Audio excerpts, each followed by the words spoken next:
Chapter 1. No one who had ever seen Catherine Morland in her infancy would have supposed her born to be an heroine.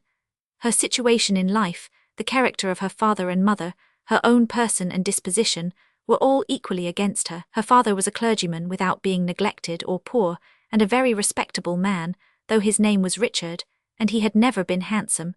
He had a considerable independence besides 2 good livings, and he was not in the least addicted to locking up his daughters. Her mother was a woman of useful plain sense with a good temper, and, what is more remarkable, with a good constitution. She had 3 sons before Catherine was born, and instead of dying in bringing the latter into the world, as anybody might expect, she still lived to have 6 children more, to see them growing up around her, and to enjoy excellent health herself. A family of 10 children will be always called a fine family, where there are heads and arms and legs enough for the number. But the Morlands had little other right to the word, for they were in general very plain, and Catherine, for many years of her life, as plain as any. She had a thin, awkward figure, a sallow skin without colour, dark lank hair and strong features, so much for her person, and not less unpropitious for heroism seemed her mind. She was fond of all boys' plays, and greatly preferred cricket not merely to dolls, but to the more heroic enjoyments of infancy, nursing a dormouse, feeding a canary bird, or watering a rosebush. Indeed, she had no taste for a garden, and if she gathered flowers at all, it was chiefly for the pleasure of mischief. At least so it was conjectured from her always preferring those which she was forbidden to take. Such were her propensities. Her abilities were quite as extraordinary. She never could learn or understand anything before she was taught, and sometimes not even then, for she was often inattentive and occasionally stupid. Her mother was 3 months in teaching her only to repeat the beggar's petition, and after all, her next sister, Sally, could say it better than she did. Not that Catherine was always stupid, by no means. She learnt the fable of the Hare and Many Friends as quickly as any girl in England. Her mother wished her to learn music, and Catherine was sure she should like it, for she was very fond of tinkling the keys of the old forlorn spinet. So at 8 years old she began.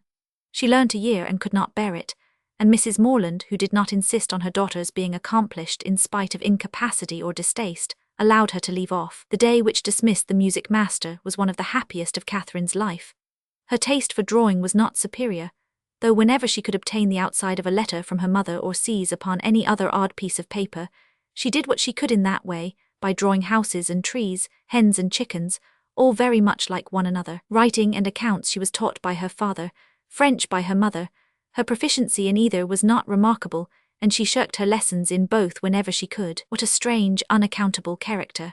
For with all these symptoms of profligacy at 10 years old, she had neither a bad heart nor a bad temper, was seldom stubborn, scarcely ever quarrelsome, and very kind to the little ones, with few interruptions of tyranny. She was moreover noisy and wild, hated confinement and cleanliness, and loved nothing so well in the world as rolling down the green slope at the back of the house. Such was Catherine Morland at 10. At 15, appearances were mending. She began to curl her hair and long for balls. Her complexion improved, her features were softened by plumpness and colour, her eyes gained more animation, and her figure more consequence. Her love of dirt gave way to an inclination for finery, and she grew clean as she grew smart. She had now the pleasure of sometimes hearing her father and mother remark on her personal improvement. "Catherine grows quite a good-looking girl. She is almost pretty today," were words which caught her ears now and then, and how welcome were the sounds. To look almost pretty is an acquisition of higher delight to a girl who has been looking plain the first 15 years of her life than a beauty from her cradle can ever receive. Mrs. Morland was a very good woman, and wished to see her children everything they ought to be, but her time was so much occupied in lying in and teaching the little ones, that her elder daughters were inevitably left to shift for themselves, and it was not very wonderful that Catherine, who had by nature nothing heroic about her, should prefer cricket, baseball, riding on horseback, and running about the country at the age of 14, to books, or at least books of information, for, provided that nothing like useful knowledge could be gained from them, provided they were all story and no reflection, she had never any objection to books at all. But from 15 to 17 she was in training for a heroine. She read all such works as heroines must read to supply their memories with those quotations, which are so serviceable and so soothing in the vicissitudes of their eventful lives. From Pope she learnt to censure those who bear about the mockery of woe. From Gray that many a flower is born to blush unseen, and waste its fragrance on the desert air. From Thomson that It is a delightful task to teach the young idea how to shoot.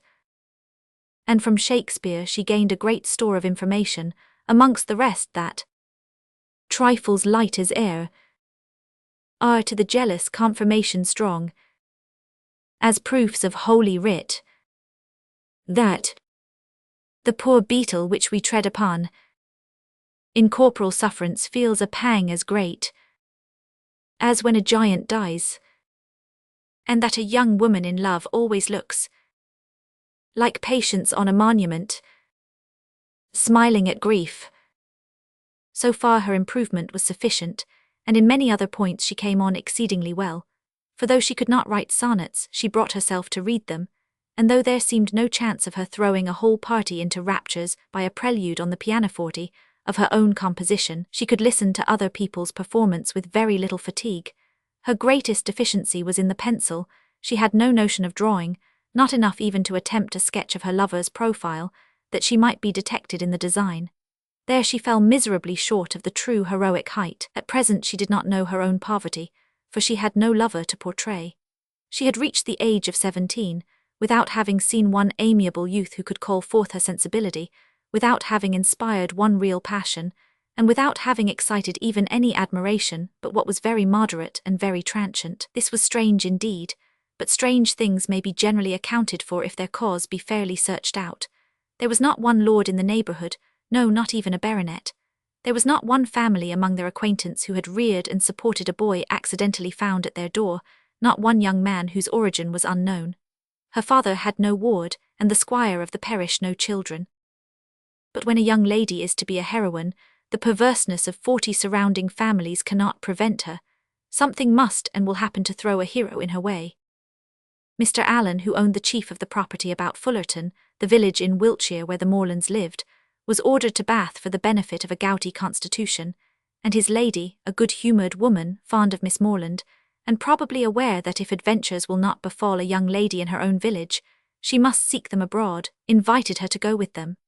Mr. and Mrs. Morland were all compliance, and Catherine all happiness. Chapter 2.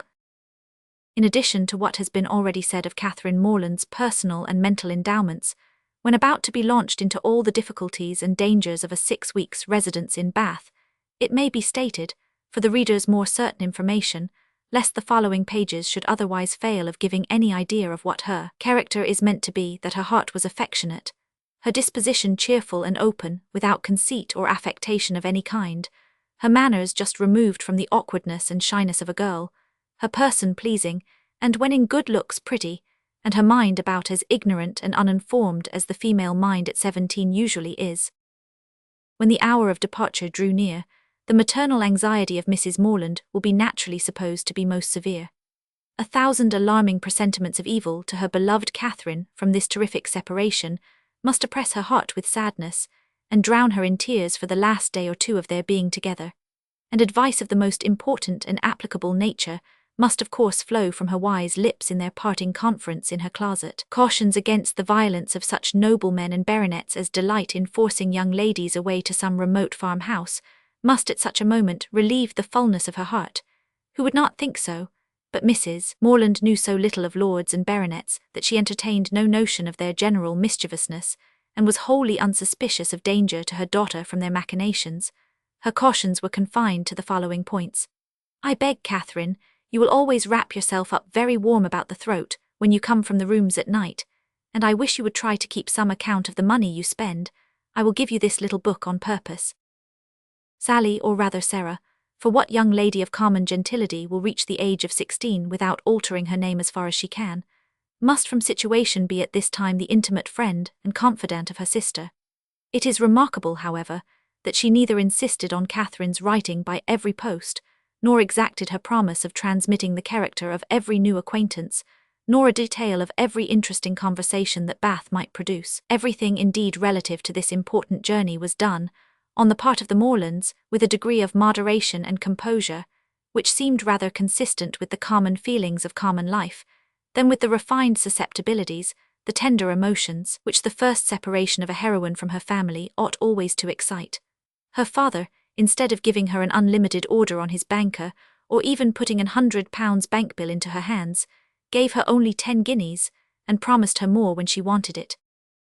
Under these unpromising auspices, the parting took place, and the journey began. It was performed with suitable quietness and uneventful safety. Neither robbers nor tempests befriended them, nor one lucky overturn to introduce them to the hero. Nothing more alarming occurred than a fear, on Mrs. Allen's side, of having once left her clogs behind her at an inn, and that fortunately proved to be groundless. They arrived at Bath. Catherine was all eager delight. Her eyes were here, there, everywhere, as they approached its fine and striking environs, and afterwards drove through those streets which conducted them to the hotel. She was come to be happy, and she felt happy already. They were soon settled in comfortable lodgings in Pulteney Street. It is now expedient to give some description of Mrs. Allen, that the reader may be able to judge in what manner her actions will hereafter tend to promote the general distress of the work, and how she will, probably, contribute to reduce poor Catherine to all the desperate wretchedness of which a last volume is capable, whether by her imprudence, vulgarity, or jealousy, whether by intercepting her letters, ruining her character, or turning her out of doors. Mrs. Allen was one of that numerous class of females, whose society can raise no other emotion than surprise at there being any men in the world who could like them well enough to marry them. She had neither beauty, genius, accomplishment, nor manner. The air of a gentlewoman, a great deal of quiet, inactive good temper, and a trifling turn of mind were all that could account for her being the choice of a sensible, intelligent man like Mr. Allen. In one respect she was admirably fitted to introduce a young lady into public, being as fond of going everywhere, and seeing everything herself as any young lady could be.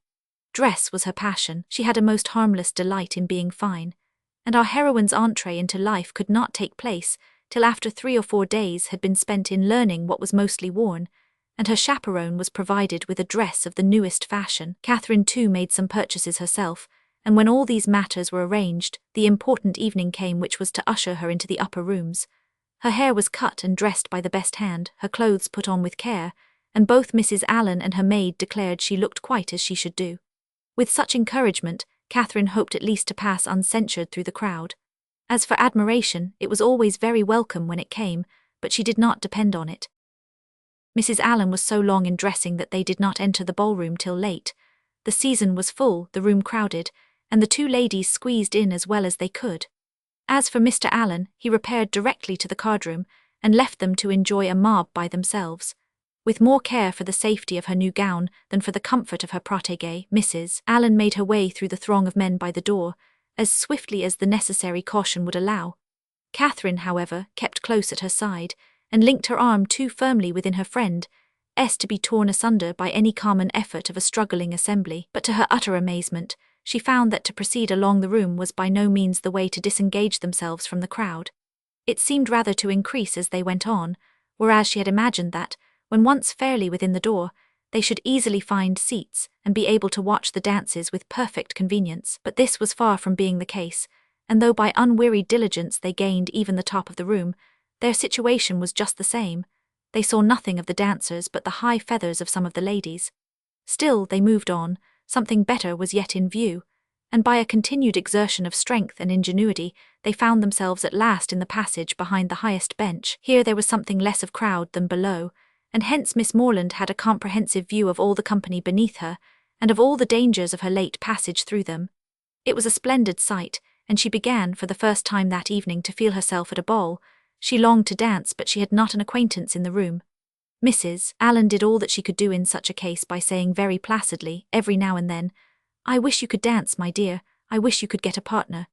For some time her young friend felt obliged to her for these wishes, but they were repeated so often, and proved so totally ineffectual, that Catherine grew tired at last and would thank her no more.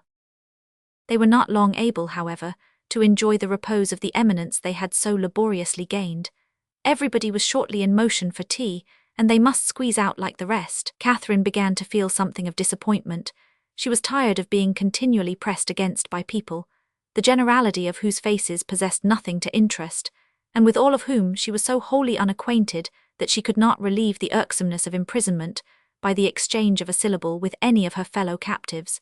And when at last arrived in the tea-room, she felt yet more the awkwardness of having no party to join, no acquaintance to claim, no gentleman to assist them. They saw nothing of Mr. Allen, and after looking about them in vain for a more eligible situation, were obliged to sit down at the end of a table, at which a large party were already placed, without having anything to do there, or anybody to speak to, except each other. Mrs. Allen congratulated herself, as soon as they were seated, on having preserved her gown from injury. "It would have been very shocking to have it torn," said she, "would not it? It is such a delicate muslin. For my part, I have not seen anything I like so well in the whole room, I assure you." "How uncomfortable it is," whispered Catherine, "not to have a single acquaintance here." "Yes, my dear," replied Mrs. Allen with perfect serenity, "it is very uncomfortable indeed. What shall we do? The gentlemen and ladies at this table look as if they wondered why we came here. We seem forcing ourselves into their party." "Aye, so we do. That is very disagreeable. I wish we had a large acquaintance here." "I wish we had any. It would be somebody to go to." "Very true, my dear, and if we knew anybody we would join them directly. The Skinners were here last year. I wish they were here now." "Had not we better go away as it is? Here are no tea things for us, you see." "No more there are indeed. How very provoking. But I think we had better sit still, for one gets so tumbled in such a crowd. How is my head, my dear? Somebody gave me a push that has hurt it, I am afraid." "No, indeed, it looks very nice.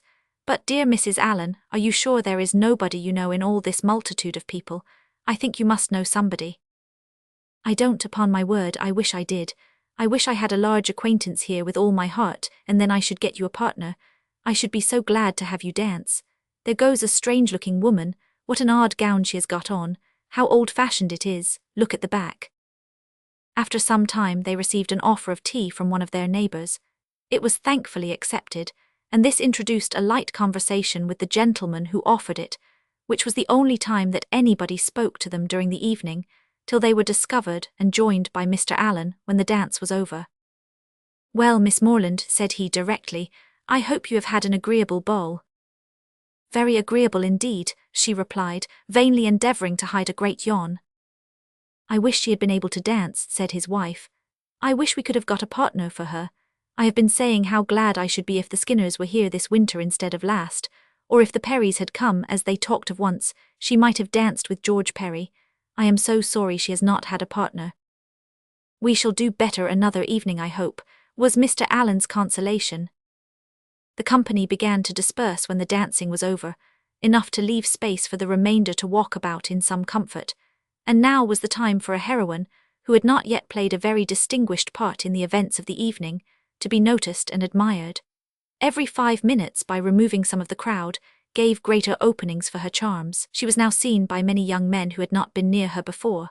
Not one, however, started with rapturous wonder on beholding her. No whisper of eager inquiry ran round the room, nor was she once called a divinity by anybody.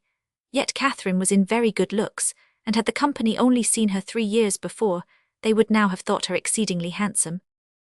She was looked at, however, and with some admiration, for in her own hearing 2 gentlemen pronounced her to be a pretty girl. Such words had their due effect. She immediately thought the evening pleasanter than she had found it before. Her humble vanity was contented. She felt more obliged to the 2 young men for this simple praise than a true quality heroine would have been for 15 sonnets in celebration of her charms, and went to her chair in good humour with everybody, and perfectly satisfied with her share of public attention. Chapter 3. Every morning now brought its regular duties.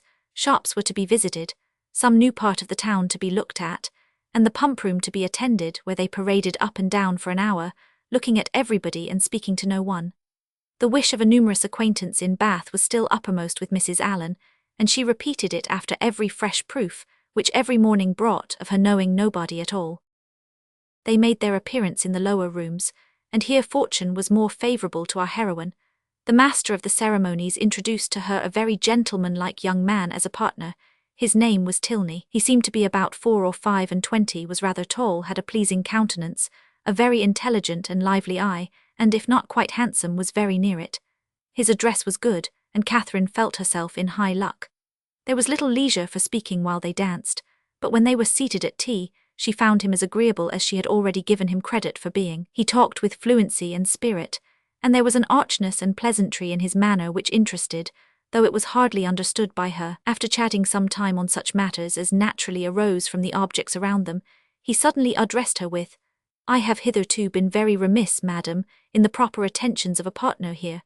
I have not yet asked you how long you have been in Bath, whether you were ever here before, whether you have been at the upper rooms, the theatre, and the concert, and how you like the place altogether. I have been very negligent, but are you now at leisure to satisfy me in these particulars? If you are, I will begin directly. You need not give yourself that trouble, sir. No trouble, I assure you, madam.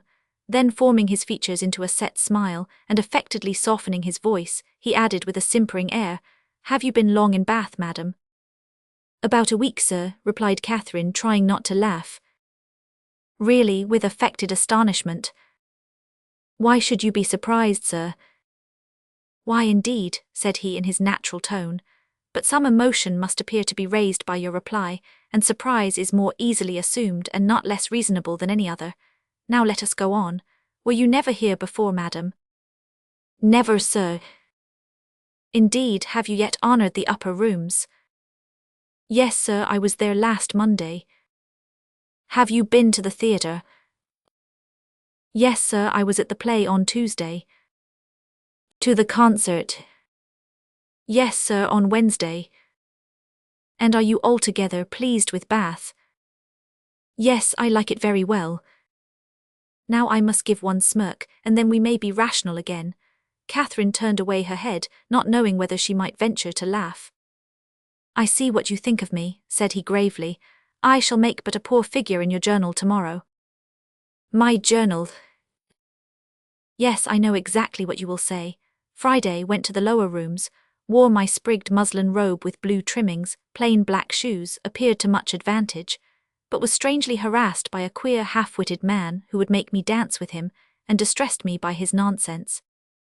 Indeed, I shall say no such thing. Shall I tell you what you ought to say?" "If you please." "I danced with a very agreeable young man introduced by Mr. King, had a great deal of conversation with him, seems a most extraordinary genius, hope I may know more of him. That, madam, is what I wish you to say." "But perhaps I keep no journal." "Perhaps you are not sitting in this room, and I am not sitting by you. These are points in which a doubt is equally possible. Not keep a journal. How are your absent cousins to understand the tenor of your life in Bath without one? How are the civilities and compliments of every day to be related as they ought to be, unless noted down every evening in a journal? How are your various dresses to be remembered, and the particular state of your complexion, and curl of your hair to be described in all their diversities, without having constant recourse to a journal? My dear madam, I am not so ignorant of young ladies' ways as you wish to believe me. It is this delightful habit of journaling which largely contributes to form the easy style of writing for which ladies are so generally celebrated. Everybody allows that the talent of writing agreeable letters is peculiarly female. Nature may have done something, but I am sure it must be essentially assisted by the practice of keeping a journal." "I have sometimes thought," said Catherine doubtingly, "whether ladies do write so much better letters than gentlemen. That is, I should not think the superiority was always on our side. As far as I have had opportunity of judging, it appears to me that the usual style of letter writing among women is faultless, except in 3 particulars." "And what are they?" "A general deficiency of subject, a total inattention to stops, and a very frequent ignorance of grammar." "Upon my word, I need not have been afraid of disclaiming the compliment. You do not think too highly of us in that way." "I should no more lay it down as a general rule that women write better letters than men, than that they sing better duets or draw better landscapes. In every power of which taste is the foundation, excellence is pretty fairly divided between the sexes." They were interrupted by Mrs. Allen. "My dear Catherine," said she, "do take this pin out of my sleeve. I am afraid it has torn a hole already. I shall be quite sorry if it has, for this is a favourite gown, though it cost but 9 shillings a yard." "That is exactly what I should have guessed it, madam," said Mr. Tilney, looking at the muslin. "Do you understand muslins, sir?" "Particularly well. I always buy my own cravats and am allowed to be an excellent judge, and my sister has often trusted me in the choice of a gown. I bought one for her the other day, and it was pronounced to be a prodigious bargain by every lady who saw it. I gave but 5 shillings a yard for it, and a true Indian muslin."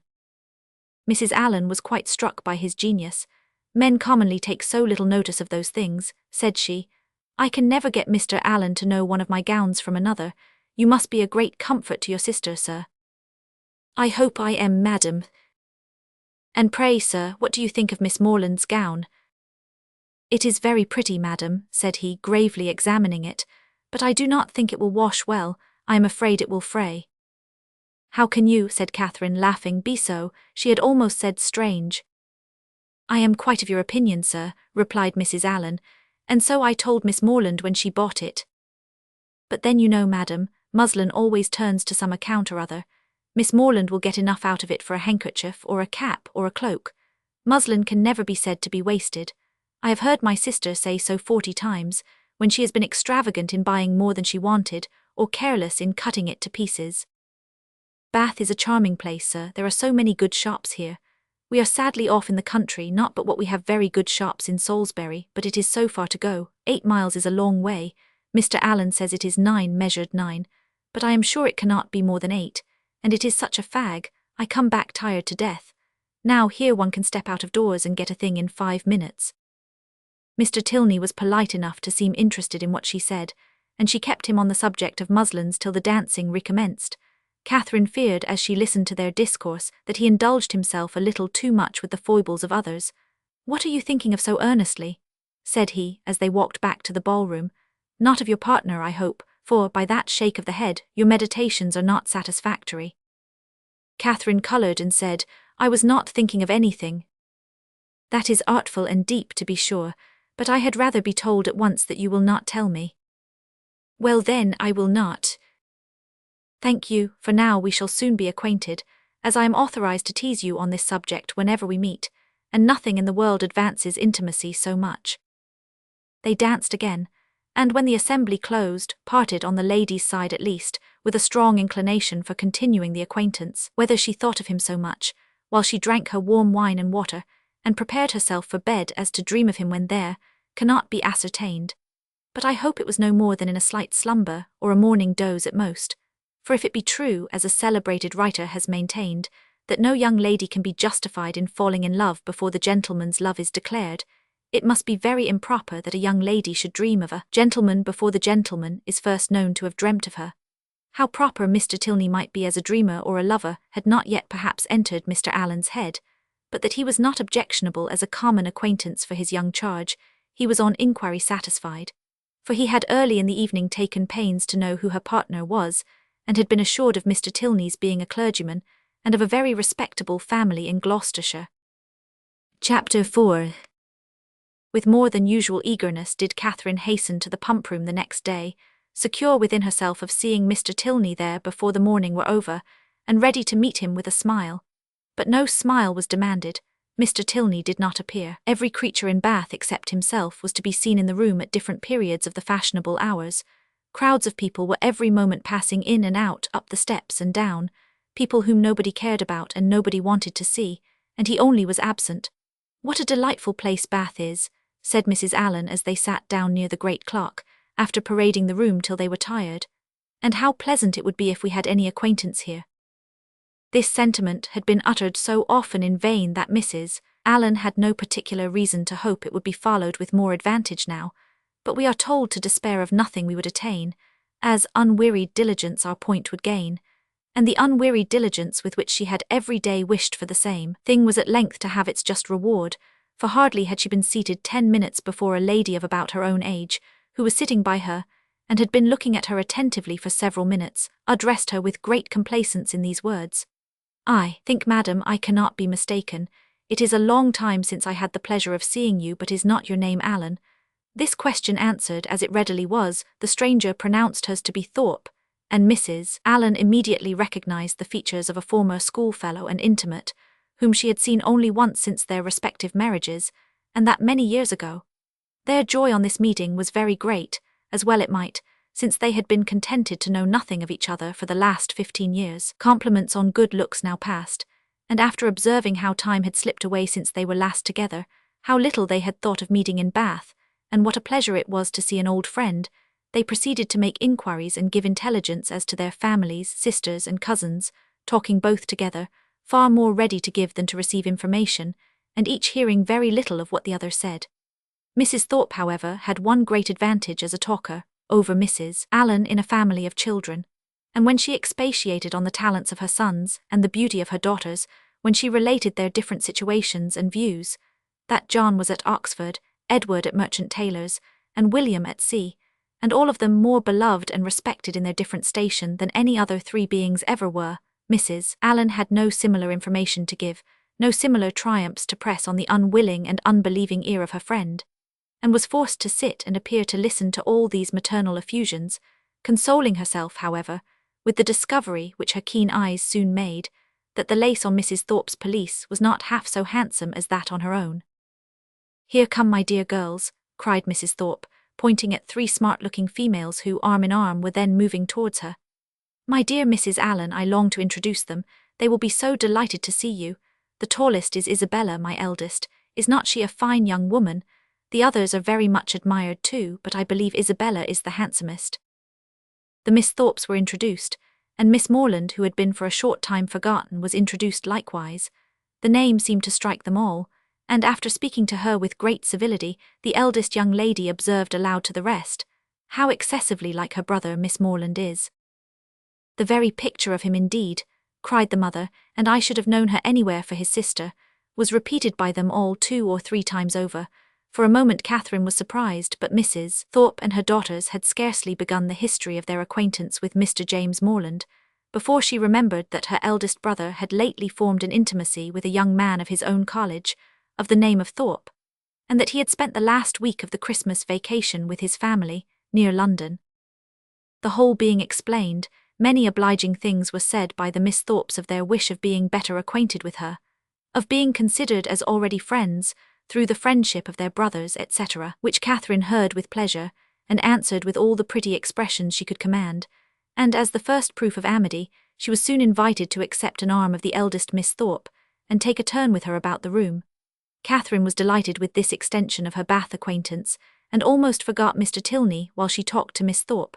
Friendship is certainly the finest balm for the pangs of disappointed love. Their conversation turned upon those subjects, of which the free discussion has generally much to do in perfecting a sudden intimacy between two young ladies, such as dress, balls, flirtations, and quizzes. Miss Thorpe, however, being 4 years older than Miss Morland, and at least 4 years better informed, had a very decided advantage in discussing such points.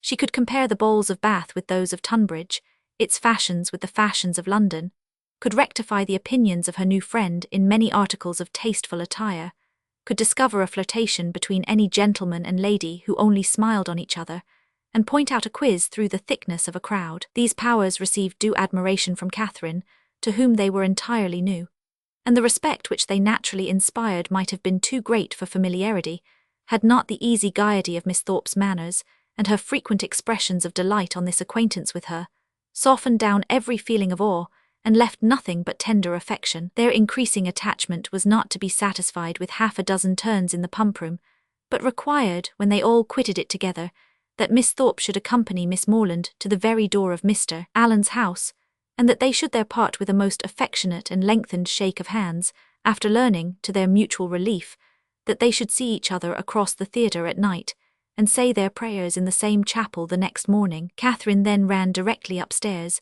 and watched Miss Thorpe's progress down the street from the drawing-room window, admired the graceful spirit of her walk, the fashionable air of her figure and dress, and felt grateful, as well she might, for the chance which had procured her such a friend. Mrs. Thorpe was a widow, and not a very rich one. She was a good-humoured, well-meaning woman and a very indulgent mother. Her eldest daughter had great personal beauty, and the younger ones, by pretending to be as handsome as their sister, imitating her air and dressing in the same style, did very well. This brief account of the family is intended to supersede the necessity of a long and minute detail from Mrs. Thorpe herself, of her past adventures and sufferings, which might otherwise be expected to occupy the 3 or 4 following chapters, in which the worthlessness of lords and attorneys might be set forth, and conversations, which had passed 20 years before, be minutely repeated. Chapter 5. Catherine was not so much engaged at the theatre that evening, in returning the nods and smiles of Miss Thorpe, though they certainly claimed much of her leisure, as to forget to look with an inquiring eye for Mr. Tilney in every box which her eye could reach, but she looked in vain. Mr. Tilney was no fonder of the play than the pump room. She hoped to be more fortunate the next day, and when her wishes for fine weather were answered by seeing a beautiful morning, she hardly felt a doubt of it. For a fine Sunday in Bath empties every house of its inhabitants, and all the world appears on such an occasion to walk about, and tell their acquaintance what a charming day it is. As soon as divine service was over, the Thorpes and Allens eagerly joined each other, and after staying long enough in the pump room to discover that the crowd was insupportable, and that there was not a genteel face to be seen, which everybody discovers every Sunday throughout the season, they hastened away to the Crescent, to breathe the fresh air of better company. Here Catherine and Isabella, arm in arm, again tasted the sweets of friendship in an unreserved conversation. They talked much, and with much enjoyment. But again was Catherine disappointed in her hope of reseeing her partner. He was nowhere to be met with. Every search for him was equally unsuccessful, in morning lounges or evening assemblies. Neither at the upper nor lower rooms, at dressed or undressed balls, was he perceivable, nor among the walkers, the horsemen, or the curricle drivers of the morning. His name was not in the pump-room book, and curiosity could do no more. He must be gone from Bath, yet he had not mentioned that his stay would be so short. This sort of mysteriousness, which is always so becoming in a hero, threw a fresh grace in Catherine's imagination around his person and manners, and increased her anxiety to know more of him. From the Thorpes she could learn nothing, for they had been only 2 days in Bath before they met with Mrs. Allen. It was a subject, however, in which she often indulged with her fair friend, from whom she received every possible encouragement to continue to think of him, and his impression on her fancy was not suffered therefore to weaken. Isabella was very sure that he must be a charming young man, and was equally sure that he must have been delighted with her dear Catherine, and would therefore shortly return. She liked him the better for being a clergyman, for she must confess herself very partial to the profession, and something like a sigh escaped her as she said it. Perhaps Catherine was wrong in not demanding the cause of that gentle emotion, but she was not experienced enough in the finesse of love, or the duties of friendship, to know when delicate raillery was properly called for, or when a confidence should be forced. Mrs. Allen was now quite happy, quite satisfied with Bath. She had found some acquaintance, had been so lucky too as to find in them the family of a most worthy old friend, and as the completion of good fortune, had found these friends by no means so expensively dressed as herself. Her daily expressions were no longer, "I wish we had some acquaintance in Bath," they were changed into, "How glad I am we have met with Mrs. Thorpe," and she was as eager in promoting the intercourse of the two families, as her young charge and Isabella themselves could be, never satisfied with the day unless she spent the chief of it by the side of Mrs. Thorpe, in what they called conversation, but in which there was scarcely ever any exchange of opinion, and not often any resemblance of subject, for Mrs. Thorpe talked chiefly of her children, and Mrs. Allen of her gowns. The progress of the friendship between Catherine and Isabella was quick as its beginning had been warm, and they passed so rapidly through every gradation of increasing tenderness that there was shortly no fresh proof of it to be given to their friends or themselves. They called each other by their Christian name, were always arm in arm when they walked, pinned up each other's train for the dance, and were not to be divided in the set.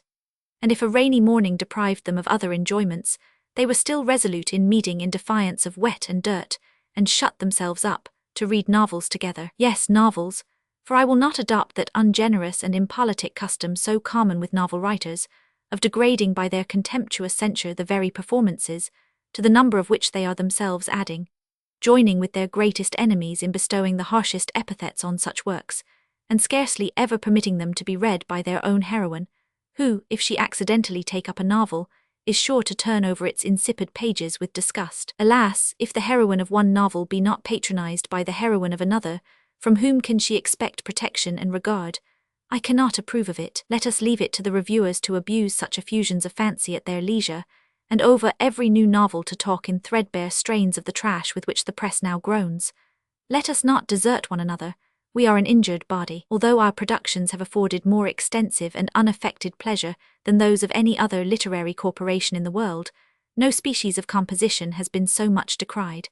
From pride, ignorance, or fashion, our foes are almost as many as our readers, and while the abilities of the 900th abridger of the history of England, or of the man who collects and publishes in a volume some dozen lines of Milton, Pope, and Prior, with a paper from the Spectator, and a chapter from Sterne, are eulogized by 1,000 pens, there seems almost a general wish of decrying the capacity and undervaluing the labor of the novelist. and of slighting the performances which have only genius, wit, and taste to recommend them. I am no novel reader, I seldom look into novels, do not imagine that I often read novels, it is really very well for a novel. Such is the common cant. And what are you reading, miss? Oh, it is only a novel, replies the young lady, while she lays down her book with affected indifference or momentary shame. It is only Cecilia or Camilla or Belinda. Or, in short, only some work in which the greatest powers of the mind are displayed, in which the most thorough knowledge of human nature, the happiest delineation of its varieties, the liveliest effusions of wit and humour, are conveyed to the world in the best chosen language. Now, had the same young lady been engaged with a volume of The Spectator, instead of such a work, how proudly would she have produced the book, and told its name, though the chances must be against her being occupied by any part of that voluminous publication, of which either the matter or manner would not disgust a young person of taste, the substance of its papers so often consisting in the statement of improbable circumstances, unnatural characters, and topics of conversation which no longer concern anyone living, and their language, too, frequently so coarse as to give no very favourable idea of the age that could endure it. Chapter 6.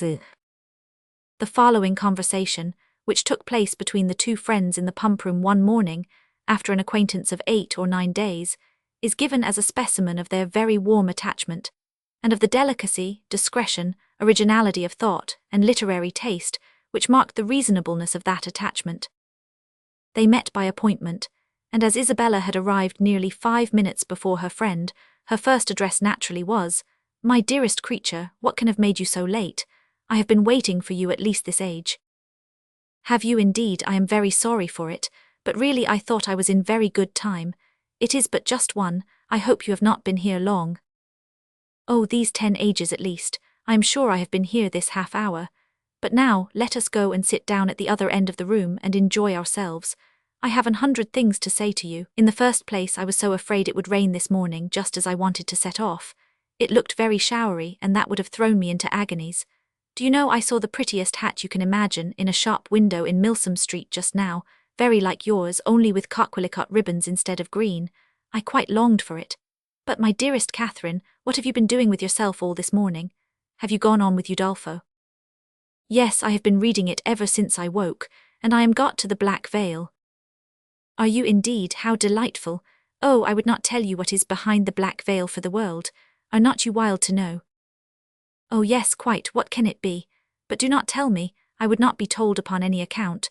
I know it must be a skeleton, I am sure it is Laurentina's skeleton. Oh, I am delighted with the book, I should like to spend my whole life in reading it. I assure you, if it had not been to meet you, I would not have come away from it for all the world." "Dear creature, how much I am obliged to you, and when you have finished Udolpho, we will read the Italian together, and I have made out a list of 10 or 12 more of the same kind for you." "Have you indeed? How glad I am. What are they all?" "I will read you their names directly. Here they are in my pocket-book. Castle of Wolfenbach, Clermont, Mysterious Warnings, Necromancer of the Black Forest, Midnight Bell, Orphan of the Rhine, and Horrid Mysteries. Those will last us some time." "Yes, pretty well, but are they all horrid? Are you sure they are all horrid?" "Yes, quite sure, for a particular friend of mine, a Miss Andrews, a sweet girl, one of the sweetest creatures in the world, has read every one of them. I wish you knew Miss Andrews, you would be delighted with her. She is netting herself the sweetest cloak you can conceive. I think her as beautiful as an angel, and I am so vexed with the men for not admiring her. I scold them all amazingly about it." "Scold them? Do you scold them for not admiring her?" "Yes, that I do. There is nothing I would not do for those who are really my friends. I have no notion of loving people by halves, it is not my nature. My attachments are always excessively strong. I told Captain Hunt at one of our assemblies this winter that if he was to tease me all night, I would not dance with him, unless he would allow Miss Andrews to be as beautiful as an angel. The men think us incapable of real friendship, you know, and I am determined to show them the difference. Now, if I were to hear anybody speak slightingly of you, I should fire up in a moment, but that is not at all likely, for you are just the kind of girl to be a great favourite with the men." "Oh dear," cried Catherine, colouring, "how can you say so?" "I know you very well. You have so much animation, which is exactly what Miss Andrews wants, for I must confess there is something amazingly insipid about her. Oh, I must tell you that just after we parted yesterday I saw a young man looking at you so earnestly. I am sure he is in love with you." Catherine coloured and disclaimed again. Isabella laughed. It is very true upon my honor, but I see how it is. You are indifferent to everybody's admiration, except that of one gentleman who shall be nameless. Nay, I cannot blame you, speaking more seriously. Your feelings are easily understood. Where the heart is really attached, I know very well how little one can be pleased with the attention of anybody else. Everything is so insipid, so uninteresting, that does not relate to the beloved object. I can perfectly comprehend your feelings. But you should not persuade me that I think so very much about Mr. Tilney, for perhaps I may never see him again. Not see him again, my dearest creature, do not talk of it. I am sure you would be miserable if you thought so. No, indeed I should not. I do not pretend to say that I was not very much pleased with him, but while I have Udolpho to read, I feel as if nobody could make me miserable. Oh, the dreadful black veil, my dear Isabella, I am sure there must be Laurentina's skeleton behind it. It is so odd to me that you should never have read Udolpho before, but I suppose Mrs. Morland objects to novels. No, she does not. She very often reads Sir Charles Grandison herself, but new books do not fall in our way. Sir Charles Grandison, that is an amazing horrid book, is it not? I remember Miss Andrews could not get through the first volume. It is not like Udolpho at all, but yet I think it is very entertaining. Do you indeed? You surprise me. I thought it had not been readable. But my dearest Catherine, have you settled what to wear on your head tonight? I am determined at all events to be dressed exactly like you. The men take notice of that sometimes, you know. But it does not signify if they do, said Catherine very innocently. Signify, oh heavens! I make it a rule never to mind what they say. They are very often amazingly impertinent if you do not treat them with spirit, and make them keep their distance. Are they? Well, I never observed that. They always behave very well to me. Oh, they give themselves such airs. They are the most conceited creatures in the world, and think themselves of so much importance. By the by, though I have thought of it 100 times, I have always forgot to ask you what is your favourite complexion in a man. Do you like them best dark or fair? I hardly know, I never much thought about it. Something between both, I think. Brown not fair and not very dark. Very well, Catherine, that is exactly he. I have not forgot your description of Mr. Tilney, a brown skin with dark eyes and rather dark hair. Well, my taste is different. I prefer light eyes, and as to complexion, do you know I like a sallow better than any other? You must not betray me if you should ever meet with one of your acquaintance answering that description. Betray you? What do you mean? Nay, do not distress me. I believe I have said too much. Let us drop the subject.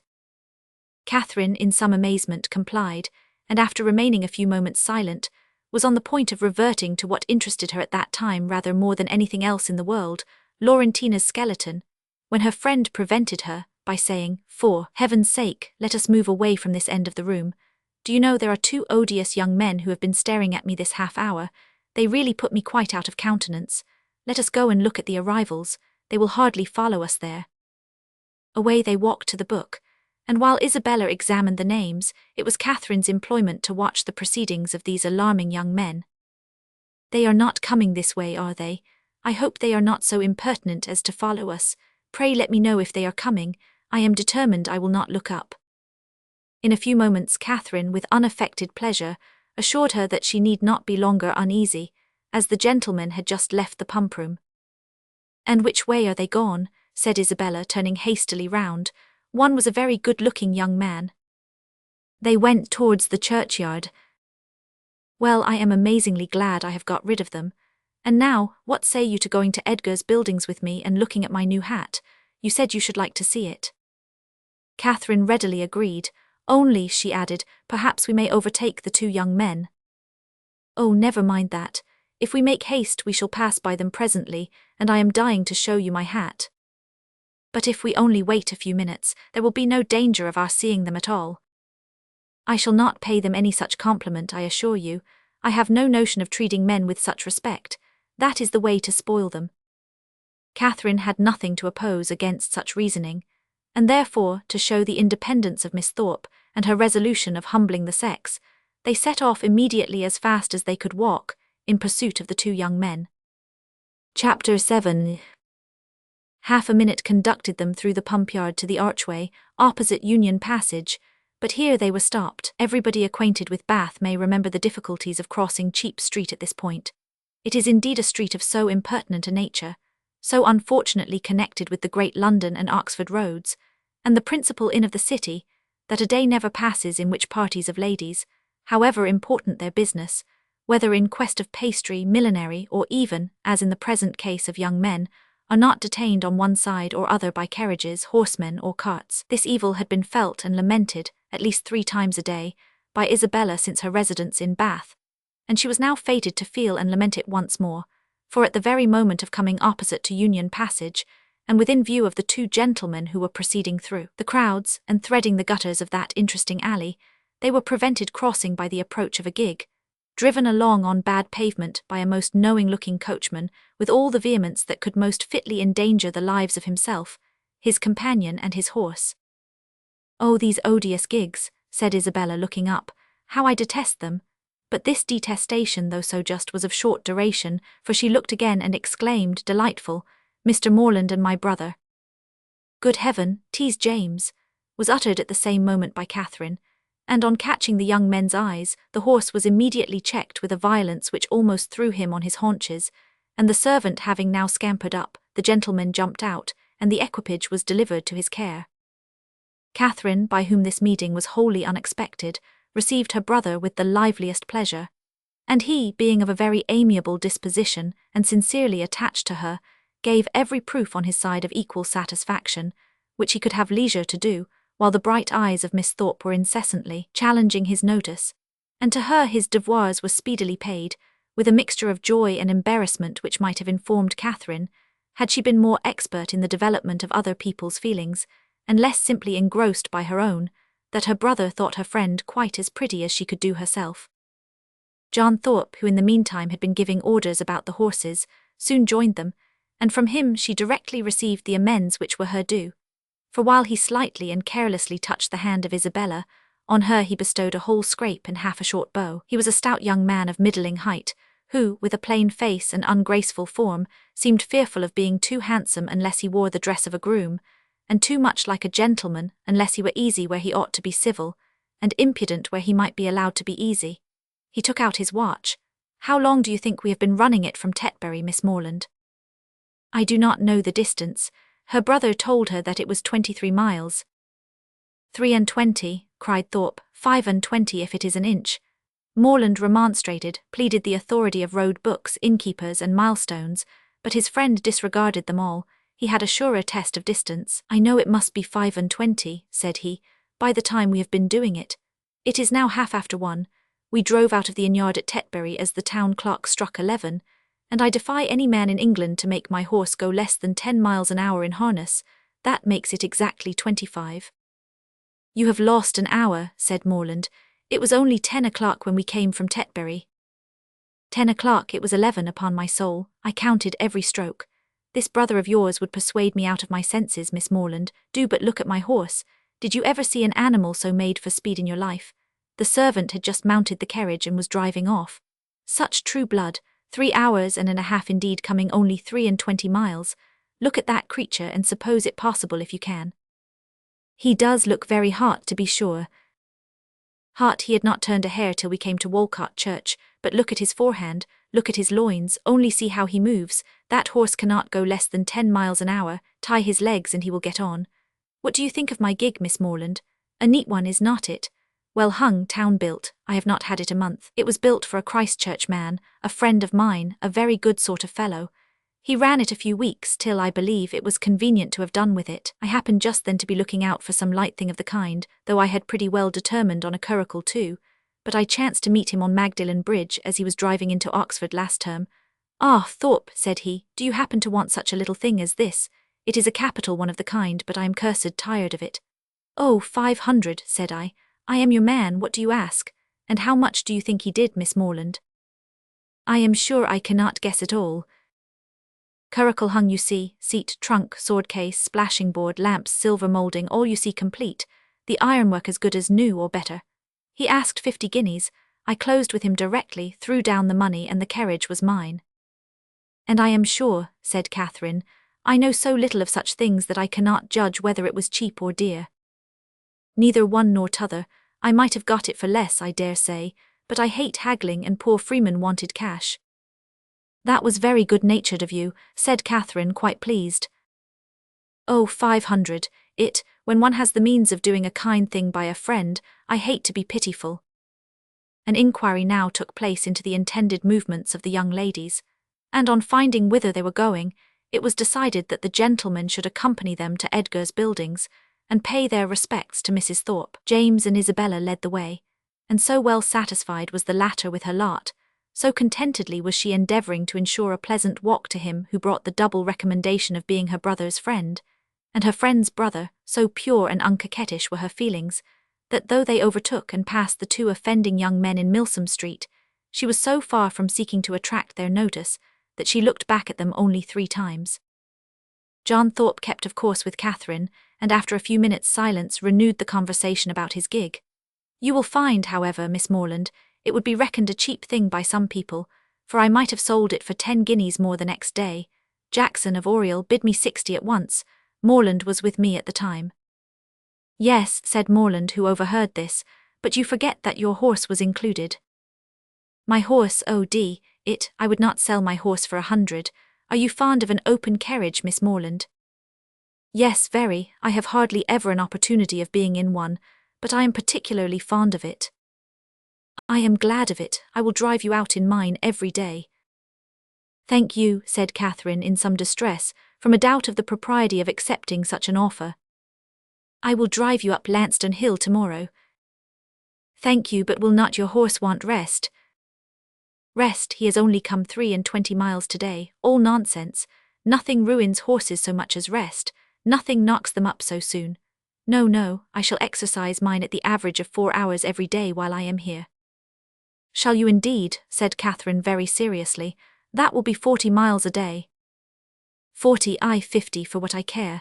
Well, I will drive you up Lansdowne tomorrow, mind I am engaged. How delightful that will be, cried Isabella, turning round. My dearest Catherine, I quite envy you, but I am afraid, brother, you will not have room for a third. A third indeed. No, I did not come to Bath to drive my sisters about. That would be a good joke, faith. Morland must take care of you. This brought on a dialogue of civilities between the other two, but Catherine heard neither the particulars nor the result. Her companion's discourse now sunk from its hitherto animated pitch to nothing more than a short decisive sentence of praise or condemnation on the face of every woman they met. And Catherine, after listening and agreeing as long as she could, with all the civility and deference of the youthful female mind, fearful of hazarding an opinion of its own in opposition to that of a self-assured man, especially where the beauty of her own sex is concerned, ventured at length to vary the subject by a question which had been long uppermost in her thoughts. It was, have you ever read Udolpho, Mr. Thorpe? Udolpho, oh Lord, not I never read novels, I have something else to do. Catherine, humbled and ashamed, was going to apologize for her question, but he prevented her by saying, novels are all so full of nonsense and stuff. There has not been a tolerably decent one come out since Tom Jones, except The Monk. I read that t'other day, but as for all the others, they are the stupidest things in creation. I think you must like Udolpho if you were to read it. It is so very interesting. Not I, faith. No, if I read any it shall be Mrs. Radcliffe's. Her novels are amusing enough, they are worth reading, some fun and nature in them. Udolpho was written by Mrs. Radcliffe, said Catherine with some hesitation, from the fear of mortifying him. No, sure was it? I remember, so it was. I was thinking of that other stupid book, written by that woman they make such a fuss about, she who married the French emigrant. I suppose you mean Camilla. Yes, that's the book, such unnatural stuff. An old man playing at seesaw. I took up the first volume once and looked it over, but I soon found it would not do. Indeed, I guessed what sort of stuff it must be before I saw it. As soon as I heard she had married an emigrant, I was sure I should never be able to get through it. I have never read it. You had no loss, I assure you. It is the horridest nonsense you can imagine. There is nothing in the world in it but an old man's playing at seesaw and learning Latin. Upon my soul there is not. This critique, the justness of which was unfortunately lost on poor Catherine, brought them to the door of Mrs. Thorpe's lodgings, and the feelings of the discerning and unprejudiced reader of Camilla gave way to the feelings of the dutiful and affectionate son, as they met Mrs. Thorpe, who had descried them from above in the passage. Ah, mother, how do you do? said he, giving her a hearty shake of the hand. "Where did you get that quiz of a hat? It makes you look like an old witch. Here is Moreland, and I come to stay a few days with you, so you must look out for a couple of good beds somewhere near." And this address seemed to satisfy all the fondest wishes of the mother's heart, for she received him with the most delighted and exulting affection. On his two younger sisters he then bestowed an equal portion of his fraternal tenderness, for he asked each of them how they did, and observed that they both looked very ugly. These manners did not please Catherine, but he was James's friend and Isabella's brother, and her judgment was further bought off by Isabella's assuring her, when they withdrew to see the new hat, that John thought her the most charming girl in the world, and by John's engaging her before they parted to dance with him that evening. Had she been older or vainer, such attacks might have done little. But where youth and diffidence are united, it requires uncommon steadiness of reason to resist the attraction of being called the most charming girl in the world, and of being so very early engaged as a partner. And the consequence was that when the two Morlands, after sitting an hour with the Thorpes, set off to walk together to Mr. Allen's, and James, as the door was closed on them, said, "Well, Catherine, how do you like my friend Thorpe?" Instead of answering, as she probably would have done, had there been no friendship and no flattery in the case, "I do not like him at all," she directly replied. "I like him very much. He seems very agreeable. He is as good-natured a fellow as ever lived, a little of a rattle, but that will recommend him to your sex, I believe. And how do you like the rest of the family?" "Very, very much indeed, Isabella particularly." "I am very glad to hear you say so. She is just the kind of young woman I could wish to see you attached to. She has so much good sense and is so thoroughly unaffected and amiable. I always wanted you to know her, and she seems very fond of you. She said the highest things in your praise that could possibly be, and the praise of such a girl as Miss Thorpe even you, Catherine, taking her hand with affection, may be proud of." "Indeed I am," she replied. "I love her exceedingly, and am delighted to find that you like her too. You hardly mentioned anything of her when you wrote to me after your visit there." "Because I thought I should soon see you myself. I hope you will be a great deal together while you are in Bath. She is a most amiable girl, such a superior understanding. How fond all the family are of her. She is evidently the general favourite, and how much she must be admired in such a place as this, is not she?" "Yes, very much indeed, I fancy. Mr. Allen thinks her the prettiest girl in Bath." "I dare say he does, and I do not know any man who is a better judge of beauty than Mr. Allen. I need not ask you whether you are happy here, my dear Catherine. With such a companion and friend as Isabella Thorpe, it would be impossible for you to be otherwise. And the Allens, I am sure, are very kind to you." "Yes, very kind. I never was so happy before, and now you are come it will be more delightful than ever. How good it is of you to come so far on purpose to see me." James accepted this tribute of gratitude, and qualified his conscience for accepting it too, by saying with perfect sincerity, "Indeed, Catherine, I love you dearly."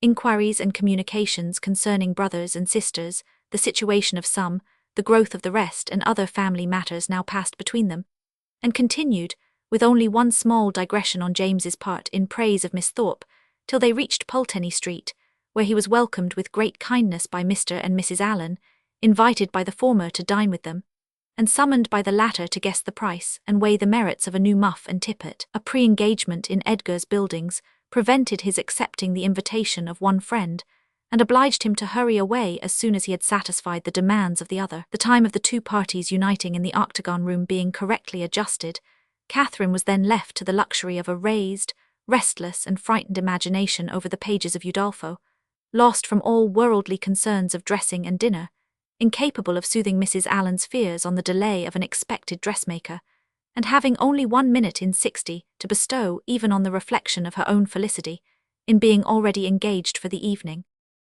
Chapter 8. In spite of Udolpho and the dressmaker, however, the party from Pulteney Street reached the upper rooms in very good time. The Thorpes and James Morland were there only 2 minutes before them, and Isabella, having gone through the usual ceremonial of meeting her friend with the most smiling and affectionate haste, of admiring the set of her gown, and envying the curl of her hair, they followed their chaperones, arm in arm, into the ballroom, whispering to each other whenever a thought occurred, and supplying the place of many ideas by a squeeze of the hand or a smile of affection. The dancing began within a few minutes after they were seated, and James, who had been engaged quite as long as his sister, was very importunate with Isabella to stand up. But John was gone into the cardroom to speak to a friend, and nothing, she declared, should induce her to join the set before her dear Catherine could join it too. "I assure you," said she, "I would not stand up without your dear sister for all the world, for if I did we should certainly be separated the whole evening." Catherine accepted this kindness with gratitude, and they continued as they were for 3 minutes longer, when Isabella, who had been talking to James on the other side of her, turned again to his sister and whispered, "My dear creature, I am afraid I must leave you. Your brother is so amazingly impatient to begin. I know you will not mind my going away, and I dare say John will be back in a moment, and then you may easily find me out." Catherine, though a little disappointed, had too much good nature to make any opposition, and the others rising up, Isabella had only time to press her friend's hand and say, "Good-bye, my dear love," before they hurried off. The younger Miss Thorpes being also dancing, Catherine was left to the mercy of Mrs. Thorpe and Mrs. Allen, between whom she now remained.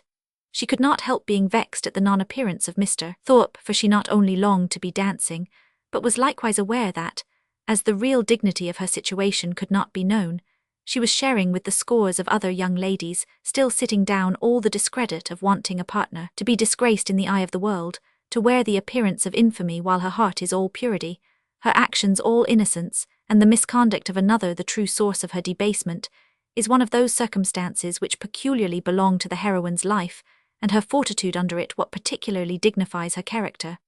Catherine had fortitude too. She suffered, but no murmur passed her lips. From this state of humiliation, she was roused at the end of 10 minutes to a pleasanter feeling by seeing not Mr. Thorpe, but Mr. Tilney within 3 yards of the place where they sat. He seemed to be moving that way, but he did not see her, and therefore the smile and the blush which his sudden reappearance raised in Catherine passed away without sullying her heroic importance. He looked as handsome and as lively as ever, and was talking with interest to a fashionable and pleasing-looking young woman who leant on his arm, and whom Catherine immediately guessed to be his sister, thus unthinkingly throwing away a fair opportunity of considering him lost to her forever by being married already. But guided only by what was simple and probable, it had never entered her head that Mr. Tilney could be married. He had not behaved, he had not talked like the married men to whom she had been used. He had never mentioned a wife, and he had acknowledged a sister. From these circumstances sprang the instant conclusion of his sister's now being by his side. And therefore, instead of turning of a death-like paleness and falling in a fit on Mrs. Allen's bosom, Catherine sat erect, in the perfect use of her senses, and with cheeks only a little redder than usual. Mr. Tilney and his companion, who continued, though slowly, to approach, were immediately preceded by a lady, an acquaintance of Mrs. Thorpe, and this lady stopping to speak to her, they, as belonging to her, stopped likewise, and Catherine, catching Mr. Tilney's eye, instantly received from him the smiling tribute of recognition. She returned it with pleasure, and then advancing still nearer, he spoke both to her and Mrs. Allen, by whom he was very civilly acknowledged. "I am very happy to see you again, sir, indeed. I was afraid you had left Bath." He thanked her for her fears, and said that he had quitted it for a week, on the very morning after his having had the pleasure of seeing her. "Well, sir, and I dare say you are not sorry to be back again, for it is just the place for young people, and indeed for everybody else too. I tell Mr. Allen, when he talks of being sick of it, that I am sure he should not complain, for it is so very agreeable a place that it is much better to be here than at home at this dull time of year. I tell him he is quite in luck to be sent here for his health. And I hope, madam, that Mr. Allen will be obliged to like the place, from finding it of service to him." "Thank you, sir, I have no doubt that he will. A neighbour of ours, Dr. Skinner, was here for his health last winter and came away quite stout. That circumstance must give great encouragement." "Yes, sir, and Dr. Skinner and his family were here 3 months, so I tell Mr. Allen he must not be in a hurry to get away." Here they were interrupted by a request from Mrs. Thorpe to Mrs. Allen that she would move a little to accommodate Mrs. Hughes and Miss Tilney with seats, as they had agreed to join their party. This was accordingly done, Mr. Tilney still continuing standing before them, and after a few minutes' consideration, he asked Catherine to dance with him. This compliment, delightful as it was, produced severe mortification to the lady, and in giving her denial, she expressed her sorrow on the occasion so very much as if she really felt it, that had Thorpe, who joined her just afterwards, been half a minute earlier, he might have thought her sufferings rather too acute. The very easy manner in which he then told her that he had kept her waiting did not by any means reconcile her more to her lot, nor did the particulars which he entered into while they were standing up, of the horses and dogs of the friend whom he had just left, and of a proposed exchange of terriers between them, interest her so much as to prevent her looking very often towards that part of the room where she had left Mr. Tilney. Of her dear Isabella, to whom she particularly longed to point out that gentleman, she could see nothing. They were in different sets, she was separated from all her party, and away from all her acquaintance. One mortification succeeded another, and from the whole she deduced this useful lesson, that to go previously engaged to a ball does not necessarily increase either the dignity or enjoyment of a young lady. From such a moralizing strain as this, she was suddenly roused by a touch on the shoulder, and turning round, perceived Mrs. Hughes directly behind her, attended by Miss Tilney and a gentleman. "I beg your pardon, Miss Morland," said she, "for this liberty, but I cannot anyhow get to Miss Thorpe, and Mrs. Thorpe said she was sure you would not have the least objection to letting in this young lady by you."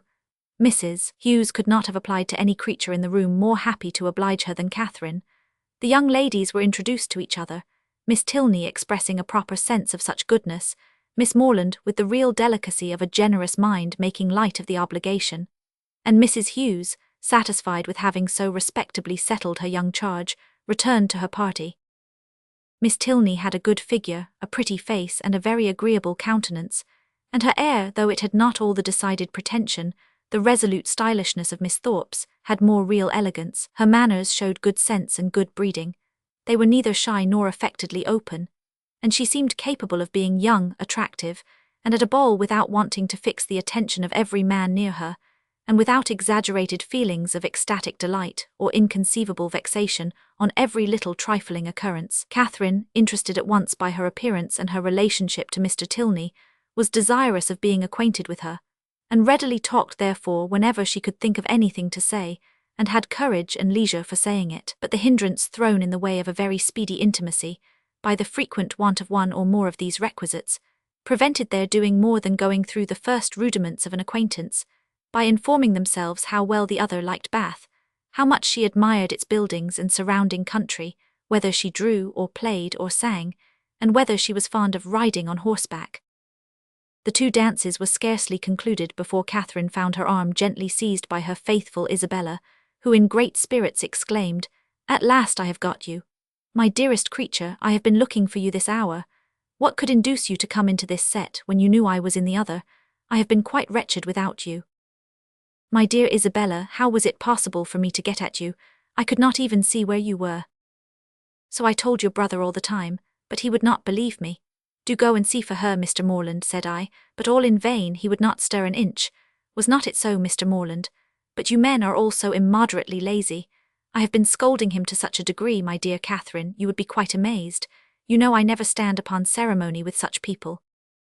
"Look at that young lady with the white beads round her head," whispered Catherine, detaching her friend from James. "It is Mr. Tilney's sister."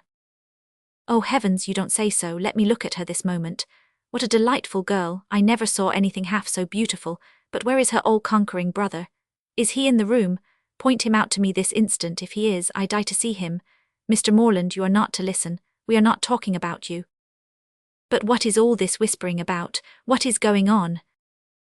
"There now, I knew how it would be. You men have such restless curiosity.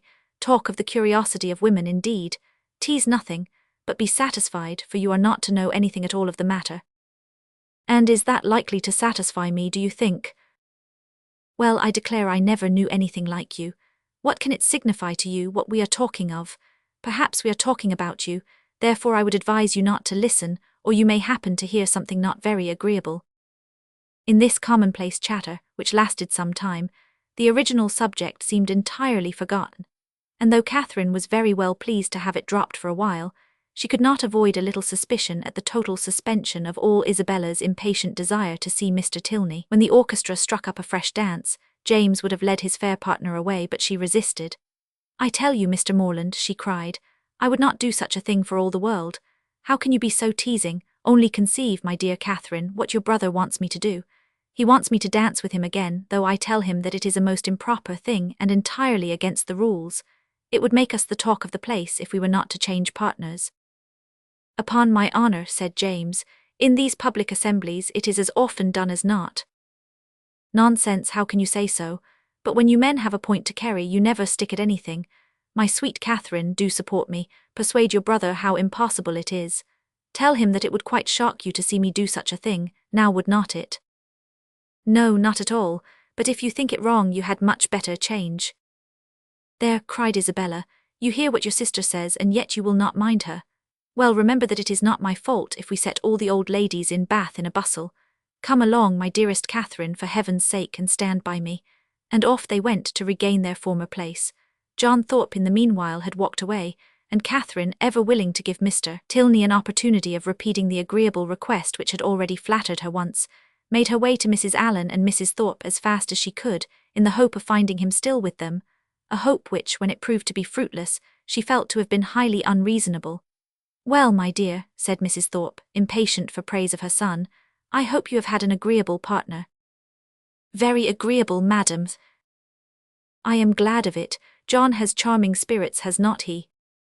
Did you meet Mr. Tilney, my dear? Said Mrs. Allen. No, where is he? He was with us just now, and said he was so tired of lounging about, that he was resolved to go and dance, so I thought perhaps he would ask you if he met with you. Where can he be? Said Catherine, looking round, but she had not looked round long before she saw him leading a young lady to the dance. Ah, he has got a partner. I wish he had asked you, said Mrs. Allen, and after a short silence she added, he is a very agreeable young man.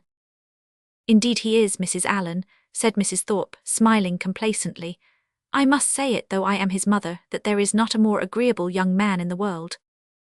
This inapplicable answer might have been too much for the comprehension of many, but it did not puzzle Mrs. Allen, for after only a moment's consideration, she said, in a whisper to Catherine, I dare say she thought I was speaking of her son. Catherine was disappointed and vexed. She seemed to have missed by so little the very object she had in view, and this persuasion did not incline her to a very gracious reply, when John Thorpe came up to her soon afterwards and said, Well, Miss Morland, I suppose you and I are to stand up and jig it together again. Oh no, I am much obliged to you, our 2 dances are over, and besides I am tired and do not mean to dance any more. Do not you, then let us walk about and quiz people. Come along with me and I will show you the 4 greatest quizzers in the room, my 2 younger sisters and their partners. I have been laughing at them this half-hour. Again Catherine excused herself, and at last he walked off to quiz his sisters by himself. The rest of the evening she found very dull. Mr. Tilney was drawn away from their party at tea, to attend that of his partner. Miss Tilney, though belonging to it, did not sit near her, and James and Isabella were so much engaged in conversing together that the latter had no leisure to bestow more on her friend than 1 smile, 1 squeeze, and 1 dearest Catherine. Chapter 9. The progress of Catherine's unhappiness from the events of the evening was as follows. It appeared first in a general dissatisfaction with everybody about her, while she remained in the rooms, which speedily brought on considerable weariness and a violent desire to go home. This, on arriving in Pulteney Street, took the direction of extraordinary hunger, and when that was appeased, changed into an earnest longing to be in bed. Such was the extreme point of her distress, for when there she immediately fell into a sound sleep which lasted 9 hours, and from which she awoke perfectly revived, in excellent spirits, with fresh hopes and fresh schemes. The first wish of her heart was to improve her acquaintance with Miss Tilney, and almost her first resolution, to seek her for that purpose, in the pump-room at noon. In the pump-room, one so newly arrived in Bath must be met with, and that building she had already found so favourable for the discovery of female excellence, and the completion of female intimacy, so admirably adapted for secret discourses and unlimited confidence, that she was most reasonably encouraged to expect another friend from within its walls. Her plan for the morning thus settled, she sat quietly down to her book after breakfast, resolving to remain in the same place and the same employment till the clock struck 1, and from habitude very little incommoded by the remarks and ejaculations of Mrs. Allen, whose vacancy of mind and incapacity for thinking was such, that as she never talked a great deal, so she could never be entirely silent, and therefore while she sat at her work, if she lost her needle or broke her thread, if she heard a carriage in the street or saw a speck upon her gown, she must observe it aloud, whether there were anyone at leisure to answer her or not. At about 12:30, a remarkably loud rap drew her in haste to the window, and scarcely had she time to inform Catherine of there being 2 open carriages at the door, in the first only a servant, her brother driving Miss Thorpe in the second, before John Thorpe came running upstairs, calling out, Well, Miss Morland, here I am. Have you been waiting long? We could not come before, the old devil of a coachmaker was such an eternity finding out a thing fit to be got into, and now it is 10,000 to 1 but they break down before we are out of the street. How do you do, Mrs. Allen? A famous ball last night, was not it? Come, Miss Morland, be quick, for the others are in a confounded hurry to be off. They want to get their tumble over. What do you mean? Said Catherine. Where are you all going to? Going to? Why, you have not forgot our engagement. Did not we agree together to take a drive this morning? What a head you have! We are going up Claverton Down. Something was said about it, I remember, said Catherine, looking at Mrs. Allen for her opinion, but really I did not expect you. Not expect me, that's a good one, and what a dust you would have made if I had not come. Catherine's silent appeal to her friend, meanwhile, was entirely thrown away, for Mrs. Allen, not being at all in the habit of conveying any expression herself by a look, was not aware of its being ever intended by anybody else, and Catherine, whose desire of seeing Miss Tilney again could at that moment bear a short delay in favour of drive, and who thought there could be no impropriety in her going with Mr. Thorpe, as Isabella was going at the same time with James, was therefore obliged to speak plainer. Well, ma'am, what do you say to it? Can you spare me for an hour or two? Shall I go? Do just as you please, my dear, replied Mrs. Allen with the most placid indifference. Catherine took the advice and ran off to get ready. In a very few minutes she reappeared, having scarcely allowed the two others time enough to get through a few short sentences in her praise, after Thorpe had procured Mrs. Allen's admiration of his gig, and then receiving her friend's parting good wishes, they both hurried downstairs. My dearest creature, cried Isabella, to whom the duty of friendship immediately called her before she could get into the carriage, you have been at least 3 hours getting ready. I was afraid you were ill. What a delightful ball we had last night. I have 1,000 things to say to you, but make haste and get in, for I long to be off. Catherine followed her orders and turned away, but not too soon to hear her friend exclaim aloud to James, What a sweet girl she is! I quite dote on her. You will not be frightened, Miss Morland, said Thorpe as he handed her in, if my horse should dance about a little at first setting off. He will, most likely, give a plunge or two and perhaps take the rest for a minute, but he will soon know his master. He is full of spirits, playful as can be, but there is no vice in him. Catherine did not think the portrait a very inviting one, but it was too late to retreat, and she was too young to own herself frightened. So, resigning herself to her fate, and trusting to the animal's boasted knowledge of its owner, she sat peaceably down, and saw Thorpe sit down by her. Everything being then arranged, the servant who stood at the horse's head was bid in an important voice to let him go, and off they went in the quietest manner imaginable, without a plunge or a caper, or anything like one. Catherine, delighted at so happy an escape, spoke her pleasure aloud with grateful surprise, and her companion immediately made the matter perfectly simple by assuring her that it was entirely owing to the peculiarly judicious manner in which he had then held the reins, and the singular discernment and dexterity with which he had directed his whip. Catherine, though she could not help wondering that, with such perfect command of his horse, he should think it necessary to alarm her with a relation of its tricks, congratulated herself sincerely on being under the care of so excellent a coachman, and perceiving that the animal continued to go on in the same quiet manner, without showing the smallest propensity towards any unpleasant vivacity, and, considering its inevitable pace was 10 miles an hour, by no means alarmingly fast, gave herself up to all the enjoyment of air and exercise of the most invigorating kind in a fine mild day of February, with the consciousness of safety. A silence of several minutes succeeded their first short dialogue. It was broken by Thorpe saying very abruptly, Old Allen is as rich as a Jew, is not he? Catherine did not understand him, and he repeated his question, adding in explanation, Old Allen, the man you are with. Oh, Mr. Allen, you mean? Yes, I believe he is very rich. And no children at all? No, not any. A famous thing for his next heirs. He is your godfather, is not he? My godfather, no.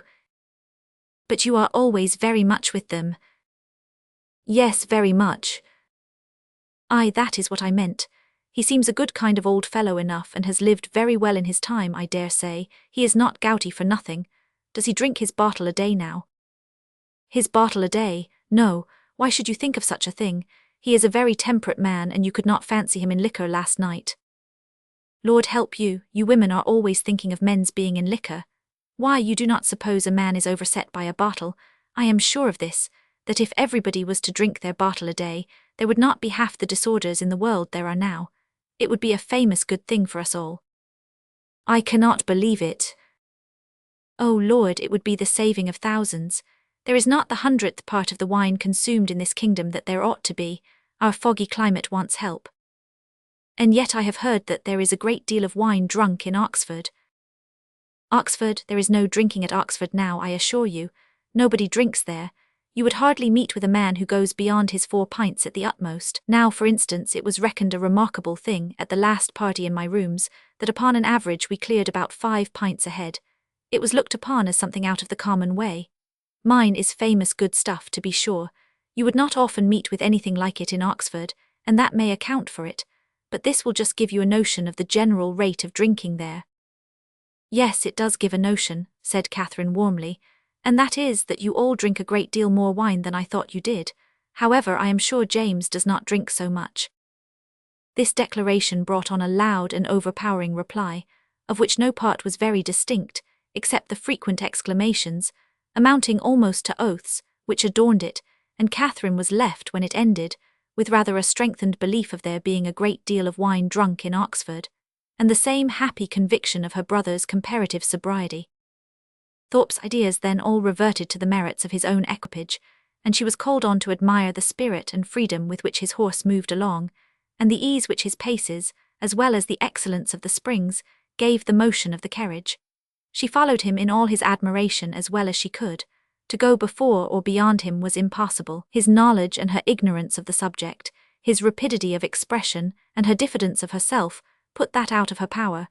She could strike out nothing new in commendation, but she readily echoed whatever he chose to assert, and it was finally settled between them without any difficulty that his equipage was altogether the most complete of its kind in England, his carriage the neatest, his horse the best goer, and himself the best coachman. You do not really think, Mr. Thorpe, said Catherine, venturing after some time to consider the matter as entirely decided, and to offer some little variation on the subject, that James's gig will break down. Break down, oh Lord, did you ever see such a little tit-uppy thing in your life? There is not a sound piece of iron about it. The wheels have been fairly worn out these 10 years at least, and as for the body, upon my soul you might shake it to pieces yourself with a touch. It is the most devilish little rickety business I ever beheld. Thank God, we have got a better. I would not be bound to go 2 miles in it for £50,000. Good heavens, cried Catherine, quite frightened. Then pray let us turn back. They will certainly meet with an accident if we go on. Do let us turn back, Mr. Thorpe. Stop and speak to my brother and tell him how very unsafe it is. Unsafe, oh Lord, what is there in that?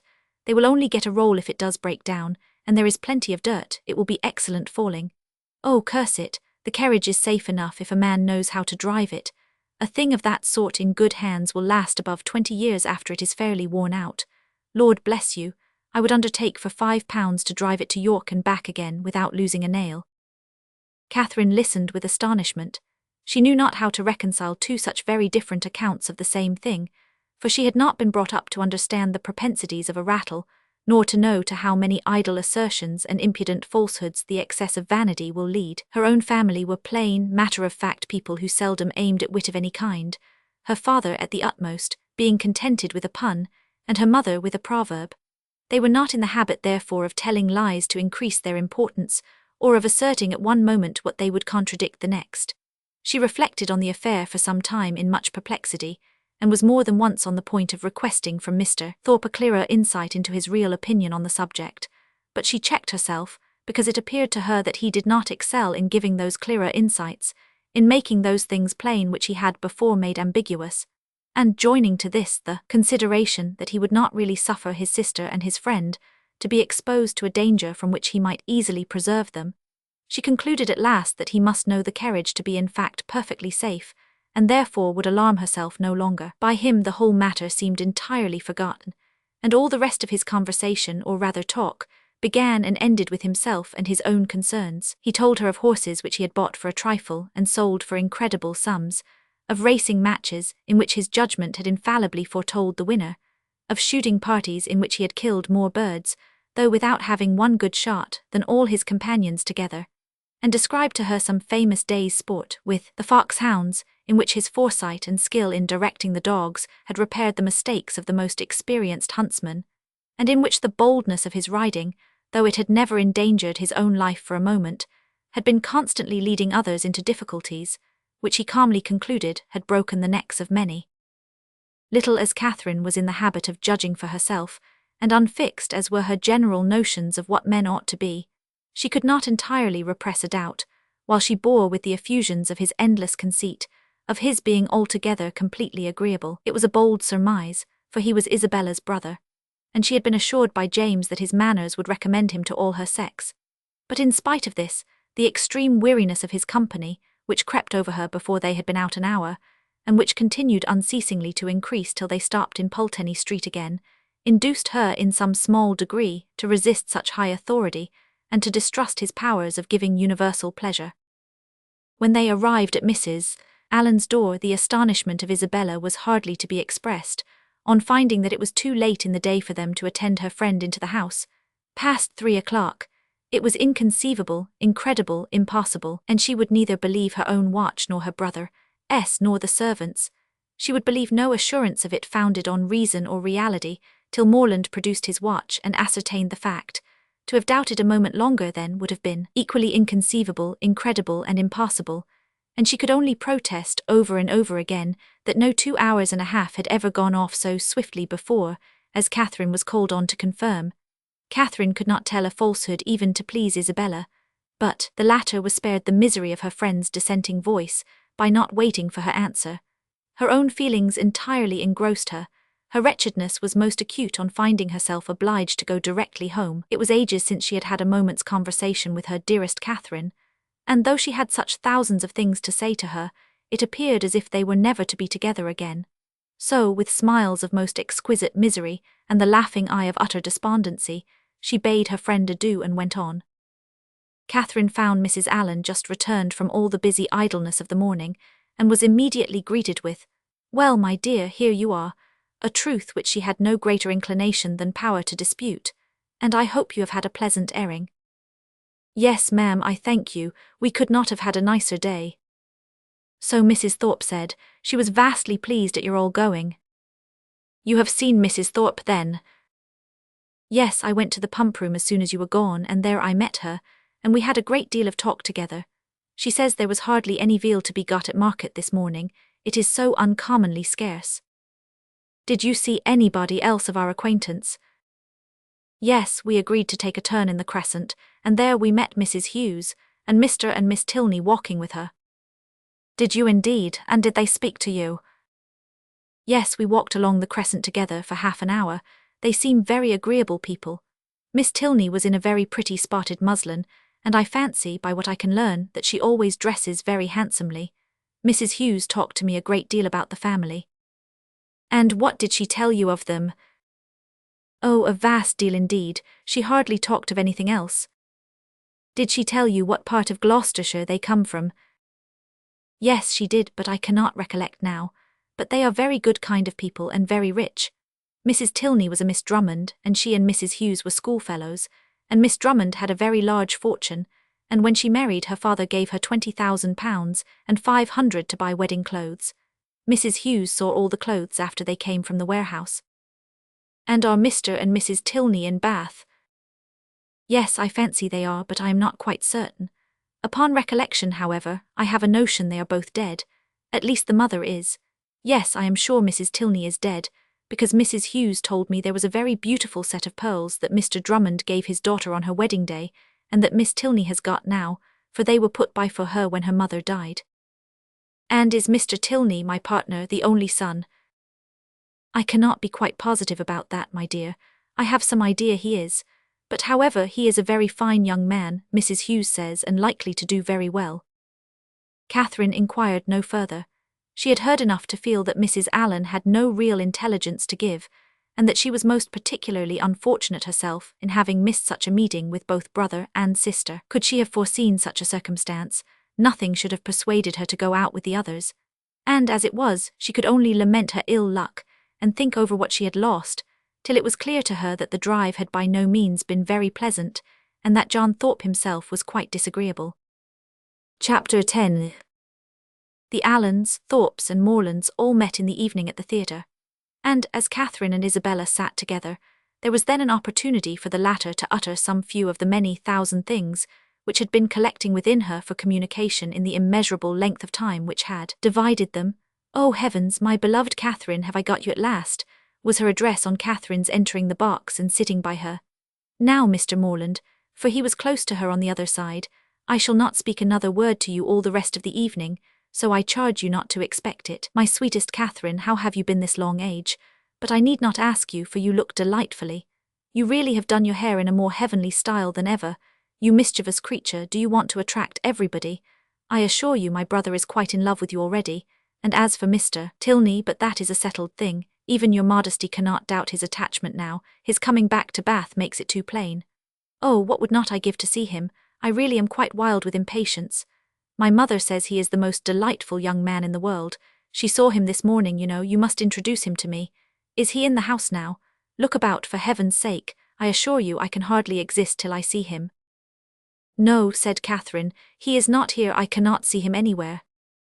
Oh, horrid, am I never to be acquainted with him? How do you like my gown?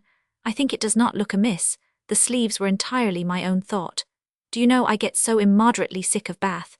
Your brother and I were agreeing this morning that, though it is vastly well to be here for a few weeks, we would not live here for millions. We soon found out that our tastes were exactly alike in preferring the country to every other place. Really, our opinions were so exactly the same, it was quite ridiculous. There was not a single point in which we differed. I would not have had you by for the world. You are such a sly thing, I am sure you would have made some droll remark or other about it. No, indeed I should not. Oh, yes, you would indeed. I know you better than you know yourself. You would have told us that we seemed born for each other, or some nonsense of that kind, which would have distressed me beyond conception. My cheeks would have been as red as your roses. I would not have had you by for the world. Indeed, you do me injustice. I would not have made so improper a remark upon any account, and besides, I am sure it would never have entered my head. Isabella smiled incredulously, and talked the rest of the evening to James. Catherine's resolution of endeavouring to meet Miss Tilney again continued in full force the next morning. Until the usual moment of going to the pump-room, she felt some alarm from the dread of a second prevention.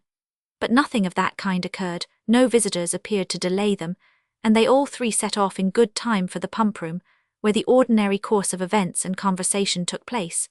Mr. Allen, after drinking his glass of water, joined some gentlemen to talk over the politics of the day and compare the accounts of their newspapers, and the ladies walked about together, noticing every new face and almost every new bonnet in the room. The female part of the Thorpe family, attended by James Morland, appeared among the crowd in less than a quarter of an hour, and Catherine immediately took her usual place by the side of her friend. James, who was now in constant attendance, maintained a similar position, and separating themselves from the rest of their party, they walked in that manner for some time, till Catherine began to doubt the happiness of a situation which, confining her entirely to her friend and brother, gave her very little share in the notice of either. They were always engaged in some sentimental discussion or lively dispute, but their sentiment was conveyed in such whispering voices, and their vivacity attended with so much laughter, that though Catherine's supporting opinion was not unfrequently called for by one or the other, she was never able to give any, from not having heard a word of the subject. At length, however, she was empowered to disengage herself from her friend by the avowed necessity of speaking to Miss Tilney, whom she most joyfully saw just entering the room with Mrs. Hughes, and whom she instantly joined, with a firmer determination to be acquainted than she might have had courage to command, had she not been urged by the disappointment of the day before. Miss Tilney met her with great civility, returned her advances with equal goodwill, and they continued talking together as long as both parties remained in the room. And though in all probability not an observation was made, nor an expression used by either which had not been made and used some thousands of times before, under that roof in every Bath season, yet the merit of their being spoken with simplicity and truth, and without personal conceit, might be something uncommon. "How well your brother dances," was an artless exclamation of Catherine's towards the close of their conversation, which at once surprised and amused her companion. "Henry," she replied with a smile, "yes, he does dance very well. He must have thought it very odd to hear me say I was engaged the other evening when he saw me sitting down, but I really had been engaged the whole day to Mr. Thorpe." Miss Tilney could only bow. "You cannot think," added Catherine after a moment's silence, "how surprised I was to see him again. I felt so sure of his being quite gone away. When Henry had the pleasure of seeing you before, he was in Bath but for a couple of days. He came only to engage lodgings for us." "That never occurred to me. and of course not seeing him anywhere I thought he must be gone. Was not the young lady he danced with on Monday a Miss Smith? Yes, an acquaintance of Mrs. Hughes. I dare say she was very glad to dance.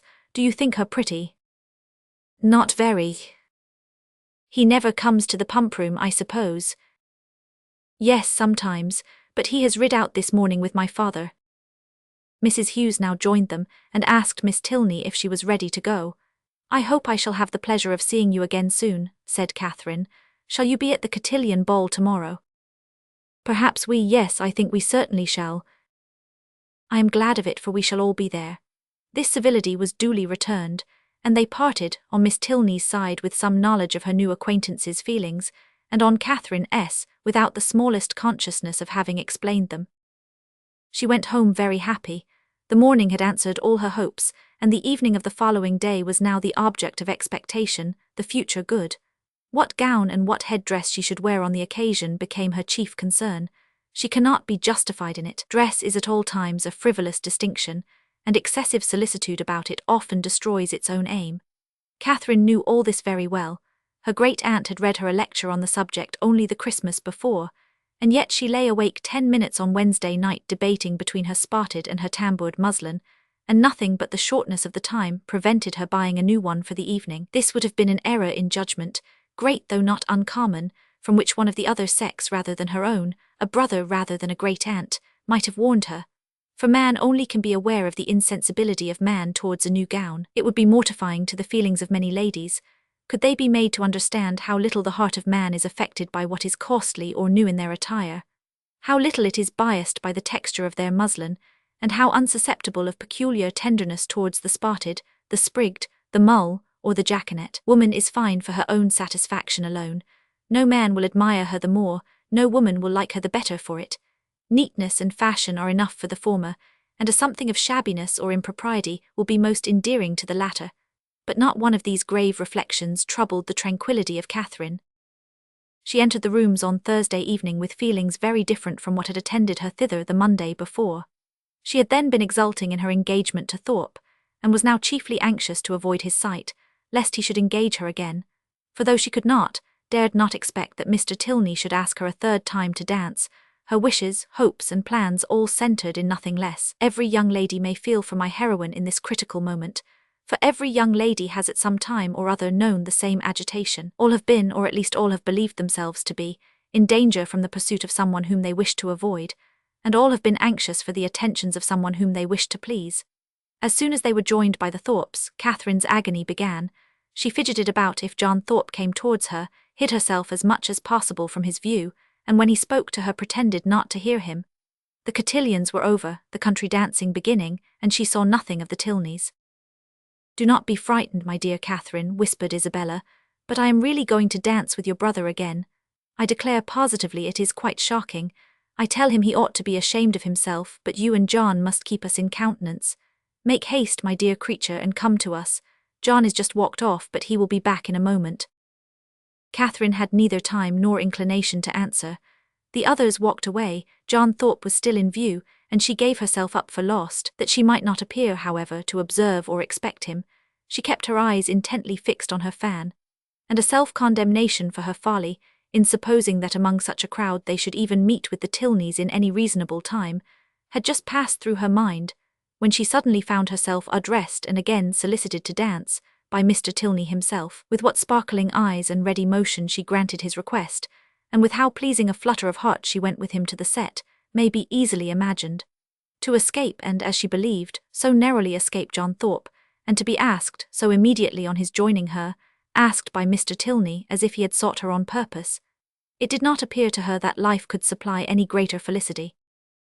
Scarcely had they worked themselves into the quiet possession of a place, however, when her attention was claimed by John Thorpe, who stood behind her.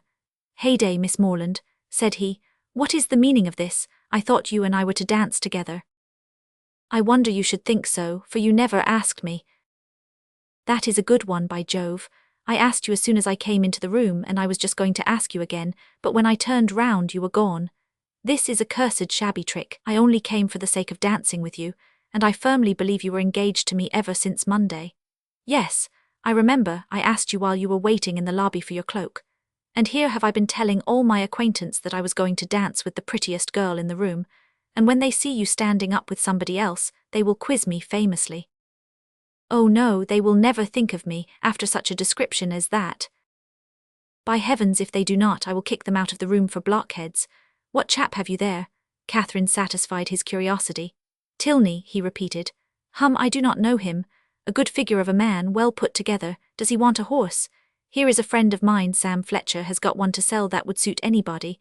A famous clever animal for the road, only 40 guineas. I had 50 minds to buy it myself, for it is one of my maxims always to buy a good horse when I meet with one, but it would not answer my purpose, it would not do for the field. I would give any money for a real good hunter. I have 3 now, the best that ever were backed. I would not take 800 guineas for them. Fletcher and I mean to get a house in Leicestershire against the next season. It is so uncomfortable living at an inn. This was the last sentence by which he could weary Catherine's attention, for he was just then borne off by the resistless pressure of a long string of passing ladies. Her partner now drew near and said, "That gentleman would have put me out of patience had he stayed with you half a minute longer. He has no business to withdraw the attention of my partner from me. We have entered into a contract of mutual agreeableness for the space of an evening, and all our agreeableness belongs solely to each other for that time. Nobody can fasten themselves on the notice of one without injuring the rights of the other. I consider a country dance as an emblem of marriage. Fidelity and complaisance are the principal duties of both, and those men who do not choose to dance or marry themselves have no business with the partners or wives of their neighbours. But they are such very different things that you think they cannot be compared together. To be sure not. People that marry can never part but must go and keep house together. People that dance only stand opposite each other in a long room for half an hour. And such is your definition of matrimony and dancing. Taken in that light, certainly, their resemblance is not striking, but I think I could place them in such a view. You will allow that in both man has the advantage of choice, woman only the power of refusal, that in both it is an engagement between man and woman, formed for the advantage of each, and that when once entered into, they belong exclusively to each other till the moment of its dissolution, that it is their duty, each to endeavour to give the other no cause for wishing that he or she had bestowed themselves elsewhere, and their best interest to keep their own imaginations from wandering towards the perfections of their neighbours, or fancying that they should have been better off with anyone else. You will allow all this. Yes, to be sure, as you state it, all this sounds very well, but still they are so very different. I cannot look upon them at all in the same light, nor think the same duties belong to them. In one respect there certainly is a difference. In marriage the man is supposed to provide for the support of the woman to make the home agreeable to the man, he is to purvey and she is to smile. But in dancing their duties are exactly changed. The agreeableness, the compliance are expected from him, while she furnishes the fan and the lavender water. That, I suppose, was the difference of duties which struck you, as rendering the conditions incapable of comparison. No, indeed, I never thought of that. Then I am quite at a loss. One thing, however, I must observe.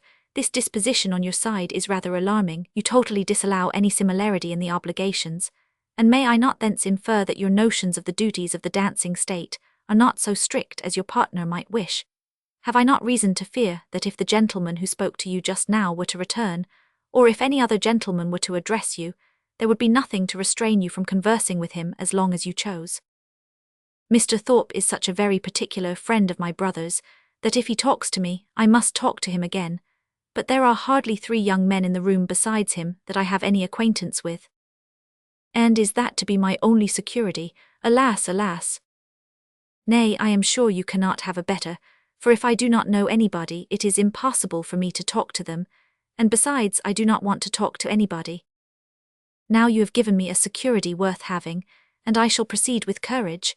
Do you find Bath as agreeable as when I had the honour of making the inquiry before? Yes, quite more so indeed. More so, take care, or you will forget to be tired of it at the proper time. You ought to be tired at the end of 6 weeks. I do not think I should be tired if I were to stay here 6 months. Bath, compared with London, has little variety, and so everybody finds out every year. For 6 weeks I allow Bath is pleasant enough, but beyond that it is the most tiresome place in the world.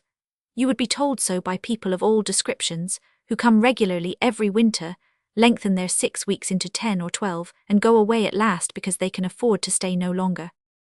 Well, other people must judge for themselves, and those who go to London may think nothing of Bath. But I, who live in a small retired village in the country, can never find greater sameness in such a place as this than in my own home. For here are a variety of amusements, a variety of things to be seen and done all day long, which I can know nothing of there. You are not fond of the country? Yes, I am. I have always lived there and always been very happy.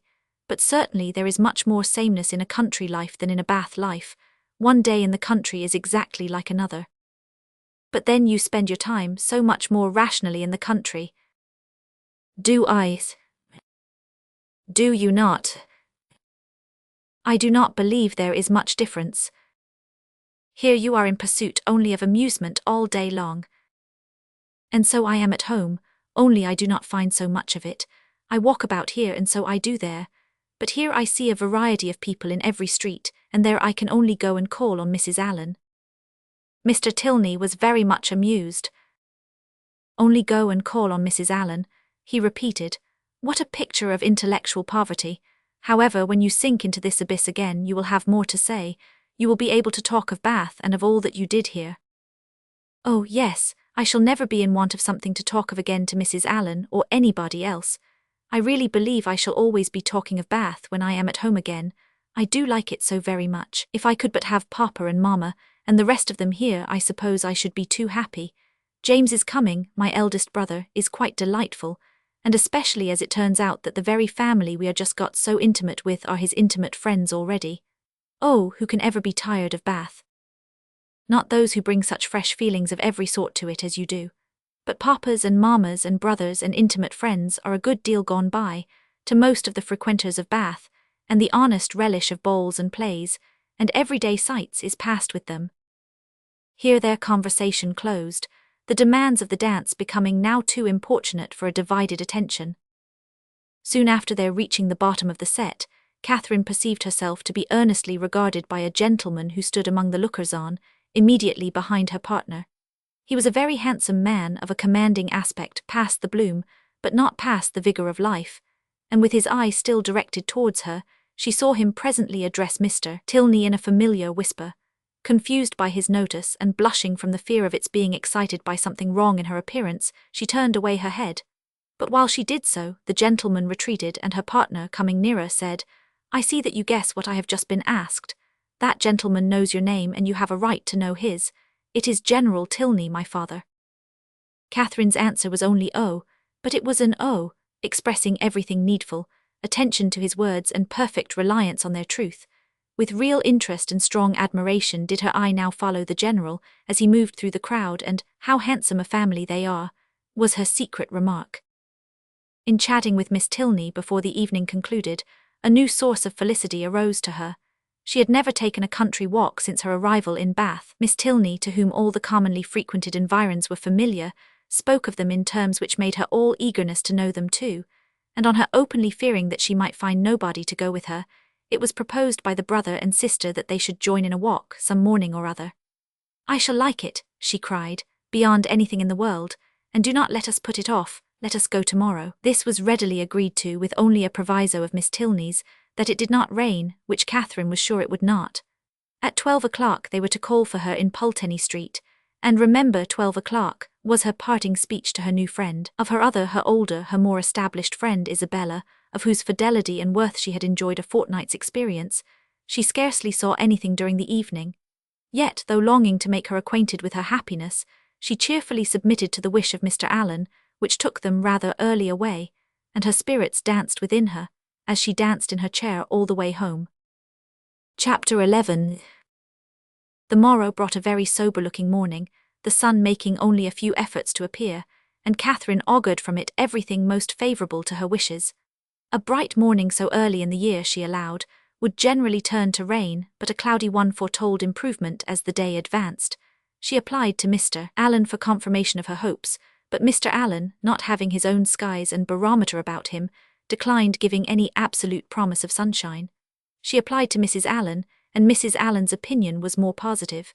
She had no doubt in the world of its being a very fine day, if the clouds would only go off, and the sun keep out. At about 11 o'clock, however, a few specks of small rain upon the windows caught Catherine's watchful eye, and "Oh, dear, I do believe it will be wet," broke from her in a most desponding tone. "I thought how it would be," said Mrs. Allen. "No walk for me today," sighed Catherine, "but perhaps it may come to nothing, or it may hold up before 12. "Perhaps it may, but then, my dear, it will be so dirty." "Oh, that will not signify, I never mind dirt." "No," replied her friend very placidly, "I know you never mind dirt." After a short pause, "It comes on faster and faster," said Catherine as she stood watching at a window. "So it does indeed. If it keeps raining, the streets will be very wet. There are 4 umbrellas up already. How I hate the sight of an umbrella. They are disagreeable things to carry. I would much rather take a chair at any time. It was such a nice-looking morning. I felt so convinced it would be dry." "Anybody would have thought so indeed. There will be very few people in the pump-room if it rains all the morning. I hope Mr. Allen will put on his greatcoat when he goes, but I dare say he will not, for he had rather do anything in the world than walk out in a greatcoat. I wonder he should dislike it, it must be so comfortable." The rain continued, fast though not heavy. Catherine went every 5 minutes to the clock, threatening on each return that, if it still kept on raining another 5 minutes, she would give up the matter as hopeless. The clock struck 12 and it still rained. "You will not be able to go, my dear." "I do not quite despair yet. I shall not give it up till 12:15. This is just the time of day for it to clear up, and I do think it looks a little lighter. There, it is 20 minutes after 12, and now I shall give it up entirely. Oh, that we had such weather here as they had at Udolpho, or at least in Tuscany and the south of France. The night that poor St. Aubin died. Such beautiful weather." At 12:30, when Catherine's anxious attention to the weather was over, and she could no longer claim any merit from its amendment, the sky began voluntarily to clear. A gleam of sunshine took her quite by surprise. She looked round, the clouds were parting, and she instantly returned to the window to watch over and encourage the happy appearance. 10 minutes more made it certain that a bright afternoon would succeed, and justified the opinion of Mrs. Allen, who had always thought it would clear up. But whether Catherine might still expect her friends, whether there had not been too much rain for Miss Tilney to venture, must yet be a question. It was too dirty for Mrs. Allen to accompany her husband to the pump-room. He accordingly set off by himself, and Catherine had barely watched him down the street, when her notice was claimed by the approach of the same 2 open carriages, containing the same 3 people that had surprised her so much a few mornings back. "Isabella, my brother, and Mr. Thorpe, I declare, they are coming for me perhaps, but I shall not go, I cannot go indeed, for you know Miss Tilney may still call." Mrs. Allen agreed to it. John Thorpe was soon with them, and his voice was with them yet sooner, for on the stairs he was calling out to Miss Morland to be quick. Make haste," as he threw open the door. "Put on your hat this moment, there is no time to be lost, we are going to Bristol. How do you do, Mrs. Allen?" "To Bristol, is not that a great way off? But however, I cannot go with you today because I am engaged. I expect some friends every moment." This was of course vehemently talked down as no reason at all. Mrs. Allen was called on to second him, and the 2 others walked in to give their assistance. "My sweetest Catherine, is not this delightful? We shall have a most heavenly drive. You are to thank your brother and me for the scheme.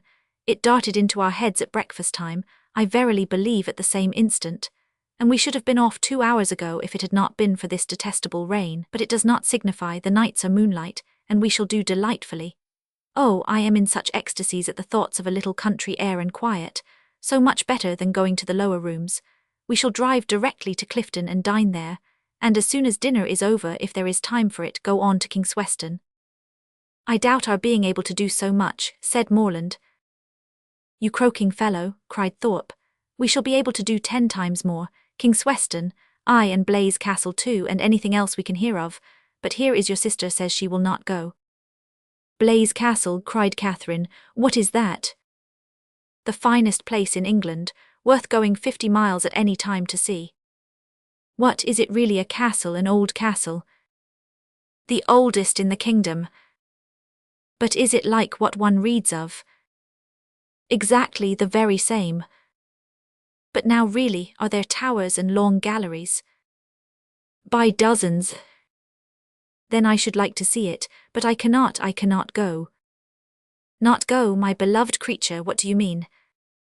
"I cannot go because," looking down as she spoke, fearful of Isabella's smile, I expect Miss Tilney and her brother to call on me to take a country walk. They promised to come at 12, only it rained, but now, as it is so fine, I dare say they will be here soon." "Not they indeed," cried Thorpe, "for as we turned into Broad Street I saw them. Does he not drive a phaeton with bright chestnuts?" "I do not know indeed." "Yes, I know he does, I saw him. You are talking of the man you danced with last night, are not you?" "Yes." "Well, I saw him at that moment turn up the Lansdowne Road, driving a smart-looking girl." "Did you indeed?" "Did, upon my soul, knew him again directly, and he seemed to have got some very pretty cattle too." "It is very odd, but I suppose they thought it would be too dirty for a walk." "And well they might, for I never saw so much dirt in my life. Walk, you could no more walk than you could fly. It has not been so dirty the whole winter, it is ankle-deep everywhere." Isabella corroborated it. "My dearest Catherine, you cannot form an idea of the dirt. Come, you must go, you cannot refuse going now." "I should like to see the castle, but may we go all over it? May we go up every staircase and into every suite of rooms?" "Yes, yes, every hole and corner." "But then, if they should only be gone out for an hour till it is drier, and call by and by?" "Make yourself easy, there is no danger of that, for I heard Tilney hallooing to a man who was just passing by on horseback, that they were going as far as Wick Rocks." "Then I will. Shall I go, Mrs. Allen?" "Just as you please, my dear." "Mrs. Allen, you must persuade her to go," was the general cry. Mrs. Allen was not inattentive to it. "Well, my dear," said she, "suppose you go," and in 2 minutes they were off. Catherine's feelings, as she got into the carriage, were in a very unsettled state, divided between regret for the loss of one great pleasure, and the hope of soon enjoying another, almost its equal in degree, however unlike in kind. She could not think the Tilneys had acted quite well by her, in so readily giving up their engagement, without sending her any message of excuse. It was now but an hour later than the time fixed on for the beginning of their walk, and in spite of what she had heard of the prodigious accumulation of dirt in the course of that hour, she could not from her own observation help thinking that they might have gone with very little inconvenience. To feel herself slighted by them was very painful. On the other hand, the delight of exploring an edifice like Udolpho, as her fancy represented Blaise Castle to be, was such a counterpoise of good as might console her for almost anything. They passed briskly down Pulteney Street, and through Laura Place without the exchange of many words. Thorpe talked to his horse, and she meditated by turns on broken promises and broken arches, phaetons and false hangings, Tilneys and trapdoors. As they entered Argyle Buildings, however, she was roused by this address from her companion. "Who is that girl who looked at you so hard as she went by?" "Who, where't?" "On the right-hand pavement. She must be almost out of sight now." Catherine looked round and saw Miss Tilney leaning on her brother's arm, walking slowly down the street. She saw them both looking back at her. "Stop, stop, Mr. Thorpe," she impatiently cried. "It is Miss Tilney, it is indeed. How could you tell me they were gone? Stop, stop, I will get out this moment and go to them." But to what purpose did she speak? Thorpe only lashed his horse into a brisker trot. The Tilneys, who had soon ceased to look after her, were in a moment out of sight round the corner of Laura Place, and in another moment she was herself whisked into the marketplace. Still, however, and during the length of another street, she entreated him to stop. "Pray, pray stop, Mr. Thorpe, I cannot go on, I will not go on, I must go back to Miss Tilney." But Mr. Thorpe only laughed, smacked his whip, encouraged his horse, made odd noises and drove on, and Catherine, angry and vexed as she was, having no power of getting away, was obliged to give up the point and submit. Her reproaches, however, were not spared. "How could you deceive me so, Mr. Thorpe? How could you say that you saw them driving up the Lansdowne Road? I would not have had it happen so for the world. They must think it so strange, so rude of me. To go by them too, without saying a word. You do not know how vexed I am. I shall have no pleasure at Clifton, nor in anything else. I had rather, 10,000 times rather, get out now and walk back to them. How could you say you saw them driving out in a phaeton?" Thorpe defended himself very stoutly, declared he had never seen two men so much alike in his life, and would hardly give up the point of its having been Tilney himself. Their drive, even when this subject was over, was not likely to be very agreeable. Catherine's complacence was no longer what it had been in their former airing. She listened reluctantly, and her replies were short. Blaise Castle remained her only comfort. Towards that she still looked at intervals with pleasure, though rather than be disappointed of the promised walk, and especially rather than be thought ill of by the Tilneys, She would willingly have given up all the happiness which its walls could supply, the happiness of a progress through a long suite of lofty rooms, exhibiting the remains of magnificent furniture, though now for many years deserted, the happiness of being stopped in their way along narrow, winding vaults by a low, grated door, or even of having their lamp, their only lamp, extinguished by a sudden gust of wind, and of being left in total darkness. In the meanwhile they proceeded on their journey without any mischance, and were within view of the town of Keynsham, when a halloo from Morland, who was behind them, made his friend pull up, to know what was the matter. The others then came close enough for conversation, and Morland said, "We had better go back, Thorpe. It is too late to go on today. Your sister thinks so as well as I. We have been exactly an hour coming from Pulteney Street, very little more than 7 miles, and I suppose we have at least 8 more to go. It will never do. We set out a great deal too late. We had much better put it off till another day and turn round." "It is all one to me," replied Thorpe rather angrily, and instantly turning his horse they were on their way back to Bath. "If your brother had not got such a beast to drive," said he soon afterwards, "we might have done it very well. My horse would have trotted to Clifton within the hour if left to himself, and I have almost broke my arm with pulling him into that cursed broken-winded jade's pace. Morland is a fool for not keeping a horse and gig of his own." "No, he is not," said Catherine warmly, "for I am sure he could not afford it." "And why cannot he afford it?" "Because he has not money enough." "And whose fault is that?" "Nobody's that I know of." Thorpe then said something in the loud, incoherent way to which he had often recourse, about its being a thing to be miserly, and that if people who rolled in money could not afford things, he did not know who could, which Catherine did not even endeavour to understand. Disappointed of what was to have been the consolation for her first disappointment, she was less and less disposed either to be agreeable herself or to find her companion so, and they returned to Pulteney Street without her speaking 20 words. As she entered the house, the footman told her that a gentleman and lady had called and inquired for her a few minutes after her setting off, that, when he told them she was gone out with Mr. Thorpe, the lady had asked whether any message had been left for her, and on his saying no had felt for a card but said she had none about her and went away. Pondering over these heartrending tidings, Catherine walked slowly upstairs. At the head of them she was met by Mr. Allen, who, on hearing the reason of their speedy return, said, "I am glad your brother had so much sense. I am glad you are come back. It was a strange, wild scheme." They all spent the evening together at Thorpe's. Catherine was disturbed and out of spirits, but Isabella seemed to find a pool of commerce, in the fate of which she shared, by private partnership with Morland, a very good equivalent for the quiet and country air of an inn at Clifton. Her satisfaction, too, in not being at the lower rooms was spoken more than once. "How I pity the poor creatures that are going there. How glad I am that I am not amongst them. I wonder whether it will be a full ball or not. They have not begun dancing yet. I would not be there for all the world. It is so delightful to have an evening now and then to oneself. I dare say it will not be a very good ball. I know the Mitchells will not be there. I am sure I pity everybody that is. But I dare say, Mr. Morland, you long to be at it, do not you? I am sure you do.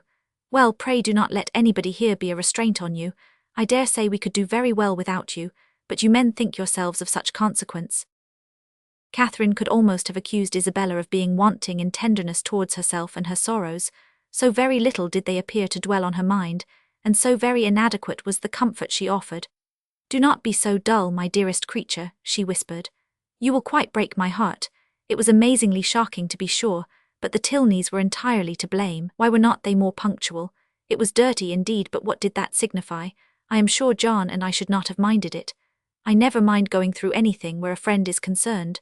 That is my disposition, and John is just the same. He has amazing strong feelings. Good heavens, what a delightful hand you have got. Kings, I vow, I never was so happy in my life. I would 50 times rather you should have them than myself. And now I may dismiss my heroine to the sleepless couch, which is the true heroine's portion, to a pillow strewed with thorns and wet with tears. And lucky may she think herself, if she get another good night's rest in the course of the next 3 months. Chapter 12. "Mrs. Allen," said Catherine the next morning, "will there be any harm in my calling on Miss Tilney today? I shall not be easy till I have explained everything." "Go by all means, my dear, only put on a white gown. Miss Tilney always wears white." Catherine cheerfully complied, and being properly equipped, was more impatient than ever to be at the pump room. that she might inform herself of General Tilney's lodgings, for though she believed they were in Milsom Street, she was not certain of the house, and Mrs. Allen's wavering convictions only made it more doubtful. To Milsom Street she was directed, and having made herself perfect in the number, hastened away with eager steps and a beating heart to pay her visit, explain her conduct and be forgiven, tripping lightly through the churchyard, and resolutely turning away her eyes, that she might not be obliged to see her beloved Isabel and her dear family, who, she had reason to believe, were in a shop hard by. She reached the house without any impediment, looked at the number, knocked at the door, and inquired for Miss Tilney.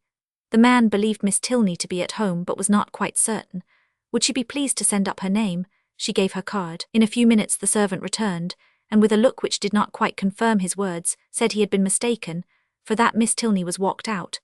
Catherine, with a blush of mortification, left the house. She felt almost persuaded that Miss Tilney was at home, and too much offended to admit her, and as she retired down the street, could not withhold one glance at the drawing-room windows in expectation of seeing her there, but no one appeared at them. At the bottom of the street, however, she looked back again, and then not at a window but issuing from the door she saw Miss Tilney herself. She was followed by a gentleman, whom Catherine believed to be her father, and they turned up towards Edgar's buildings. Catherine, in deep mortification, proceeded on her way. She could almost be angry herself at such angry incivility, but she checked the resentful sensation. She remembered her own ignorance. She knew not how such an offence as hers might be classed by the laws of worldly politeness, to what a degree of unforgivingness it might with propriety lead, nor to what rigours of rudeness in return it might justly make her amenable. Dejected and humbled, she had even some thoughts of not going with the others to the theatre that night, but it must be confessed that they were not of long continuance, for she soon recollected, in the first place, that she was without any excuse for staying at home, and in the second, that it was a play she wanted very much to see. To the theatre accordingly they all went. No Tilneys appeared to plague or please her. She feared that amongst the many perfections of the family, a fondness for plays was not to be ranked, but perhaps it was because they were habituated to the finer performances of the London stage, which she knew, on Isabella's authority, rendered everything else of the kind quite horrid. She was not deceived in her own expectation of pleasure. The comedy so well suspended her care that no one, observing her during the first 4 acts, would have supposed she had any wretchedness about her. On the beginning of the 5th, however, the sudden view of Mr. Henry Tilney and his father, joining a party in the opposite box, recalled her to anxiety and distress. The stage could no longer excite genuine merriment, no longer keep her whole attention. Every other look upon an average was directed towards the opposite box, and for the space of 2 entire scenes did she thus watch Henry Tilney, without being once able to catch his eye. No longer could he be suspected of indifference for a play. His notice was never withdrawn from the stage during 2 whole scenes. At length, however, he did look towards her, and he bowed, but such a bow! No smile, no continued observance attended it. His eyes were immediately returned to their former direction. Catherine was restlessly miserable. She could almost have run round to the box in which he sat, and forced him to hear her explanation. Feelings rather natural than heroic possessed her. Instead of considering her own dignity injured by this ready condemnation, instead of proudly resolving, in conscious innocence, to show her resentment towards him who could harbour a doubt of it, to leave to him all the trouble of seeking an explanation, and to enlighten him on the past only by avoiding his sight, or flirting with somebody else, she took to herself all the shame of misconduct, or at least of its appearance, and was only eager for an opportunity of explaining its cause. The play concluded, the curtain fell. Henry Tilney was no longer to be seen where he had hitherto sat, but his father remained, and perhaps he might be now coming round to their box. She was right. In a few minutes he appeared, and making his way through the then thinning rows, spoke with like calm politeness to Mrs. Allen and her friend. Not with such calmness was he answered by the latter. "Oh, Mr. Tilney, I have been quite wild to speak to you and make my apologies. You must have thought me so rude, but indeed it was not my own fault, was it, Mrs. Allen? Did not they tell me that Mr. Tilney and his sister were gone out in a phaeton together? And then what could I do? But I had 10,000 times rather have been with you, now had not I, Mrs. Allen?" "My dear, you tumble my gown," was Mrs. Allen's reply. Her assurance, however, standing sole as it did, was not thrown away. It brought a more cordial, more natural smile into his countenance, and he replied in a tone which retained only a little affected reserve. "We were much obliged to you at any rate for wishing us a pleasant walk after our passing you in Argyle Street. You were so kind as to look back on purpose." "But indeed I did not wish you a pleasant walk. I never thought of such a thing, but I begged Mr. Thorpe so earnestly to stop. I called out to him as soon as ever I saw you. Now Mrs. Allen did not. Oh, you were not there, but indeed I did. And if Mr. Thorpe would only have stopped, I would have jumped out and run after you. Is there a Henry in the world who could be insensible to such a declaration? Henry Tilney at least was not. With a yet sweeter smile, he said everything that need be said of his sister's concern, regret, and dependence on Catherine's honour. Oh, do not say Miss Tilney was not angry, cried Catherine, because I know she was, for she would not see me this morning when I called. I saw her walk out of the house the next minute after my leaving it. I was hurt, but I was not affronted. Perhaps you did not know I had been there. I was not within at the time, but I heard of it from Alina, and she has been wishing ever since to see you to explain the reason of such incivility. But perhaps I can do it as well. It was nothing more than that my father, they were just preparing to walk out, and he being hurried for time and not caring to have it put off, made a point of her being denied. That was all, I do assure you. She was very much vexed and meant to make her apology as soon as possible. Catherine's mind was greatly eased by this information, yet a something of solicitude remained, from which sprang the following question, thoroughly artless in itself, though rather distressing to the gentleman. But, Mr. Tilney, why were you less generous than your sister? If she felt such confidence in my good intentions and could suppose it to be only a mistake, why should you be so ready to take offence? Me, I take offence. Nay, I am sure by your look, when you came into the box, you were angry. I angry, I could have no right. Well, nobody would have thought you had no right who saw your face. He replied by asking her to make room for him, and talking of the play. He remained with them some time, and was only too agreeable for Catherine to be contented when he went away. Before they parted, however, it was agreed that the projected walk should be taken as soon as possible, and setting aside the misery of his quitting their box, she was, upon the whole, left one of the happiest creatures in the world. While talking to each other, she had observed with some surprise that John Thorpe, who was never in the same part of the house for 10 minutes together, was engaged in conversation with General Tilney, and she felt something more than surprise when she thought she could perceive herself the object of their attention and discourse. What could they have to say of her? She feared General Tilney did not like her appearance. She found it was implied in his preventing her admittance to his daughter, rather than postpone his own walk a few minutes. How came Mr. Thorpe to know your father? Was her anxious inquiry as she pointed them out to her companion. He knew nothing about it, but his father, like every military man, had a very large acquaintance. When the entertainment was over, Thorpe came to assist them in getting out. Catherine was the immediate object of his gallantry, and while they waited in the lobby for a chair, he prevented the inquiry which had travelled from her heart almost to the tip of her tongue, by asking in a consequential manner whether she had seen him talking with General Tilney.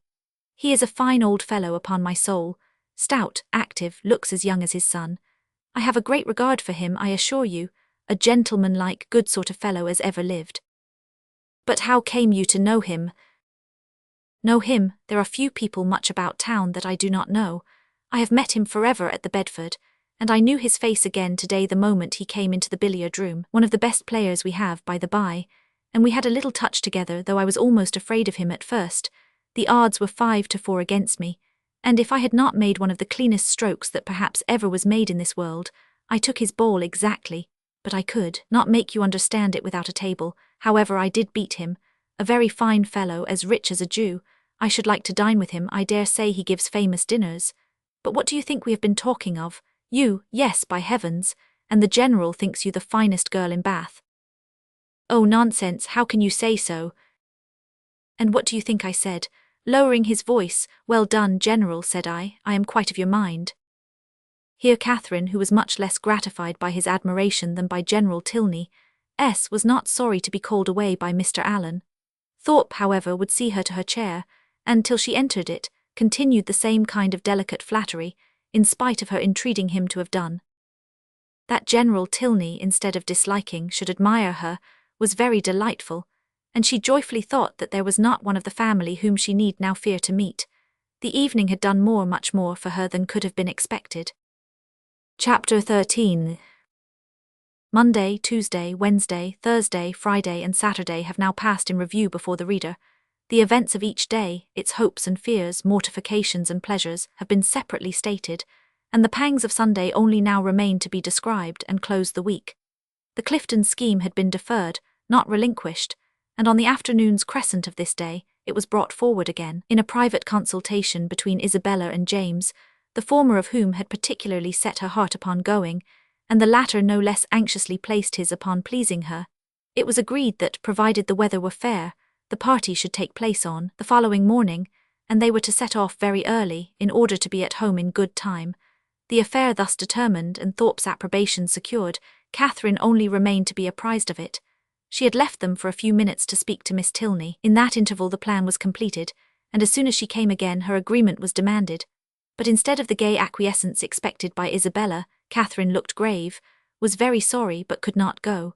The engagement which ought to have kept her from joining in the former attempt would make it impossible for her to accompany them now.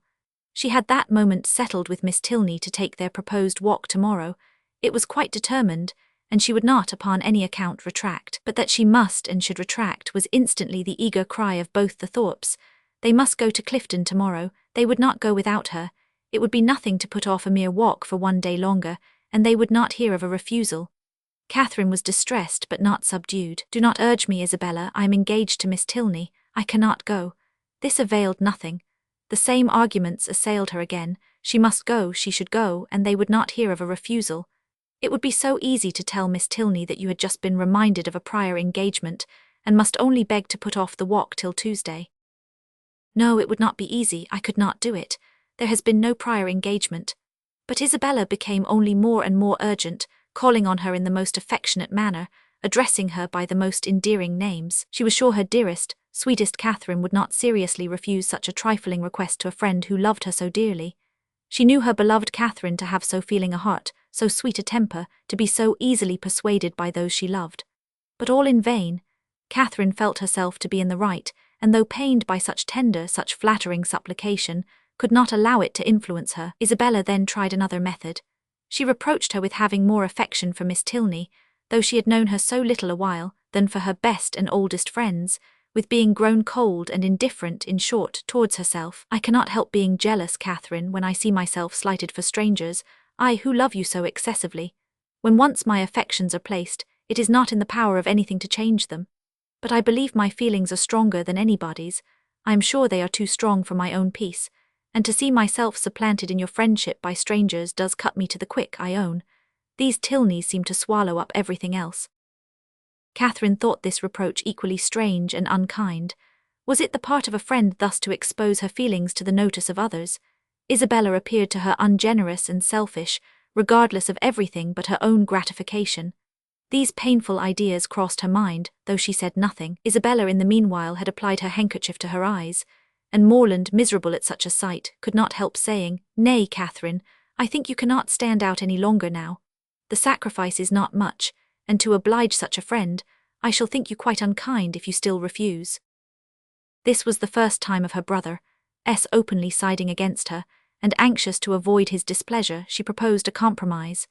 If they would only put off their scheme till Tuesday, which they might easily do as it depended only on themselves, she could go with them, and everybody might then be satisfied. But no, no, no, was the immediate answer. That could not be, for Thorpe did not know that he might not go to town on Tuesday.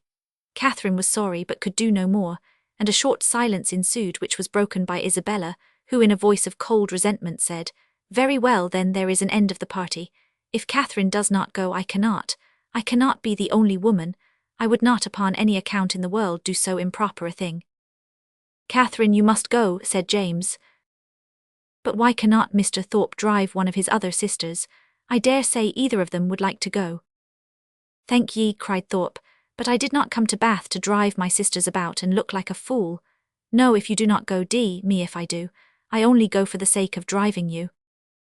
"That is a compliment which gives me no pleasure," but her words were lost on Thorpe, who had turned abruptly away. The three others still continued together, walking in a most uncomfortable manner to poor Catherine. Sometimes not a word was said, sometimes she was again attacked with supplications or reproaches, and her arm was still linked within Isabella's, though their hearts were at war. At one moment she was softened, at another irritated, always distressed but always steady. "I did not think you had been so obstinate, Catherine," said James. "You were not used to be so hard to persuade. You once were the kindest, best-tempered of my sisters." "I hope I am not less so now," she replied very feelingly, "but indeed I cannot go. If I am wrong, I am doing what I believe to be right. I suspect, said Isabella in a low voice, there is no great struggle. Catherine's heart swelled. She drew away her arm and Isabella made no opposition. Thus passed a long 10 minutes till they were again joined by Thorpe, who, coming to them with a gayer look, said, Well, I have settled the matter, and now we may all go tomorrow with a safe conscience. I have been to Miss Tilney and made your excuses. You have not, cried Catherine. I have, upon my soul, left her this moment, told her you had sent me to say that, having just recollected a prior engagement of going to Clifton with us tomorrow, you could not have the pleasure of walking with her till Tuesday. She said very well, Tuesday was just as convenient to her, so there is an end of all our difficulties. A pretty good thought of mine, hey? Isabella's countenance was once more all smiles and good humour, and James too looked happy again. A most heavenly thought indeed. Now, my sweet Catherine, all our distresses are over, you are honourably acquitted, and we shall have a most delightful party. This will not do, said Catherine. I cannot submit to this. I must run after Miss Tilney directly and set her right. Isabella, however, caught hold of one hand, Thorpe of the other, and remonstrances poured in from all three. Even James was quite angry. When everything was settled, when Miss Tilney herself said that Tuesday would suit her as well, it was quite ridiculous, quite absurd to make any further objection. I do not care. Mr. Thorpe had no business to invent any such message. If I had thought it right to put it off, I could have spoken to Miss Tilney myself. This is only doing it in a ruder way, and how do I know that Mr. Thorpe has? He may be mistaken again perhaps. He led me into one act of rudeness by his mistake on Friday. Let me go, Mr. Thorpe. Isabella, do not hold me. Thorpe told her it would be in vain to go after the Tilneys. They were turning the corner into Brock Street when he had overtaken them, and were at home by this time. Then I will go after them, said Catherine. Wherever they are I will go after them. It does not signify talking. If I could not be persuaded into doing what I thought wrong, I never will be tricked into it. And with these words she broke away and hurried off. Thorpe would have darted after her, but Morland withheld him. Let her go, if she will go. She is as obstinate as... Thorpe never finished the simile, for it could hardly have been a proper one. Away walked Catherine in great agitation, as fast as the crowd would permit her, fearful of being pursued yet determined to persevere. As she walked, she reflected on what had passed. It was painful to her to disappoint and displease them, particularly to displease her brother, but she could not repent her resistance, setting her own inclination apart, to have failed a second time in her engagement to Miss Tilney, to have retracted a promise voluntarily made only 5 minutes before, and on a false pretence too, must have been wrong. She had not been withstanding them on selfish principles alone. She had not consulted merely her own gratification. That might have been ensured in some degree by the excursion itself, by seeing Blaise Castle. No, she had attended to what was due to others, and to her own character in their opinion. Her conviction of being right, however, was not enough to restore her composure. Till she had spoken to Miss Tilney she could not be at ease, and quickening her pace when she got clear of the crescent, she almost ran over the remaining ground till she gained the top of Milsom Street. So rapid had been her movements that in spite of the Tilneys' advantage in the outset, they were but just turning into their lodgings as she came within view of them. And the servant still remaining at the open door, she used only the ceremony of saying that she must speak with Miss Tilney that moment, and hurrying by him proceeded upstairs. Then, opening the first door before her, which happened to be the right, she immediately found herself in the drawing-room with General Tilney, his son and daughter. Her explanation, defective only in being, from her irritation of nerves and shortness of breath, no explanation at all, was instantly given. I am come in a great hurry. It was all a mistake. I never promised to go. I told them from the first I could not go. I ran away in a great hurry to explain it. I did not care what you thought of me. I would not stay for the servant. The business, however, though not perfectly elucidated by this speech, soon ceased to be a puzzle. Catherine found that John Thorpe had given the message, and Miss Tilney had no scruple in owning herself greatly surprised by it. But whether her brother had still exceeded her in resentment, Catherine, though she instinctively addressed herself as much to one as to the other in her vindication, had no means of knowing.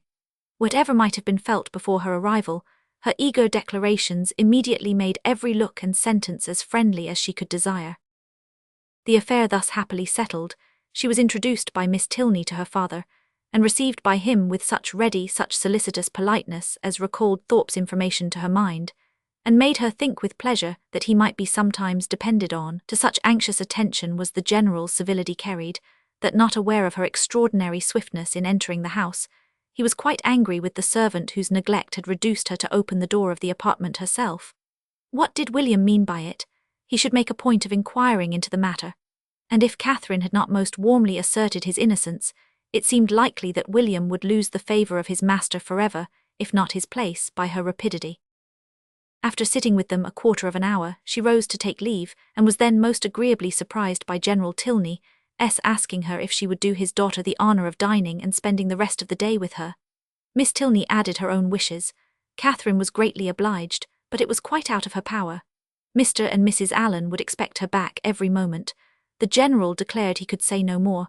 The claims of Mr. and Mrs. Allen were not to be superseded, but on some other day he trusted, when longer notice could be given, they would not refuse to spare her to her friend. Oh no, Catherine was sure they would not have the least objection, and she should have great pleasure in coming. The General attended her himself to the street door, saying everything gallant as they went downstairs, admiring the elasticity of her walk, which corresponded exactly with the spirit of her dancing, and making her one of the most graceful beaux she had ever beheld. When they parted, Catherine, delighted by all that had passed, proceeded gaily to Pulteney Street, walking, as she concluded, with great elasticity, though she had never thought of it before. She reached home without seeing anything more of the offended party, and now that she had been triumphant throughout, had carried her point, and was secure of her walk, she began, as the flutter of her spirits subsided, to doubt whether she had been perfectly right. A sacrifice was always noble, and if she had given way to their entreaties, she should have been spared the distressing idea of a friend displeased, a brother angry, and a scheme of great happiness to both destroyed, perhaps through her means. To ease her mind and ascertain by the opinion of an unprejudiced person what her own conduct had really been, she took occasion to mention before Mr. Allen the half-settled scheme of her brother and the Thorpes for the following day. Mr. Allen caught at it directly. "Well," said he, "and do you think of going too?" "No, I had just engaged myself to walk with Miss Tilney before they told me of it, and therefore you know I could not go with them, could I?" "No, certainly not, and I am glad you do not think of it. These schemes are not at all the thing. Young men and women driving about the country in open carriages. Now and then it is very well, but going to inns and public places together, it is not right, and I wonder Mrs. Thorpe should allow it. I am glad you do not think of going. I am sure Mrs. Morland would not be pleased. Mrs. Allen, are not you of my way of thinking? Do not you think these kind of projects objectionable?" "Yes, very much so indeed. Open carriages are nasty things. A clean gown is not 5 minutes wear in them. You are splashed getting in and getting out, and the wind takes your hair and your bonnet in every direction. I hate an open carriage myself." "I know you do, but that is not the question. Do not you think it has an odd appearance if young ladies are frequently driven about in them by young men, to whom they are not even related?" "Yes, my dear, a very odd appearance indeed. I cannot bear to see it." "Dear madam," cried Catherine, "then why did not you tell me so before? I am sure if I had known it to be improper, I would not have gone with Mr. Thorpe at all. But I always hoped you would tell me if you thought I was doing wrong." "And so I should, my dear, you may depend on it, for as I told Mrs. Morland at parting, I would always do the best for you in my power. But one must not be over-particular. Young people will be young people, as your good mother says herself. You know I wanted you, when we first came, not to buy that sprigged muslin, but you would. Young people do not like to be always thwarted." But this was something of real consequence, and I do not think you would have found me hard to persuade. "As far as it has gone hitherto, there is no harm done," said Mr. Allen, "and I would only advise you, my dear, not to go out with Mr. Thorpe any more." "That is just what I was going to say," added his wife. Catherine, relieved for herself, felt uneasy for Isabella, and after a moment's thought asked Mr. Allen whether it would not be both proper and kind in her to write to Miss Thorpe, and explain the indecorum of which she must be as insensible as herself, for she considered that Isabella might otherwise perhaps be going to Clifton the next day, in spite of what had passed. Mr. Allen, however, discouraged her from doing any such thing. "You had better leave her alone, my dear. She is old enough to know what she is about, and if not, has a mother to advise her. Mrs. Thorpe is too indulgent beyond a doubt, but however, you had better not interfere. She and your brother choose to go, and you will be only getting ill will." Catherine submitted, and though sorry to think that Isabella should be doing wrong, felt greatly relieved by Mr. Allen's approbation of her own conduct, and truly rejoiced to be preserved by his advice from the danger of falling into such an error herself. Her escape from being one of the party to Clifton was now an escape indeed. For what would the Tilneys have thought of her, if she had broken her promise to them in order to do what was wrong in itself, if she had been guilty of one breach of propriety, only to enable her to be guilty of another? Chapter 14. The next morning was fair, and Catherine almost expected another attack from the assembled party. With Mr. Allen to support her, she felt no dread of the event, but she would gladly be spared a contest where victory itself was painful, and was heartily rejoiced therefore at neither seeing nor hearing anything of them. The Tilneys called for her at the appointed time, and no new difficulty arising, no sudden recollection, no unexpected summons, no impertinent intrusion to disconcert their measures, my heroine was most unnaturally able to fulfil her engagement, though it was made with the hero himself. They determined on walking round Beechen Cliff, that noble hill whose beautiful verdure and hanging coppice render it so striking an object from almost every opening in Bath. "I never look at it," said Catherine, as they walked along the side of the river, "without thinking of the south of France." "You have been abroad then," said Henry, a little surprised. "Oh no, I only mean what I have read about. It always puts me in mind of the country that Emily and her father travelled through in the Mysteries of Udolpho. But you never read novels, I dare say." "Why not?" "Because they are not clever enough for you. Gentlemen read better books." The person, be it gentleman or lady, who has not pleasure in a good novel, must be intolerably stupid. I have read all Mrs. Radcliffe's works, and most of them with great pleasure. The Mysteries of Udolpho, when I had once begun it, I could not lay down again. I remember finishing it in 2 days, my hair standing on end the whole time. "Yes," added Miss Tilney, "and I remember that you undertook to read it aloud to me, and that when I was called away for only 5 minutes to answer a note, instead of waiting for me, you took the volume into the Hermitage Walk, and I was obliged to stay till you had finished it." "Thank you, Elena, a most honourable testimony. You see, Miss Morland, the injustice of your suspicions. Here was I in my eagerness to get on, refusing to wait only 5 minutes for my sister, breaking the promise I had made of reading it aloud, and keeping her in suspense at a most interesting part, by running away with the volume, which you are to observe was her own, particularly her own. I am proud when I reflect on it, and I think it must establish me in your good opinion." "I am very glad to hear it indeed, and now I shall never be ashamed of liking Udolpho myself, but I really thought before, young men despised novels amazingly." "It is amazingly. It may well suggest amazement if they do, for they read nearly as many as women. I myself have read hundreds and hundreds. Do not imagine that you can cope with me in a knowledge of Julia's and Lewis's, if we proceed to particulars and engage in the never-ceasing inquiry of have you read this, and have you read that. I shall soon leave you as far behind me as, what shall I say? I want an appropriate simile. As far as your friend Emily herself left poor Valancourt when she went with her aunt into Italy. Consider how many years I have had the start of you. I had entered on my studies at Oxford, while you were a good little girl working your sampler at home. Not very good, I am afraid, but now really do not you think Udolpho the nicest book in the world? The nicest, by which I suppose you mean the neatest, that must depend upon the binding." "Henry," said Miss Tilney, "you are very impertinent. Miss Morland, he is treating you exactly as he does his sister. He is forever finding fault with me for some incorrectness of language, and now he is taking the same liberty with you. The word nicest, as you used it, did not suit him, and you had better change it as soon as you can, or we shall be overpowered with Johnson and Blair all the rest of the way." "I am sure," cried Catherine, "I did not mean to say anything wrong, but it is a nice book, and why should not I call it so?" "Very true," said Henry, "and this is a very nice day, and we are taking a very nice walk, and you are 2 very nice young ladies. Oh, it is a very nice word indeed. It does for everything. Originally perhaps it was applied only to express neatness, propriety, delicacy, or refinement. People were nice in their dress, in their sentiments, or their choice. But now every commendation on every subject is comprised in that one word." "While in fact," cried his sister, "it ought only to be applied to you without any commendation at all. You are more nice than wise. Come, Miss Morland, let us leave him to meditate over our faults in the utmost propriety of diction, while we praise Udolpho in whatever terms we like best. It is a most interesting work. You are fond of that kind of reading." "To say the truth, I do not much like any other." "Indeed. That is, I can read poetry and plays and things of that sort, and do not dislike travels. But history, real solemn history, I cannot be interested in. Can you? Yes, I am fond of history. I wish I were too. I read it a little as a duty, but it tells me nothing that does not either vex or weary me. The quarrels of popes and kings, with wars or pestilences in every page, the men all so good for nothing, and hardly any women at all, it is very tiresome.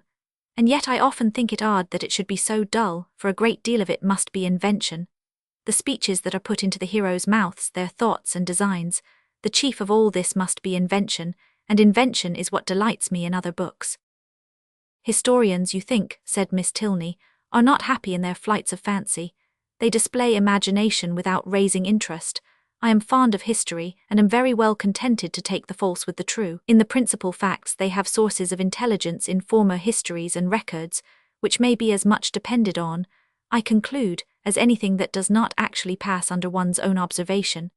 And as for the little embellishments you speak of, they are embellishments, and I like them as such.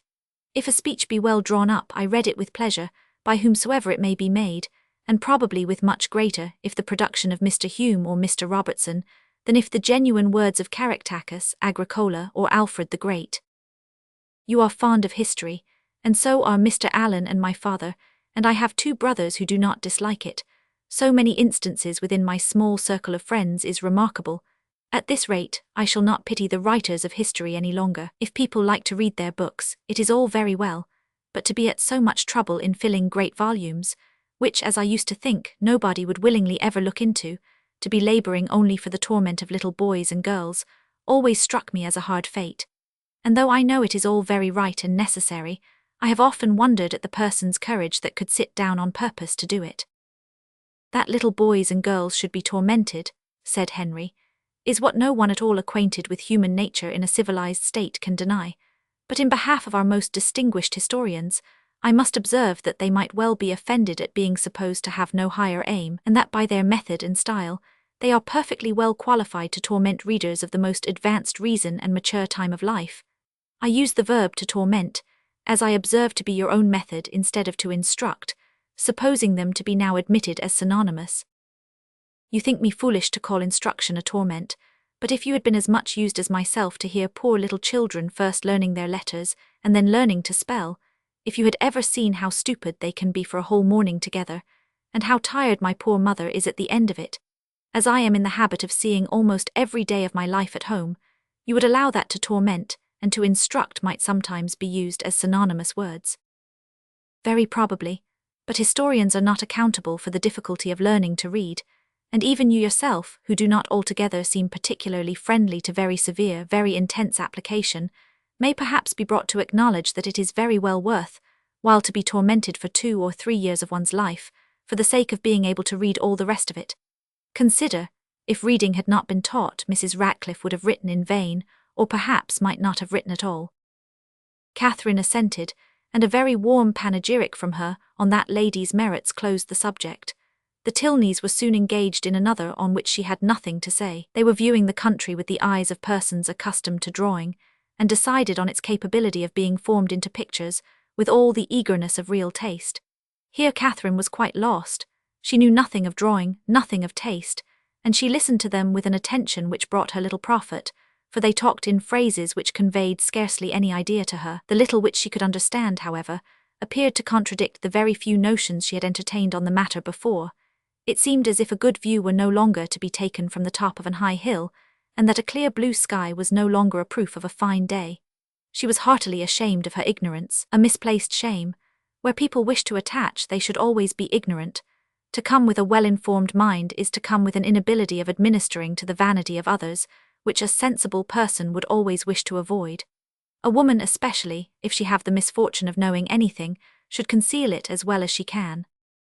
The advantages of natural folly in a beautiful girl have been already set forth by the capital pen of a sister author, and to her treatment of the subject I will only add in justice to men, that though to the larger and more trifling part of the sex, imbecility in females is a great enhancement of their personal charms, there is a portion of them too reasonable and too well informed themselves to desire anything more in woman than ignorance. But Catherine did not know her own advantages, did not know that a good-looking girl, with an affectionate heart and a very ignorant mind, cannot fail of attracting a clever young man, unless circumstances are particularly untoward. In the present instance, she confessed and lamented her want of knowledge, declared that she would give anything in the world to be able to draw. And a lecture on the picturesque immediately followed, in which his instructions were so clear that she soon began to see beauty in everything admired by him, and her attention was so earnest that he became perfectly satisfied of her having a great deal of natural taste. He talked of foregrounds, distances and second distances, side screens and perspectives, lights and shades, and Catherine was so hopeful a scholar that when they gained the top of Beechen Cliff, she voluntarily rejected the whole city of Bath as unworthy to make part of a landscape. Delighted with her progress and fearful of wearying her with too much wisdom at once, Henry suffered the subject to decline, and by an easy transition from a piece of rocky fragment and the withered oak which he had placed near its summit, to oaks in general, to forests, the enclosure of them, waste lands, crown lands and government, he shortly found himself arrived at politics, and from politics it was an easy step to silence. The general pause which succeeded his short disquisition on the state of the nation was put an end to by Catherine, who, in rather a solemn tone of voice, uttered these words: "I have heard that something very shocking indeed will soon come out in London." Miss Tilney, to whom this was chiefly addressed, was startled and hastily replied, "Indeed, and of what nature?" "That I do not know, nor who is the author. I have only heard that it is to be more horrible than anything we have met with yet." "Good heaven, where could you hear of such a thing?" "A particular friend of mine had an account of it in a letter from London yesterday. It is to be uncommonly dreadful. I shall expect murder and everything of the kind." "You speak with astonishing composure, but I hope your friend's accounts have been exaggerated, and if such a design is known beforehand, proper measures will undoubtedly be taken by government to prevent its coming to effect." "Government," said Henry, endeavouring not to smile, "neither desires nor dares to interfere in such matters. There must be murder, and government cares not how much." The ladies stared. He laughed and added, "Come, shall I make you understand each other, or leave you to puzzle out an explanation as you can? No, I will be noble. I will prove myself a man, no less by the generosity of my soul than the clearness of my head. I have no patience with such of my sex as disdain to let themselves sometimes down to the comprehension of yours. Perhaps the abilities of women are neither sound nor acute, neither vigorous nor keen. Perhaps they may want observation, discernment, judgment, fire, genius and wit. Miss Morland, do not mind what he says, but have the goodness to satisfy me as to this dreadful riot." "Riot? What riot?" "My dear Elena, the riot is only in your own brain. The confusion there is scandalous. Miss Morland has been talking of nothing more dreadful than a new publication which is shortly to come out, in 3 duodecimo volumes, 276 pages in each, with a frontispiece to the first, of 2 tombstones and a lantern, do you understand? And you, Miss Morland, my stupid sister has mistaken all your clearest expressions. You talked of expected horrors in London, and instead of instantly conceiving, as any rational creature would have done, that such words could relate only to a circulating library, she immediately pictured to herself a mob of 3,000 men assembling in St. George's Fields, the Bank attacked, the Tower threatened, the streets of London flowing with blood, a detachment of the 12th Light Dragoons, the hopes of the nation, called up from Northampton to quell the insurgents, and the gallant Captain Frederick Tilney, in the moment of charging at the head of his troop, knocked off his horse by a brickbat from an upper window. Forgive her stupidity. The fears of the sister have added to the weakness of the woman, but she is by no means a simpleton in general." Catherine looked grave. "And now, Henry," said Miss Tilney, "that you have made us understand each other, you may as well make Miss Morland understand yourself, unless you mean to have her think you intolerably rude to your sister, and a great brute in your opinion of women in general. Miss Morland is not used to your odd ways." "I shall be most happy to make her better acquainted with them." "No doubt, but that is no explanation of the present." "What am I to do?" "You know what you ought to do. Clear your character handsomely before her. Tell her that you think very highly of the understanding of women." "Miss Morland, I think very highly of the understanding of all the women in the world, especially of those, whoever they may be, with whom I happen to be in company." "That is not enough, be more serious." "Miss Morland, no one can think more highly of the understanding of women than I do. In my opinion, nature has given them so much that they never find it necessary to use more than half." "We shall get nothing more serious from him now, Miss Morland. He is not in a sober mood, but I do assure you that he must be entirely misunderstood if he can ever appear to say an unjust thing of any woman at all, or an unkind one of me. It was no effort to Catherine to believe that Henry Tilney could never be wrong.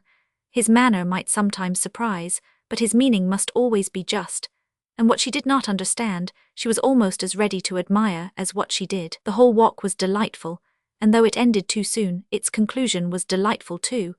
Her friends attended her into the house, and Miss Tilney, before they parted, addressing herself with respectful form, as much to Mrs. Allen as to Catherine, petitioned for the pleasure of her company to dinner on the day after the next. No difficulty was made on Mrs. Allen's side, and the only difficulty on Catherine's was in concealing the excess of her pleasure. The morning had passed away so charmingly as to banish all her friendship and natural affection, for no thought of Isabella or James had crossed her during their walk. When the Tilneys were gone, she became amiable again, but she was amiable for some time to little effect. Mrs. Allen had no intelligence to give that could relieve her anxiety.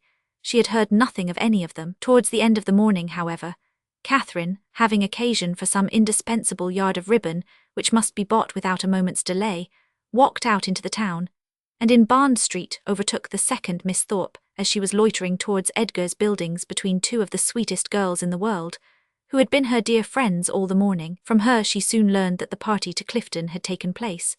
"They set off at 8 this morning," said Miss Anne, "and I am sure I do not envy them their drive. I think you and I are very well off to be out of the scrape. It must be the dullest thing in the world, for there is not a soul at Clifton at this time of year. Belle went with your brother, and John drove Maria." Catherine spoke the pleasure she really felt on hearing this part of the arrangement. "Oh yes," rejoined the other, "Maria is gone. She was quite wild to go. She thought it would be something very fine. I cannot say I admire her taste, and for my part I was determined from the first not to go if they pressed me ever so much."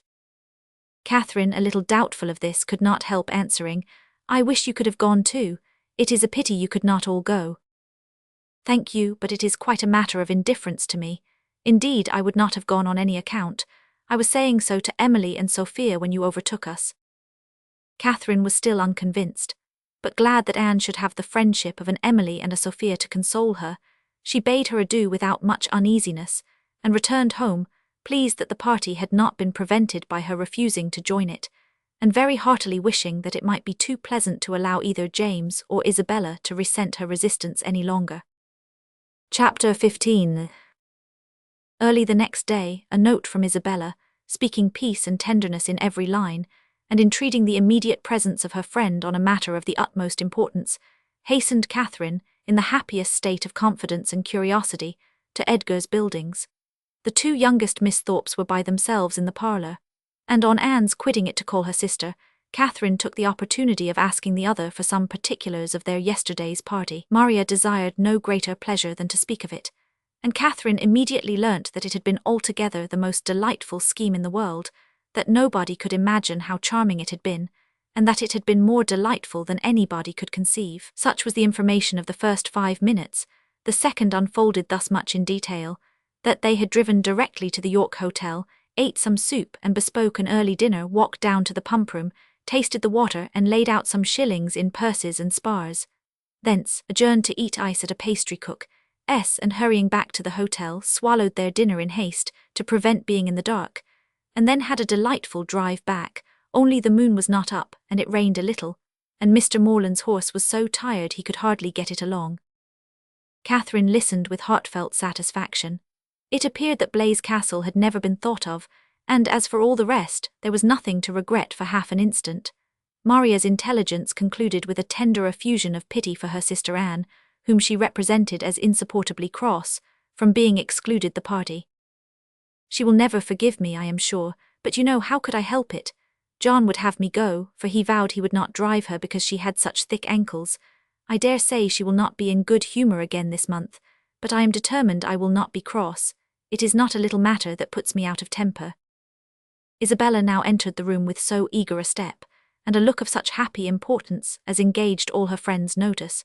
Maria was without ceremony sent away, and Isabella, embracing Catherine, thus began, "Yes, my dear Catherine, it is so indeed. Your penetration has not deceived you. Oh, that arch eye of yours, it sees through everything." Catherine replied only by a look of wondering ignorance. Nay, my beloved, sweetest friend, continued the other, compose yourself. I am amazingly agitated, as you perceive. Let us sit down and talk in comfort. Well, and so you guessed it the moment you had my note, sly creature. Oh, my dear Catherine, you alone who know my heart can judge of my present happiness. Your brother is the most charming of men. I only wish I were more worthy of him. But what will your excellent father and mother say? Oh, heavens, when I think of them I am so agitated. Catherine's understanding began to awake. An idea of the truth suddenly darted into her mind, and with the natural blush of so new an emotion she cried out, "Good heaven! My dear Isabella, what do you mean? Can you really be in love with James?" This bold surmise, however, she soon learnt comprehended but half the fact. The anxious affection which she was accused of having continually watched in Isabella's every look and action, had in the course of their yesterday's party, received the delightful confession of an equal love. Her heart and faith were alike engaged to James. Never had Catherine listened to anything so full of interest, wonder, and joy. Her brother and her friend engaged. New to such circumstances, the importance of it appeared unspeakably great, and she contemplated it as one of those grand events, of which the ordinary course of life can hardly afford a return. The strength of her feelings she could not express.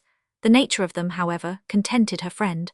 The happiness of having such a sister was their first effusion, and the fair ladies mingled in embraces and tears of joy.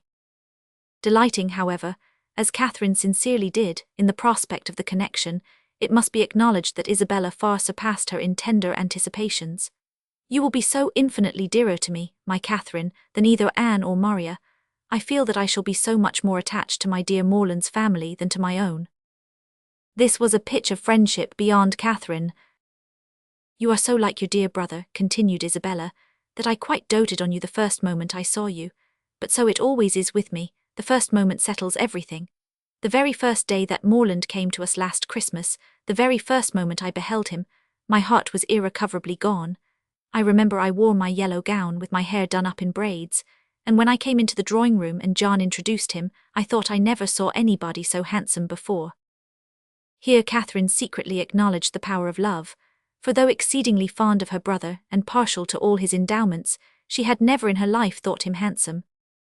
"I remember, too, Miss Andrews drank tea with us that evening, and wore her puce-coloured sarcenet, and she looked so heavenly that I thought your brother must certainly fall in love with her. I could not sleep a wink all night for thinking of it. Oh, Catherine, the many sleepless nights I have had on your brother's account. I would not have you suffer half what I have done. I am grown wretchedly thin, I know, but I will not pain you by describing my anxiety. You have seen enough of it. I feel that I have betrayed myself perpetually, so unguarded in speaking of my partiality for the church, but my secret I was always sure would be safe with you."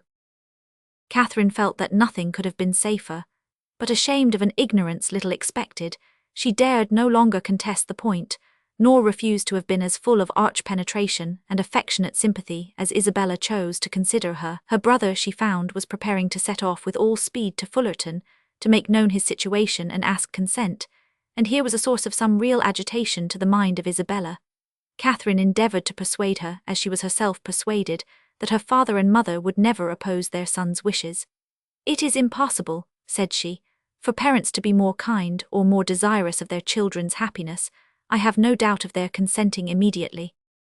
"Morland says exactly the same," replied Isabella, "and yet I dare not expect it. My fortune will be so small, they never can consent to it. Your brother, who might marry anybody." Here Catherine again discerned the force of love. "Indeed, Isabella, you are too humble. The difference of fortune can be nothing to signify." "Oh, my sweet Catherine, in your generous heart I know it would signify nothing, but we must not expect such disinterestedness in many. As for myself, I am sure I only wish our situations were reversed. Had I the command of millions, were I mistress of the whole world, your brother would be my only choice." This charming sentiment, recommended as much by sense as novelty, gave Catherine a most pleasing remembrance of all the heroines of her acquaintance, and she thought her friend never looked more lovely than in uttering the grand idea. "I am sure they will consent," was her frequent declaration. "I am sure they will be delighted with you." "For my own part," said Isabella, "my wishes are so moderate that the smallest income in nature would be enough for me. Where people are really attached, poverty itself is wealth. Grandeur I detest. I would not settle in London for the universe. A cottage in some retired village would be ecstasy. There are some charming little villas about Richmond." "Richmond," cried Catherine, You must settle near Fullerton, you must be near us. I am sure I shall be miserable if we do not. If I can but be near you I shall be satisfied. But this is idle talking. I will not allow myself to think of such things till we have your father's answer. Morland says that by sending it tonight to Salisbury we may have it tomorrow. Tomorrow, I know I shall never have courage to open the letter. I know it will be the death of me. A reverie succeeded this conviction, and when Isabella spoke again, it was to resolve on the quality of her wedding gown. Their conference was put an end to by the anxious young lover himself, who came to breathe his parting sigh before he set off for Wiltshire. Catherine wished to congratulate him, but knew not what to say, and her eloquence was only in her eyes. From them, however, the 8 parts of speech shone out most expressively, and James could combine them with ease. Impatient for the realization of all that he hoped at home, his adieus were not long, and they would have been yet shorter had he not been frequently detained by the urgent entreaties of his fair one that he would go. Twice was he called almost from the door by her eagerness to have him gone. Indeed, Morland, I must drive you away. Consider how far you have to ride. I cannot bear to see you linger so. For heaven's sake, waste no more time. There, go, I insist on it. The 2 friends, with hearts now more united than ever, were inseparable for the day, and in schemes of sisterly happiness the hours flew along. Mrs. Thorpe and her son, who were acquainted with everything, and who seemed only to want Mr. Morland's consent, to consider Isabella's engagement as the most fortunate circumstance imaginable for their family, were allowed to join their counsels, and add their quota of significant looks and mysterious expressions to fill up the measure of curiosity to be raised in the unprivileged younger sisters. To Catherine's simple feelings, this odd sort of reserve seemed neither kindly meant nor consistently supported, and its unkindness she would hardly have forborne pointing out had its inconsistency been less their friend. But Anne and Maria soon set her heart at ease by the sagacity of their I-know-what, and the evening was spent in a sort of war of wit, a display of family ingenuity, on one side in the mystery of an affected secret, on the other of undefined discovery, all equally acute. Catherine was with her friend again the next day, endeavouring to support her spirits and while away the many tedious hours before the delivery of the letters. A needful exertion, for as the time of reasonable expectation drew near, Isabella became more and more desponding, and before the letter arrived, had worked herself into a state of real distress. But when it did come, where could distress be found? I have had no difficulty in gaining the consent of my kind parents, and am promised that everything in their power shall be done to forward my happiness, were the first 3 lines, and in one moment all was joyful security. The brightest glow was instantly spread over Isabella's features, all care and anxiety seemed removed, her spirits became almost too high for control, and she called herself without scruple the happiest of mortals.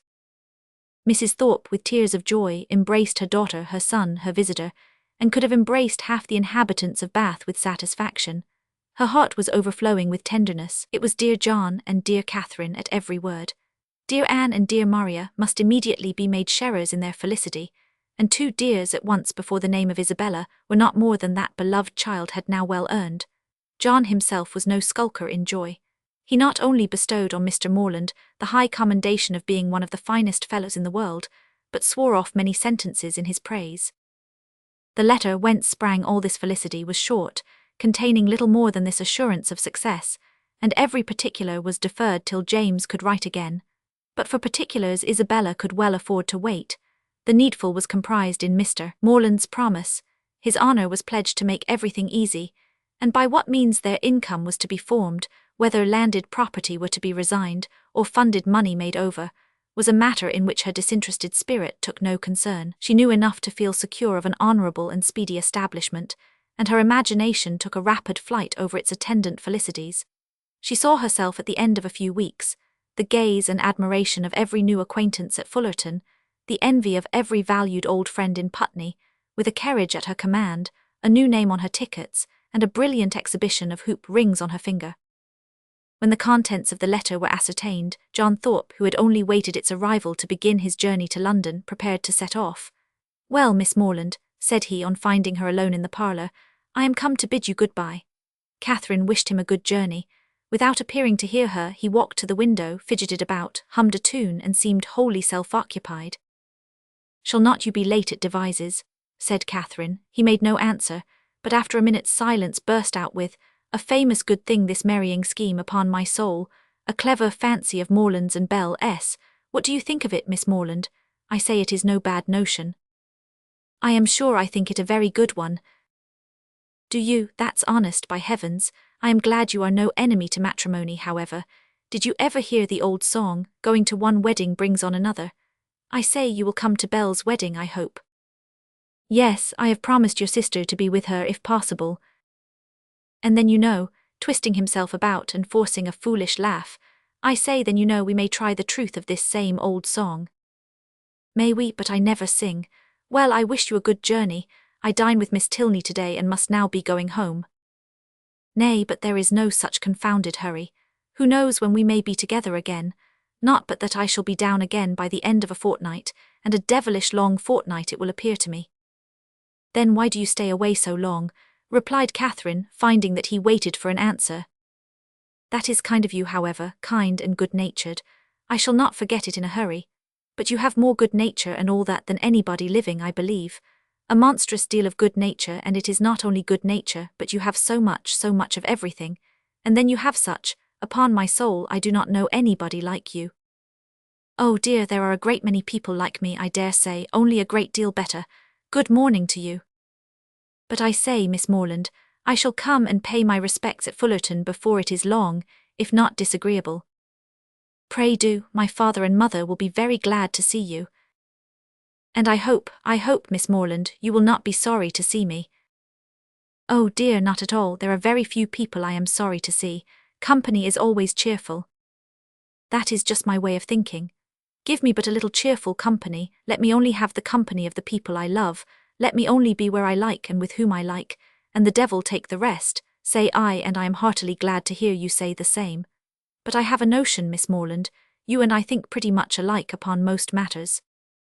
Perhaps we may, but it is more than I ever thought of, and as to most matters, to say the truth, there are not many that I know my own mind about.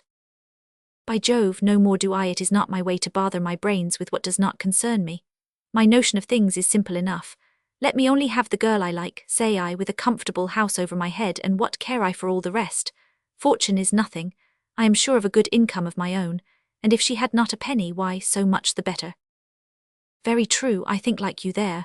If there is a good fortune on one side, there can be no occasion for any on the other, no matter which has it, so that there is enough. I hate the idea of one great fortune looking out for another, and to marry for money I think the wickedest thing in existence. Good day, we shall be very glad to see you at Fullerton whenever it is convenient. And away she went. It was not in the power of all his gallantry to detain her longer. With such news to communicate and such a visit to prepare for, her departure was not to be delayed by anything in his nature to urge, and she hurried away, leaving him to the undivided consciousness of his own happy address and her explicit encouragement.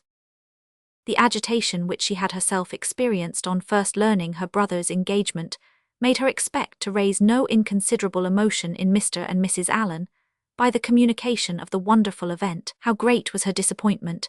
The important affair which many words of preparation ushered in had been foreseen by them both ever since her brother's arrival, and all that they felt on the occasion was comprehended in a wish for the young people's happiness, with a remark on the gentleman's side in favour of Isabella's beauty, and on the lady's of her great good luck. It was to Catherine the most surprising insensibility. The disclosure, however, of the great secret of James's going to Fullerton the day before did raise some emotion in Mrs. Allen. She could not listen to that with perfect calmness, but repeatedly regretted the necessity of its concealment, wished she could have known his intention, wished she could have seen him before he went, as she should certainly have troubled him with her best regards to his father and mother, and her kind compliments to all the Skinners. Chapter 16.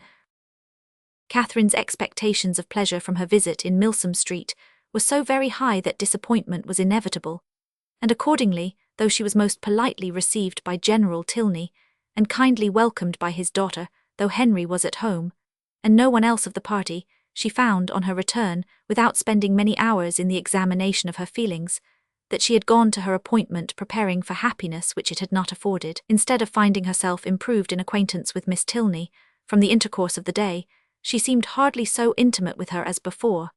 Instead of seeing Henry Tilney to greater advantage than ever in the ease of a family party, he had never said so little nor been so little agreeable, and in spite of their father's great civilities to her, in spite of his thanks, invitations, and compliments, it had been a release to get away from him. It puzzled her to account for all this. It could not be General Tilney's fault. That he was perfectly agreeable and good-natured, and altogether a very charming man, did not admit of a doubt, for he was tall and handsome and Henry's father. He could not be accountable for his children's want of spirits, or for her want of enjoyment in his company. The former she hoped at last might have been accidental, and the latter she could only attribute to her own stupidity. Isabella, on hearing the particulars of the visit, gave a different explanation. It was all pride, insufferable haughtiness and pride. She had long suspected the family to be very high, and this made it certain. Such insolence of behaviour as Miss Tilney's she had never heard of in her life. Not to do the honours of her house with common good breeding, to behave to her guest with such superciliousness, hardly even to speak to her. But it was not so bad as that, Isabella. There was no superciliousness, she was very civil. Oh, don't defend her. And then the brother, he who had appeared so attached to you, good heavens, well, some people's feelings are incomprehensible, and so he hardly looked once at you the whole day. I do not say so, but he did not seem in good spirits. How contemptible! Of all things in the world inconstancy is my aversion. Let me entreat you never to think of him again, my dear Catherine. Indeed he is unworthy of you. Unworthy, I do not suppose he ever thinks of me. That is exactly what I say, he never thinks of you. Such fickleness, oh, how different to your brother and to mine. I really believe John has the most constant heart. But as for General Tilney, I assure you it would be impossible for anybody to behave to me with greater civility and attention. It seemed to be his only care to entertain and make me happy. Oh, I know no harm of him, I do not suspect him of pride. I believe he is a very gentlemanlike man. John thinks very well of him and John's judgment. Well, I shall see how they behave to me this evening. We shall meet them at the rooms. And must I go? Do not you intend it? I thought it was all settled. Nay, since you make such a point of it, I can refuse you nothing. But do not insist upon my being very agreeable, for my heart, you know, will be some 40 miles off. And as for dancing, do not mention it, I beg. That is quite out of the question. Charles Hodges will plague me to death, I dare say, but I shall cut him very short. 10 to 1, but he guesses the reason, and that is exactly what I want to avoid, so I shall insist on his keeping his conjecture to himself. Isabella's opinion of the Tilneys did not influence her friend. She was sure there had been no insolence in the manners either of brother or sister, and she did not credit there being any pride in their hearts. The evening rewarded her confidence. She was met by one with the same kindness, and by the other with the same attention as heretofore. Miss Tilney took pains to be near her, and Henry asked her to dance. Having heard the day before in Milsom Street that their elder brother, Captain Tilney, was expected almost every hour, she was at no loss for the name of a very fashionable-looking, handsome young man, whom she had never seen before, and who now evidently belonged to their party. She looked at him with great admiration, and even supposed it possible that some people might think him handsomer than his brother, though in her eyes his air was more assuming, and his countenance less prepossessing. His taste and manners were beyond a doubt decidedly inferior, for within her hearing he not only protested against every thought of dancing himself, but even laughed openly at Henry for finding it possible. From the latter circumstance it may be presumed that, whatever might be our heroine's opinion of him, his admiration of her was not of a very dangerous kind, not likely to produce animosities between the brothers, nor persecutions to the lady. He cannot be the instigator of the 3 villains in horsemen's greatcoats, by whom she will hereafter be forced into a travelling chaise and 4, which will drive off with incredible speed. Catherine, meanwhile, undisturbed by presentiments of such an evil, or of any evil at all, except that of having but a short set to dance down, enjoyed her usual happiness with Henry Tilney, listening with sparkling eyes to everything he said, and in finding him irresistible, becoming so herself. At the end of the first dance, Captain Tilney came towards them again, and much to Catherine's dissatisfaction, pulled his brother away. They retired whispering together, and though her delicate sensibility did not take immediate alarm, and lay it down as fact, that Captain Tilney must have heard some malevolent misrepresentation of her, which he now hastened to communicate to his brother, in the hope of separating them forever, she could not have her partner conveyed from her sight without very uneasy sensations. Her suspense was of full 5 minutes' duration, and she was beginning to think it a very long quarter of an hour when they both returned, and an explanation was given by Henry's requesting to know if she thought her friend Miss Thorpe would have any objection to dancing, as his brother would be most happy to be introduced to her. Catherine, without hesitation, replied that she was very sure Miss Thorpe did not mean to dance at all. The cruel reply was passed on to the other, and he immediately walked away. "Your brother will not mind it, I know," said she, "because I heard him say before that he hated dancing, but it was very good-natured in him to think of it. I suppose he saw Isabella sitting down and fancied she might wish for a partner, but he is quite mistaken, for she would not dance upon any account in the world." Henry smiled and said, "How very little trouble it can give you to understand the motive of other people's actions." "Why, what do you mean?"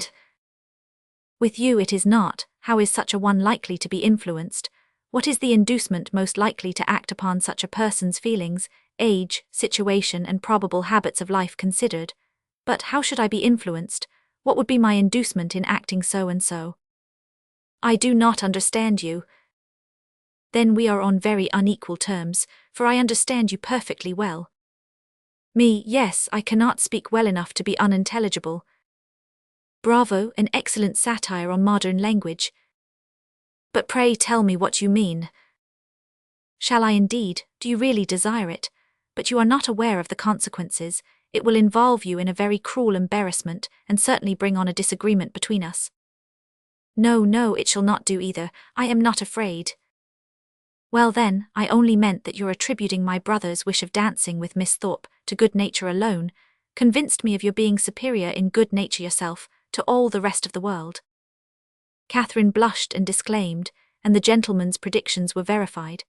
There was a something, however, in his words which repaid her for the pain of confusion, and that something occupied her mind so much that she drew back for some time, forgetting to speak or to listen, and almost forgetting where she was, till, roused by the voice of Isabella, she looked up and saw her with Captain Tilney preparing to give them hands across.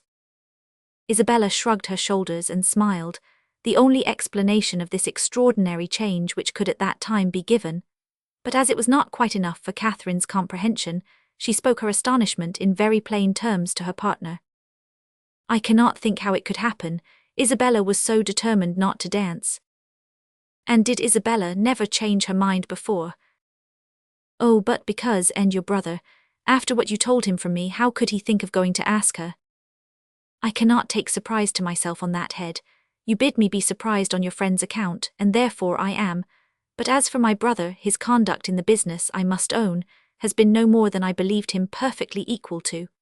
The fairness of your friend was an open attraction. Her firmness, you know, could only be understood by yourself."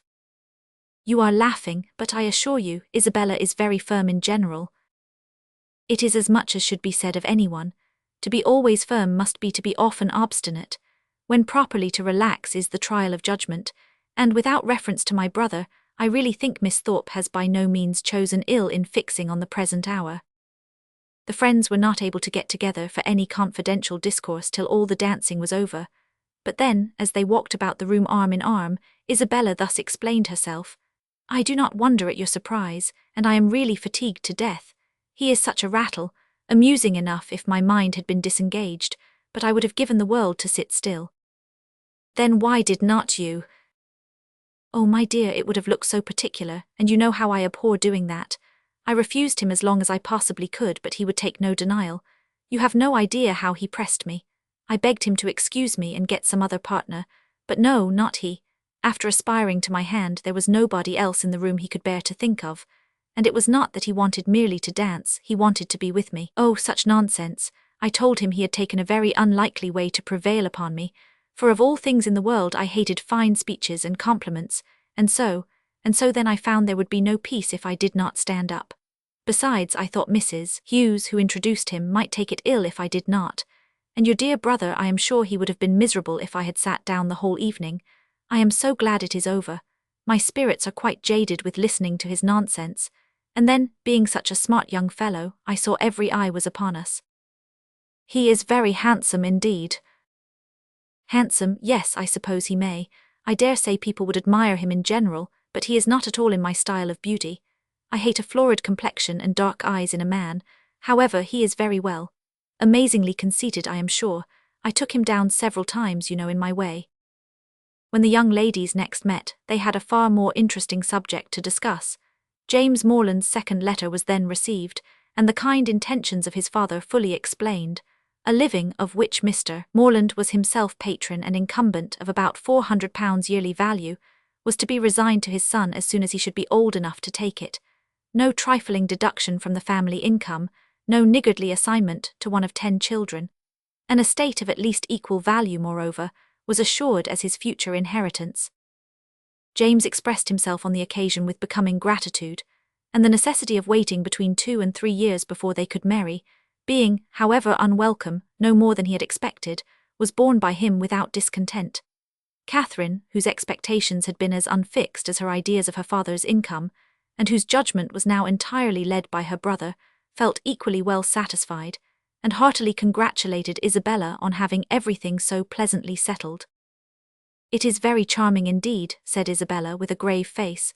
"Mr. Morland has behaved vastly handsome indeed," said the gentle Mrs. Thorpe, looking anxiously at her daughter. "I only wish I could do as much. One could not expect more from him, you know. If he finds he can do more by and by, I dare say he will, for I am sure he must be an excellent good-hearted man. 400 is but a small income to begin on indeed, but your wishes, my dear Isabella, are so moderate. You do not consider how little you ever want, my dear."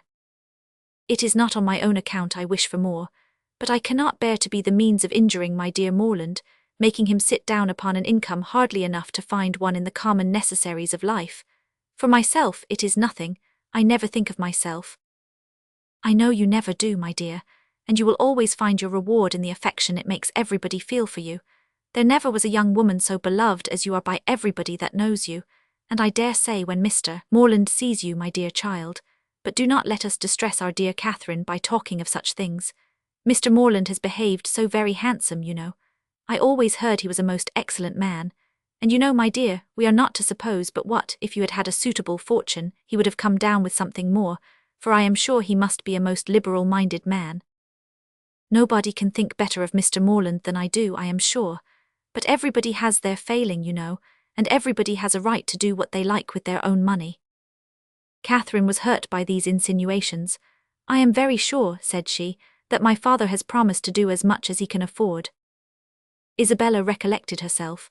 "As to that, my sweet Catherine, there cannot be a doubt, and you know me well enough to be sure that a much smaller income would satisfy me. It is not the want of more money that makes me just at present a little out of spirits. I hate money, and if our union could take place now upon only £50 a year, I should not have a wish unsatisfied. Ah, my Catherine, you have found me out. There's the sting. The long, endless 2 years and a half that are to pass before your brother can hold the living."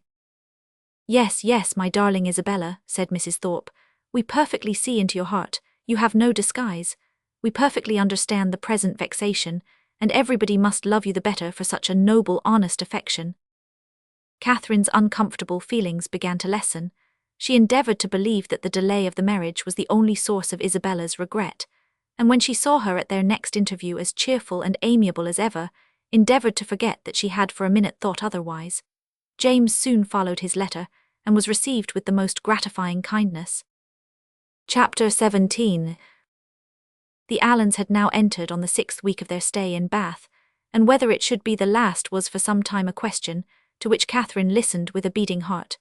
To have her acquaintance with the Tilneys end so soon was an evil which nothing could counterbalance. Her whole happiness seemed at stake, while the affair was in suspense, and everything secured when it was determined that the lodgings should be taken for another fortnight.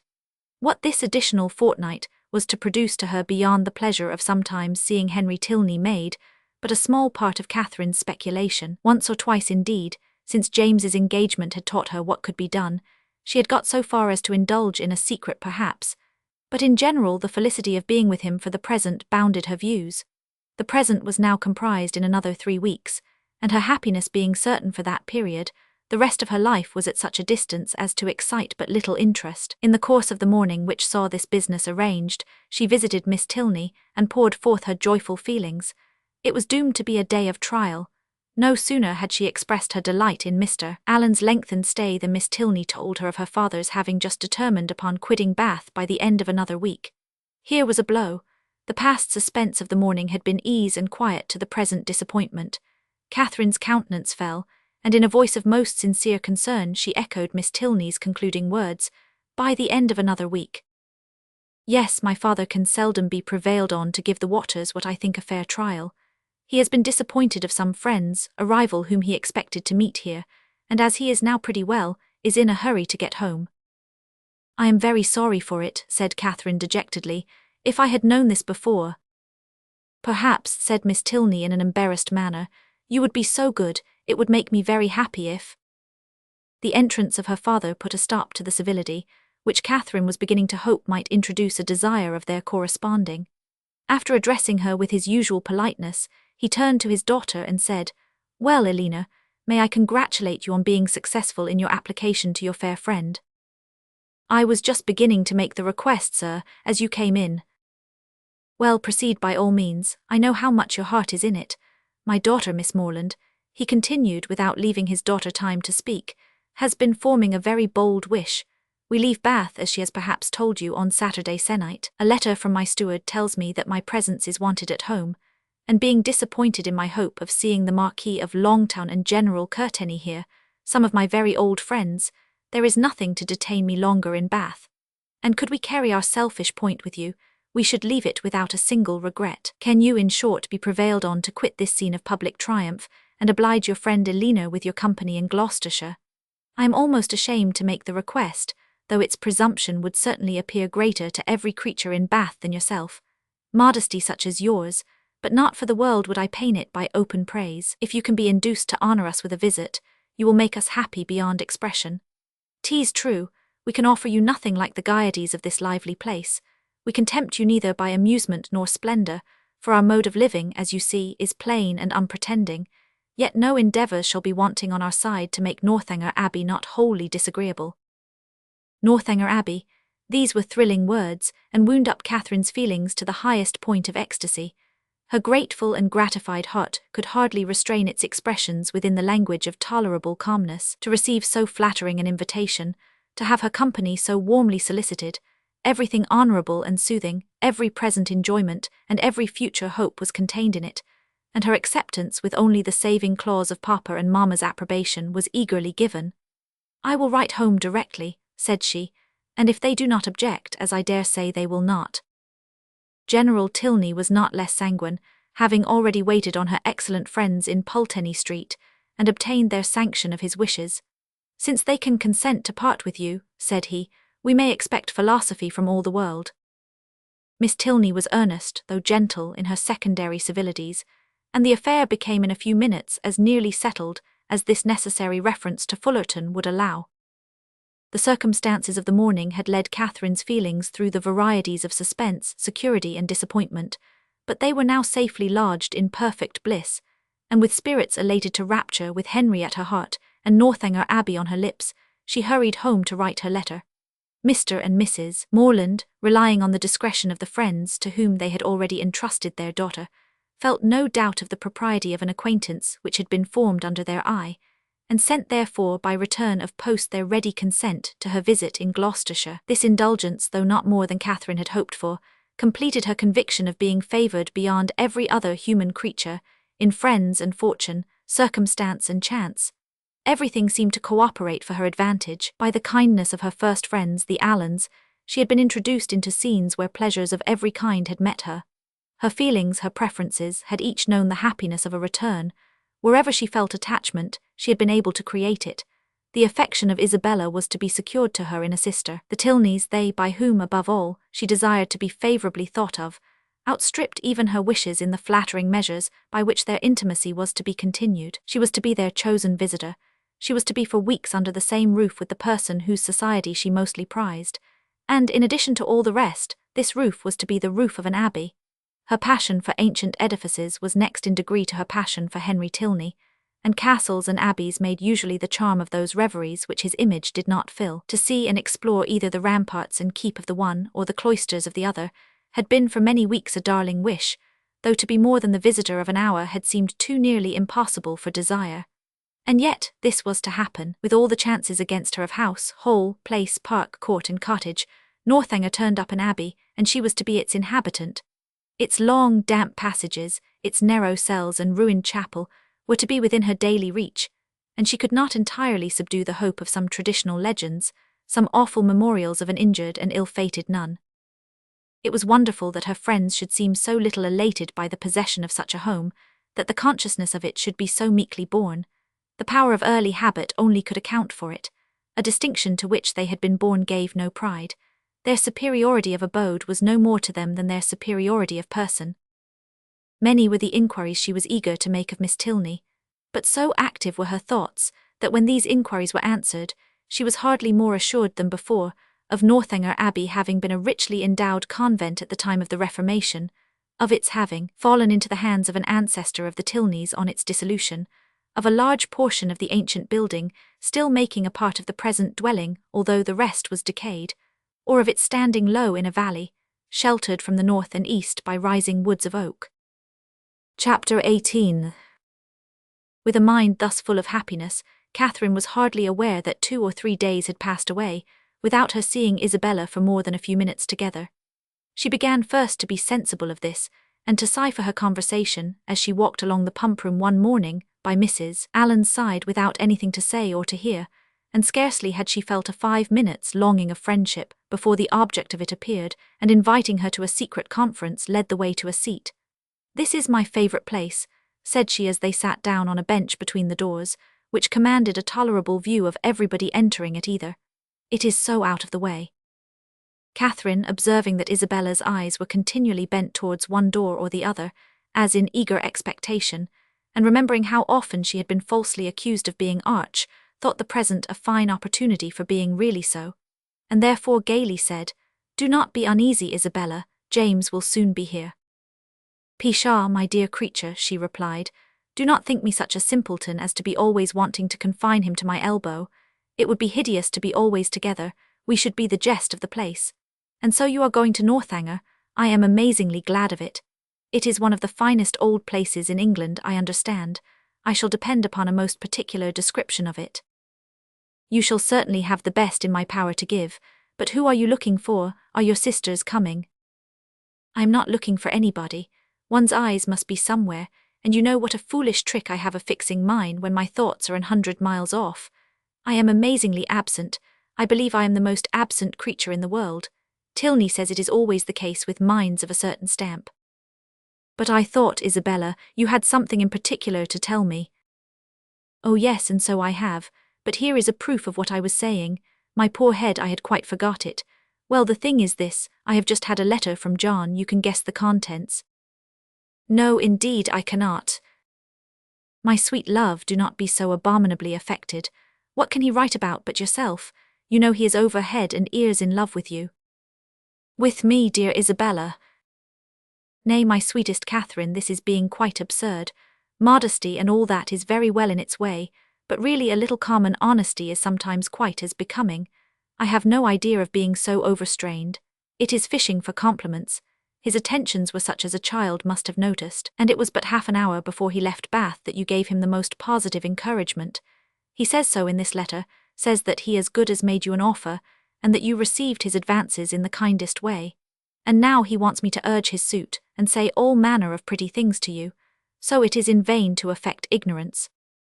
Catherine, with all the earnestness of truth, expressed her astonishment at such a charge, protesting her innocence of every thought of Mr. Thorpe's being in love with her, and the consequent impossibility of her having ever intended to encourage him. "As to any attentions on his side, I do declare, upon my honour, I never was sensible of them for a moment, except just his asking me to dance the first day of his coming.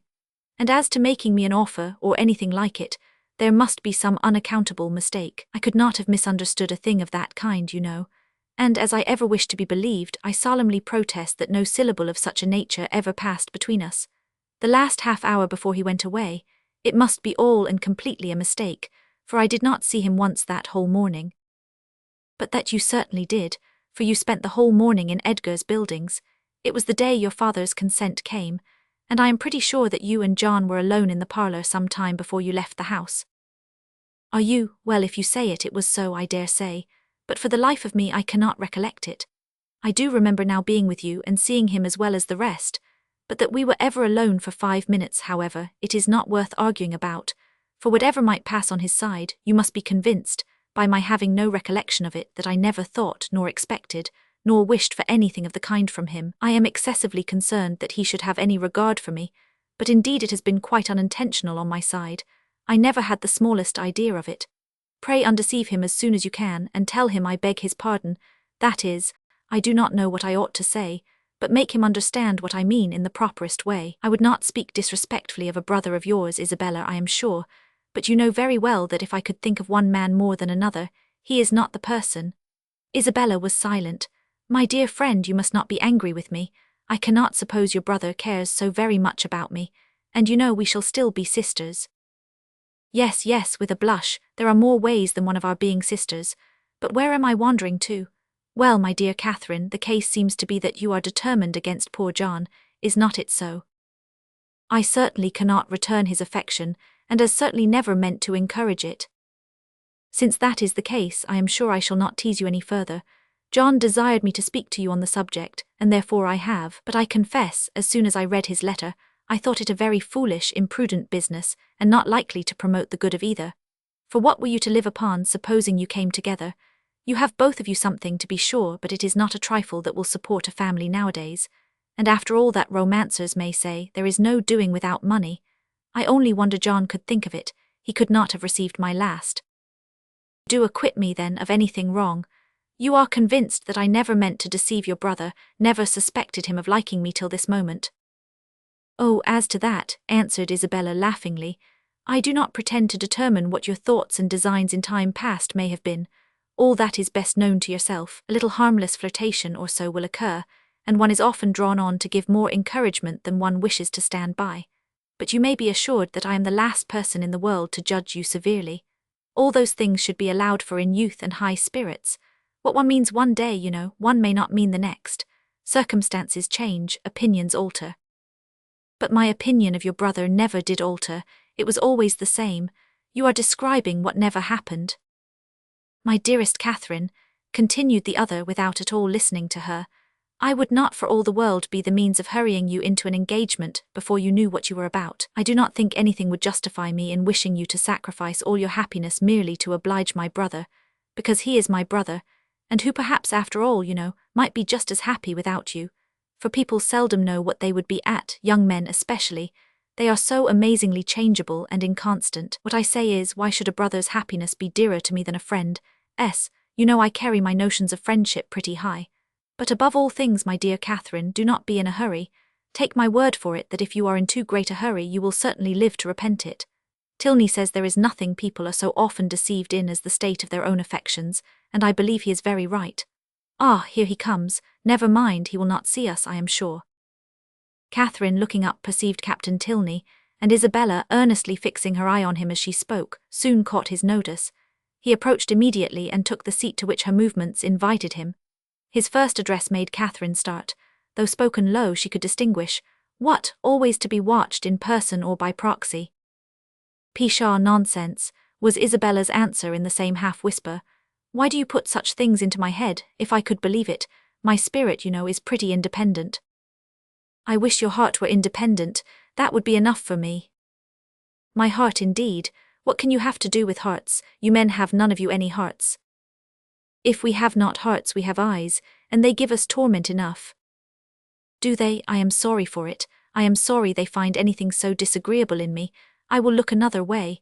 I hope this pleases you," turning her back on him. "I hope your eyes are not tormented now."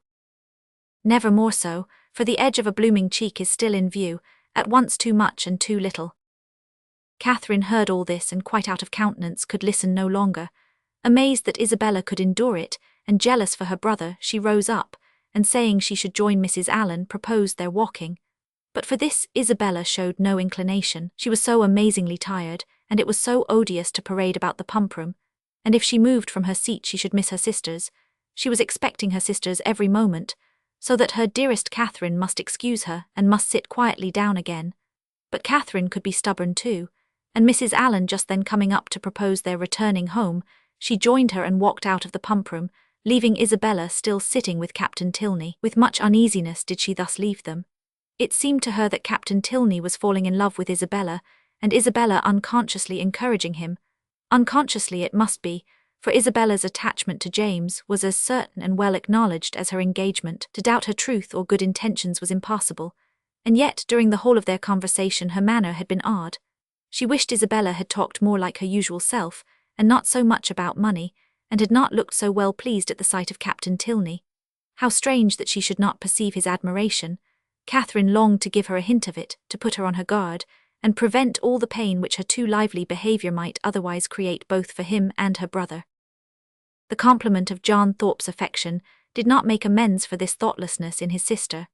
She was almost as far from believing as from wishing it to be sincere, for she had not forgotten that he could mistake, and his assertion of the offer and of her encouragement convinced her that his mistakes could sometimes be very egregious. In vanity, therefore, she gained but little. Her chief profit was in wonder. That he should think it worth his while to fancy himself in love with her was a matter of lively astonishment. Isabella talked of his attentions. She had never been sensible of any, but Isabella had said many things which she hoped had been spoken in haste, and would never be said again, and upon this she was glad to rest altogether for present ease and comfort. Chapter 19. A few days passed away, and Catherine, though not allowing herself to suspect her friend, could not help watching her closely. The result of her observations was not agreeable. Isabella seemed an altered creature.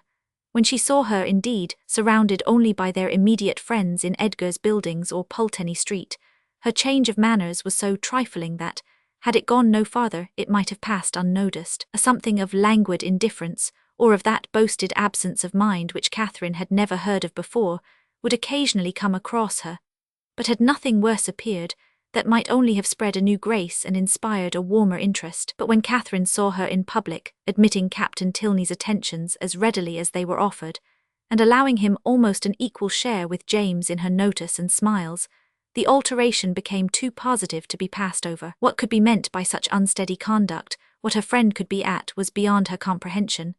Isabella could not be aware of the pain she was inflicting, but it was a degree of wilful thoughtlessness which Catherine could not but resent. James was the sufferer.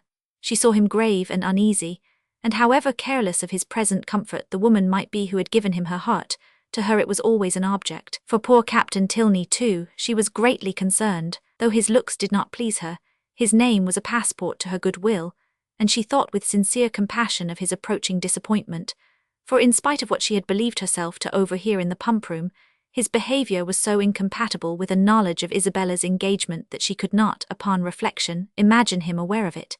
He might be jealous of her brother as a rival, but if more had seemed implied, the fault must have been in her misapprehension. She wished by a gentle remonstrance to remind Isabella of her situation, and make her aware of this double unkindness, but for remonstrance, either opportunity or comprehension was always against her. If able to suggest a hint, Isabella could never understand it. In this distress, the intended departure of the Tilney family became her chief consolation. Their journey into Gloucestershire was to take place within a few days, and Captain Tilney's removal would at least restore peace to every heart but his own. But Captain Tilney had at present no intention of removing. He was not to be of the party to Northanger.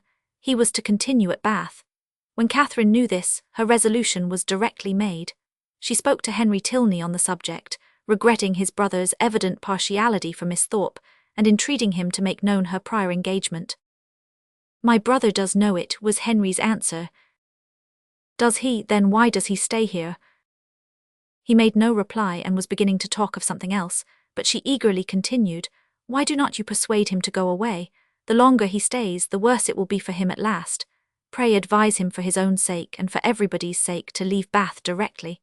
Absence will in time make him comfortable again, but he can have no hope here, and it is only staying to be miserable." Henry smiled and said, "I am sure my brother would not wish to do that." "Then you will persuade him to go away?" "Persuasion is not at command, but pardon me if I cannot even endeavour to persuade him. I have myself told him that Miss Thorpe is engaged. He knows what he is about and must be his own master."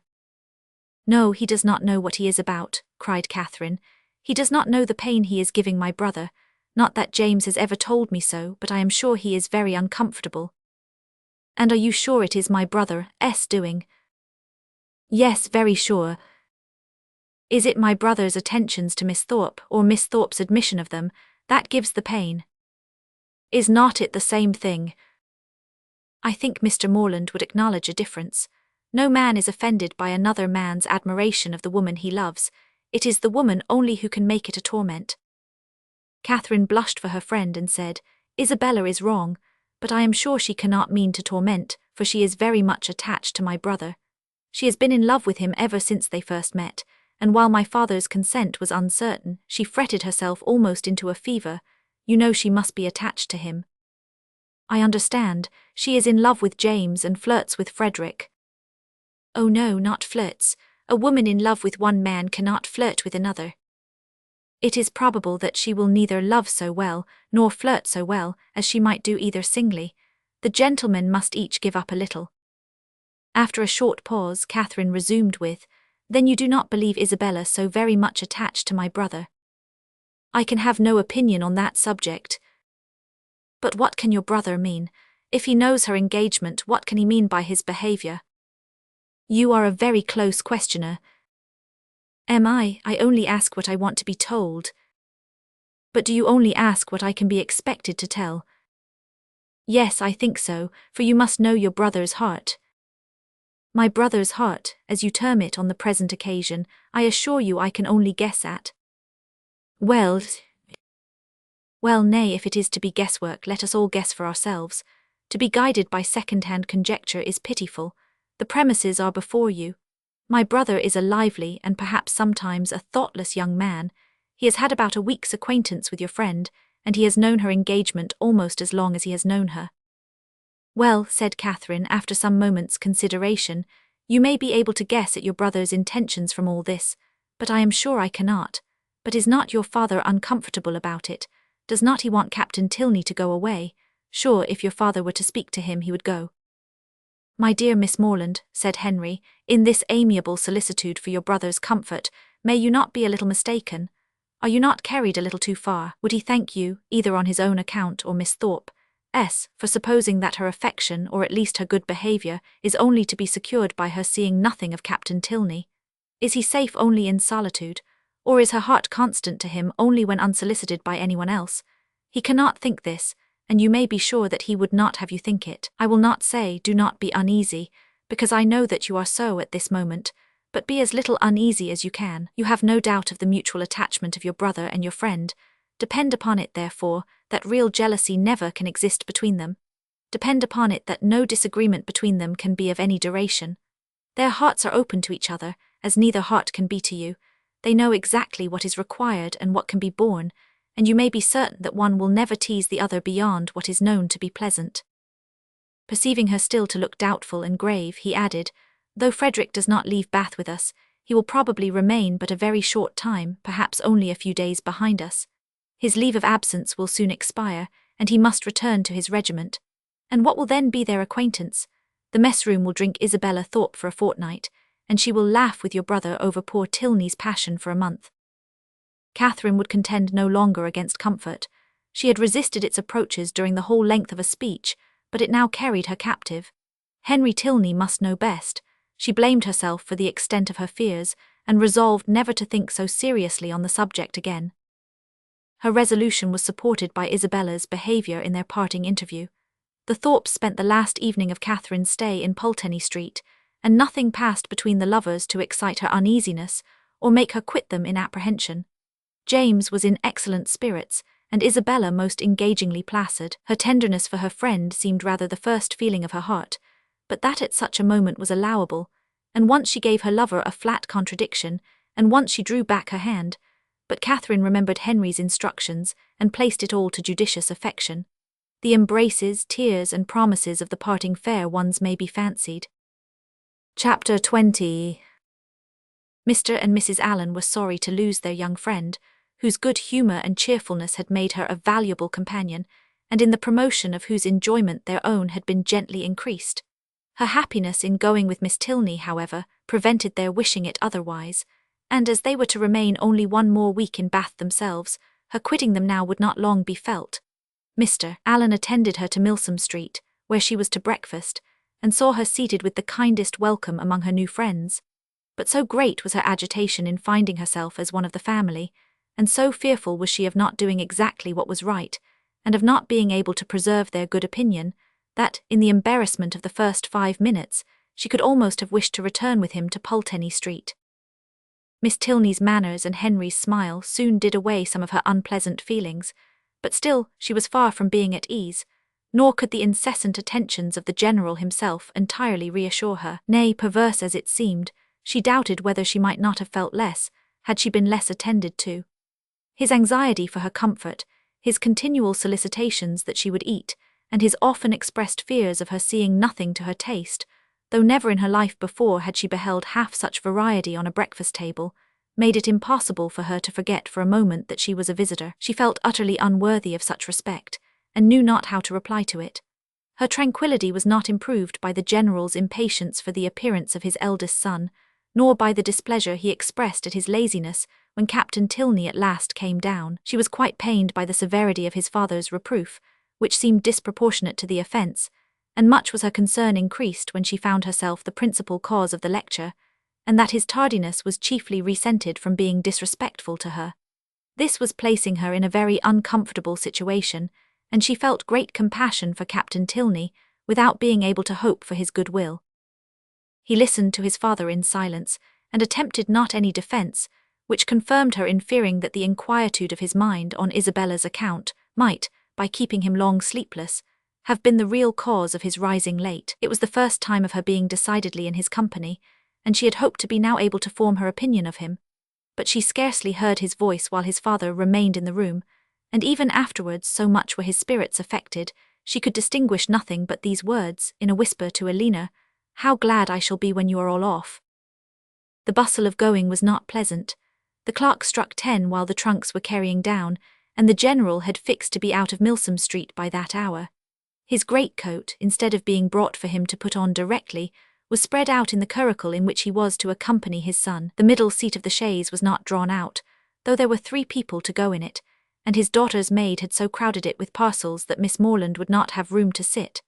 And so much was he influenced by this apprehension when he handed her in, that she had some difficulty in saving her own new writing desk from being thrown out into the street. At last, however, the door was closed upon the 3 females, and they set off at the sober pace in which the handsome, highly fed 4 horses of a gentleman usually perform a journey of 30 miles. Such was the distance of Northanger from Bath, to be now divided into 2 equal stages. Catherine's spirits revived as they drove from the door, for with Miss Tilney she felt no restraint, and with the interest of a road entirely new to her, of an abbey before and a curricle behind, she caught the last view of Bath without any regret, and met with every milestone before she expected it. The tediousness of a 2 hours' wait at Petty France, in which there was nothing to be done but to eat without being hungry, and loiter about without anything to see, next followed, and her admiration of the style in which they travelled, of the fashionable chaise and 4 postilions handsomely liveried, rising so regularly in their stirrups, and numerous outriders properly mounted, sunk a little under this consequent inconvenience. Had their party been perfectly agreeable, the delay would have been nothing. But General Tilney, though so charming a man, seemed always a check upon his children's spirits, and scarcely anything was said but by himself, the observation of which, with his discontent at whatever the inn afforded, and his angry impatience at the waiters, made Catherine grow every moment more in awe of him, and appeared to lengthen the 2 hours into 4. At last, however, the order of release was given, and much was Catherine then surprised by the general's proposal of her taking his place in his son's curricle for the rest of the journey. The day was fine, and he was anxious for her seeing as much of the country as possible. The remembrance of Mr. Allen's opinion respecting young men's open carriages made her blush at the mention of such a plan, and her first thought was to decline it. But her second was of greater deference for General Tilney's judgment. He could not propose anything improper for her, and in the course of a few minutes she found herself with Henry, in the curricle, as happy a being as ever existed. A very short trial convinced her that a curricle was the prettiest equipage in the world. The chaise and 4 wheeled off with some grandeur, to be sure, but it was a heavy and troublesome business, and she could not easily forget its having stopped 2 hours at Petty France. Half the time would have been enough for the curricle, and so nimbly were the light horses disposed to move, that, had not the general chosen to have his own carriage lead the way, they could have passed it with ease in half a minute. But the merit of the curricle did not all belong to the horses. Henry drove so well, so quietly, without making any disturbance, without parading to her, or swearing at them, so different from the only gentleman coachman whom it was in her power to compare him with. And then his hat sat so well, and the innumerable capes of his greatcoat looked so becomingly important. To be driven by him, next to being dancing with him, was certainly the greatest happiness in the world. In addition to every other delight, she had now that of listening to her own praise, of being thanked at least on his sister's account for her kindness in thus becoming her visitor, of hearing it ranked as real friendship and described as creating real gratitude. His sister, he said, was uncomfortably circumstanced. She had no female companion, and in the frequent absence of her father, was sometimes without any companion at all. "But how can that be?" said Catherine. "Are not you with her?" "Northanger is not more than half my home. I have an establishment at my own house in Woodston, which is nearly 20 miles from my father's, and some of my time is necessarily spent there." "How sorry you must be for that." "I am always sorry to leave Elena." "Yes, but besides your affection for her, you must be so fond of the Abbey. After being used to such a home as the Abbey, an ordinary parsonage house must be very disagreeable." He smiled and said, "You have formed a very favourable idea of the Abbey." "To be sure I have. Is not it a fine old place just like what one reads about?" "And are you prepared to encounter all the horrors that a building such as what one reads about may produce? Have you a stout heart, nerves fit for sliding panels and tapestry?" "Oh, yes, I do not think I should be easily frightened, because there would be so many people in the house, and besides, it has never been uninhabited and left deserted for years, and then the family come back to it unawares, without giving any notice, as generally happens." "No, certainly. We shall not have to explore our way into a hole dimly lighted by the expiring embers of a wood fire, nor be obliged to spread our beds on the floor of a room without windows, doors, or furniture. But you must be aware that when a young lady is, by whatever means, introduced into a dwelling of this kind, she is always lodged apart from the rest of the family. While they snugly repair to their own end of the house, she is formally conducted by Dorothy, the ancient housekeeper, up a different staircase, and along many gloomy passages, into an apartment never used since some cousin or kin died in it about 20 years before. Can you stand such a ceremony as this? Will not your mind misgive you when you find yourself in this gloomy chamber, too lofty and extensive for you, with only the feeble rays of a single lamp to take in its size, its walls hung with tapestry exhibiting figures as large as life, and the bed, of dark green stuff or purple velvet, presenting even a funereal appearance? Will not your heart sink within you? "Oh, but this will not happen to me, I am sure." "How fearfully will you examine the furniture of your apartment? And what will you discern? Not tables, toilettes, wardrobes, or drawers, but on one side perhaps the remains of a broken lute, on the other a ponderous chest which no efforts can open, and over the fireplace the portrait of some handsome warrior, whose features will so incomprehensibly strike you, that you will not be able to withdraw your eyes from it. Dorothy, meanwhile, no less struck by your appearance, gazes on you in great agitation, and drops a few unintelligible hints. To raise your spirits, moreover, she gives you reason to suppose that the part of the Abbey you inhabit is undoubtedly haunted, and informs you that you will not have a single domestic within call. With this parting cordial she curtsies off. You listen to the sound of her receding footsteps as long as the last echo can reach you, and when, with fainting spirits, you attempt to fasten your door, you discover, with increased alarm, that it has no lock. "Oh, Mr. Tilney, how frightful! This is just like a book. But it cannot really happen to me. I am sure your housekeeper is not really Dorothy. Well, what then?" "Nothing further to alarm perhaps may occur the first night. After surmounting your unconquerable horror of the bed, you will retire to rest and get a few hours' unquiet slumber. But on the second, or at farthest the third night after your arrival, you will probably have a violent storm. Peals of thunder so loud as to seem to shake the edifice to its foundation will roll round the neighbouring mountains, and during the frightful gusts of wind which accompany it, you will probably think you discern, for your lamp is not extinguished, one part of the hanging more violently agitated than the rest. Unable, of course, to repress your curiosity in so favourable a moment for indulging it, you will instantly arise, and throwing your dressing-gown around you, proceed to examine this mystery. After a very short search, you will discover a division in the tapestry so artfully constructed as to defy the minutest inspection, and on opening it, a door will immediately appear, which door being only secured by massy bars and a padlock, you will after a few efforts succeed in opening, and with your lamp in your hand, will pass through it into a small vaulted room. No, indeed, I should be too much frightened to do any such thing. What, not when Dorothy has given you to understand that there is a secret subterraneous communication between your apartment and the chapel of St. Anthony, scarcely 2 miles off, could you shrink from so simple an adventure?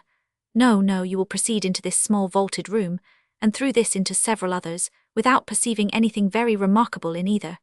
In one perhaps there may be a dagger, in another a few drops of blood, and in a third the remains of some instrument of torture.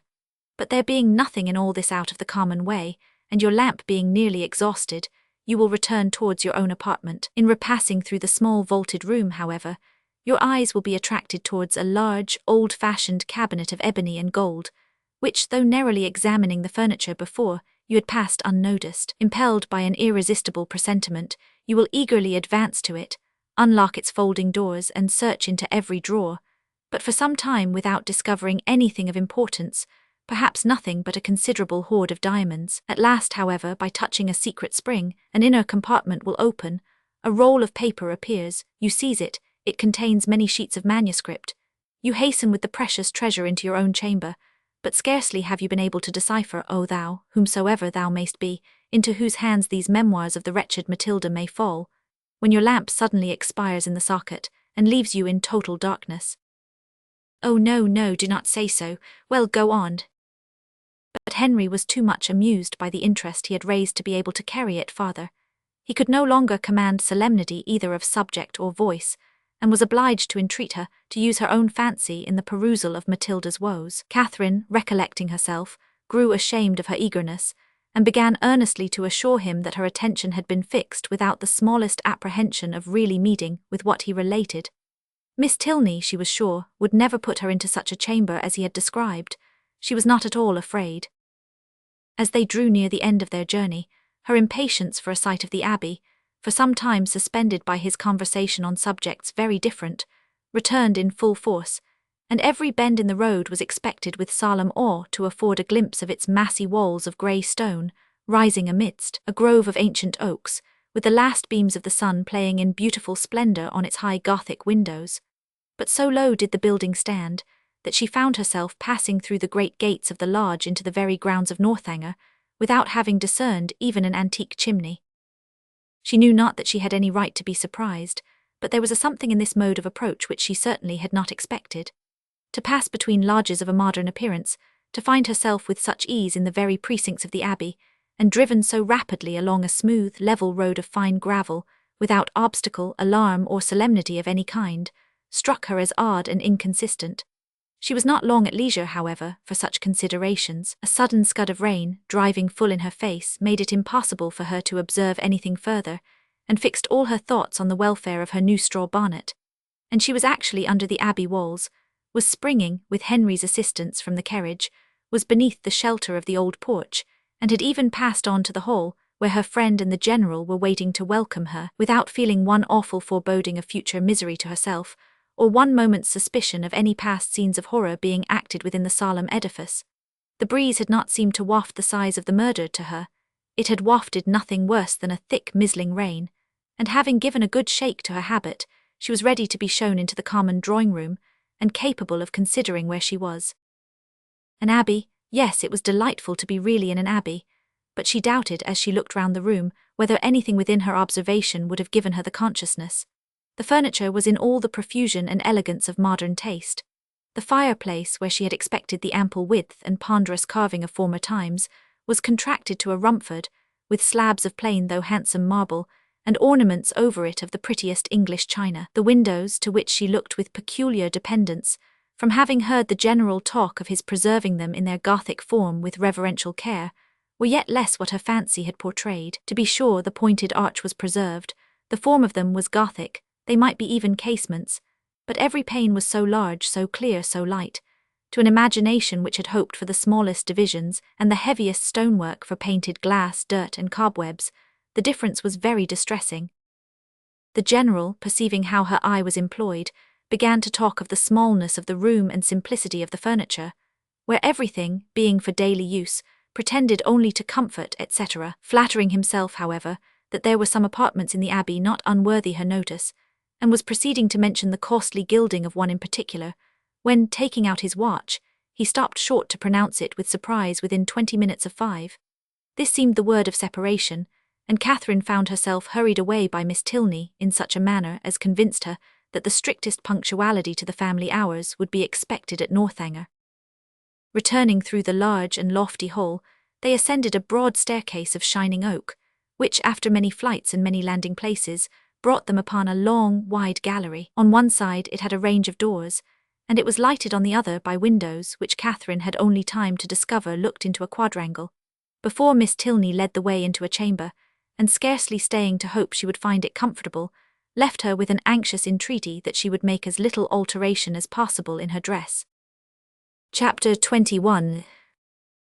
A moment's glance was enough to satisfy Catherine that her apartment was very unlike the one which Henry had endeavoured to alarm her by the description of. It was by no means unreasonably large, and contained neither tapestry nor velvet. The walls were papered, the floor was carpeted, the windows were neither less perfect nor more dim than those of the drawing-room below. The furniture, though not of the latest fashion, was handsome and comfortable, and the air of the room altogether far from uncheerful. Her heart instantaneously at ease on this point, she resolved to lose no time in particular examination of anything, as she greatly dreaded disobliging the general by any delay. Her habit therefore was thrown off with all possible haste, and she was preparing to unpin the linen package which the chaise seat had conveyed for her immediate accommodation, when her eye suddenly fell on a large high chest, standing back in a deep recess on one side of the fireplace. The sight of it made her start, and, forgetting everything else, she stood gazing on it in motionless wonder, while these thoughts crossed her. This is strange indeed. I did not expect such a sight as this, an immense heavy chest. What can it hold? Why should it be placed here? Pushed back too, as if meant to be out of sight. I will look into it, cost me what it may, I will look into it, and directly too by daylight. If I stay till evening my candle may go out. She advanced and examined it closely. It was of cedar, curiously inlaid with some darker wood, and raised about a foot from the ground on a carved stand of the same. The lock was silver, though tarnished from age. At each end were the imperfect remains of handles also of silver, broken perhaps prematurely by some strange violence, and on the centre of the lid was a mysterious cipher in the same metal. Catherine bent over it intently, but without being able to distinguish anything with certainty. She could not, in whatever direction she took it, believe the last letter to be a T, and yet that it should be anything else in that house was a circumstance to raise no common degree of astonishment. If not originally theirs, by what strange events could it have fallen into the Tilney family? Her fearful curiosity was every moment growing greater, and seizing with trembling hands the hasp of the lock, she resolved at all hazards to satisfy herself at least as to its contents. With difficulty, for something seemed to resist her efforts, she raised the lid a few inches, but at that moment a sudden knocking at the door of the room made her, starting, quit her hold, and the lid closed with alarming violence. This ill-timed intruder was Miss Tilney's maid, sent by her mistress to be of use to Miss Morland, and though Catherine immediately dismissed her, it recalled her to the sense of what she ought to be doing, and forced her, in spite of her anxious desire to penetrate this mystery, to proceed in her dressing without further delay. Her progress was not quick, for her thoughts and her eyes were still bent on the object so well calculated to interest and alarm, and though she dared not waste a moment upon a second attempt, she could not remain many paces from the chest. At length, however, having slipped one arm into her gown, her toilette seemed so nearly finished that the impatience of her curiosity might safely be indulged. One moment surely might be spared, and so desperate should be the exertion of her strength that unless secured by supernatural means, the lid in one moment should be thrown back. With this spirit she sprang forward, and her confidence did not deceive her. Her resolute effort threw back the lid, and gave to her astonished eyes the view of a white cotton counterpane, properly folded, reposing at one end of the chest in undisputed possession. She was gazing on it with the first blush of surprise when Miss Tilney, anxious for her friend, being ready, entered the room, and to the rising shame of having harboured for some minutes an absurd expectation, was then added the shame of being caught in so idle a search. "That is a curious old chest, is not it?" said Miss Tilney, as Catherine hastily closed it and turned away to the glass. "It is impossible to say how many generations it has been here. How it came to be first put in this room I know not, but I have not had it moved, because I thought it might sometimes be of use in holding hats and bonnets. The worst of it is that its weight makes it difficult to open. In that corner, however, it is at least out of the way." Catherine had no leisure for speech, being at once blushing, tying her gown, and forming wise resolutions with the most violent dispatch. Miss Tilney gently hinted her fear of being late, and in half a minute they ran downstairs together in an alarm not wholly unfounded, for General Tilney was pacing the drawing-room, his watch in his hand, and having, on the very instant of their entering, pulled the bell with violence, ordered dinner to be on table directly. Catherine trembled at the emphasis with which he spoke, and sat pale and breathless in a most humble mood, concerned for his children, and detesting old chests. And the general, recovering his politeness as he looked at her, spent the rest of his time in scolding his daughter for so foolishly hurrying her fair friend, who was absolutely out of breath, from haste when there was not the least occasion for hurry in the world. But Catherine could not at all get over the double distress of having involved her friend in a lecture and been a great simpleton herself, till they were happily seated at the dinner table, when the general's complacent smiles, and a good appetite of her own, restored her to peace. The dining parlour was a noble room, suitable in its dimensions to a much larger drawing-room than the one in common use, and fitted up in a style of luxury and expense which was almost lost on the unpractised eye of Catherine, who saw little more than its spaciousness and the number of their attendants. Of the former she spoke aloud her admiration, and the general, with a very gracious countenance, acknowledged that it was by no means an ill-sized room, and further confessed that, though as careless on such subjects as most people, he did look upon a tolerably large eating-room as one of the necessaries of life. He supposed, however, that she must have been used to much better-sized apartments at Mr. Allen's. No, indeed, was Catherine's honest assurance. Mr. Allen's dining parlour was not more than half as large, and she had never seen so large a room as this in her life. The general's good humour increased. Why, as he had such rooms, he thought it would be simple not to make use of them, but upon his honour, he believed there might be more comfort in rooms of only half their size. Mr. Allen's house, he was sure, must be exactly of the true size for rational happiness. The evening passed without any further disturbance, and in the occasional absence of General Tilney, with much positive cheerfulness. It was only in his presence that Catherine felt the smallest fatigue from her journey, and even then, even in moments of languor or restraint, a sense of general happiness preponderated, and she could think of her friends in Bath without one wish of being with them. The night was stormy, the wind had been rising at intervals the whole afternoon, and by the time the party broke up, it blew and rained violently. Catherine, as she crossed the hall, listened to the tempest with sensations of awe, and when she heard it rage round a corner of the ancient building and close with sudden fury a distant door, felt for the first time that she was really in an abbey. Yes, these were characteristic sounds.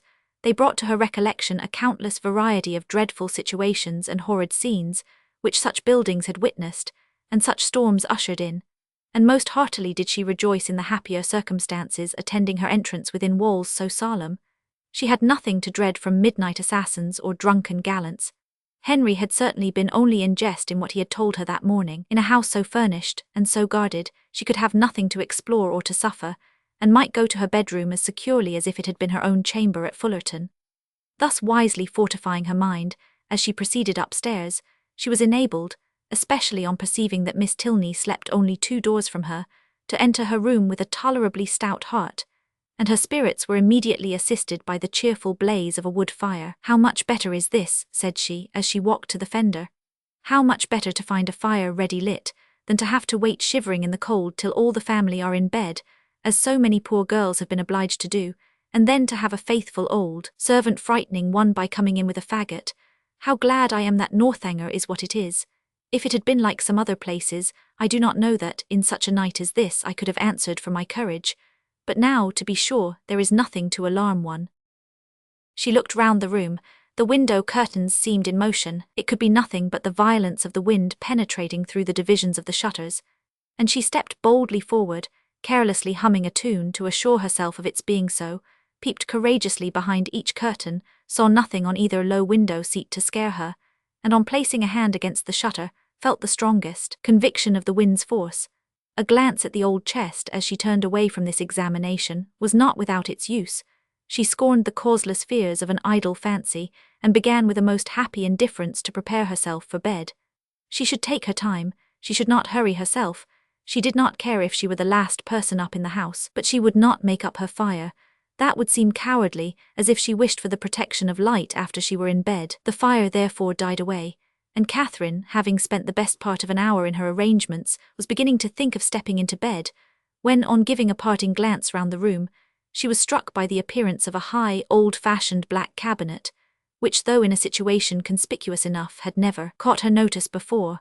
Henry's words, his description of the ebony cabinet which was to escape her observation at first, immediately rushed across her, and though there could be nothing really in it, There was something whimsical. It was certainly a very remarkable coincidence. She took her candle and looked closely at the cabinet. It was not absolutely ebony and gold, but it was Japan, black and yellow Japan of the handsomest kind, and as she held her candle, the yellow had very much the effect of gold. The key was in the door, and she had a strange fancy to look into it. Not, however, with the smallest expectation of finding anything, but it was so very odd after what Henry had said. In short, she could not sleep till she had examined it. So, placing the candle with great caution on a chair, she seized the key with a very tremulous hand and tried to turn it, but it resisted her utmost strength.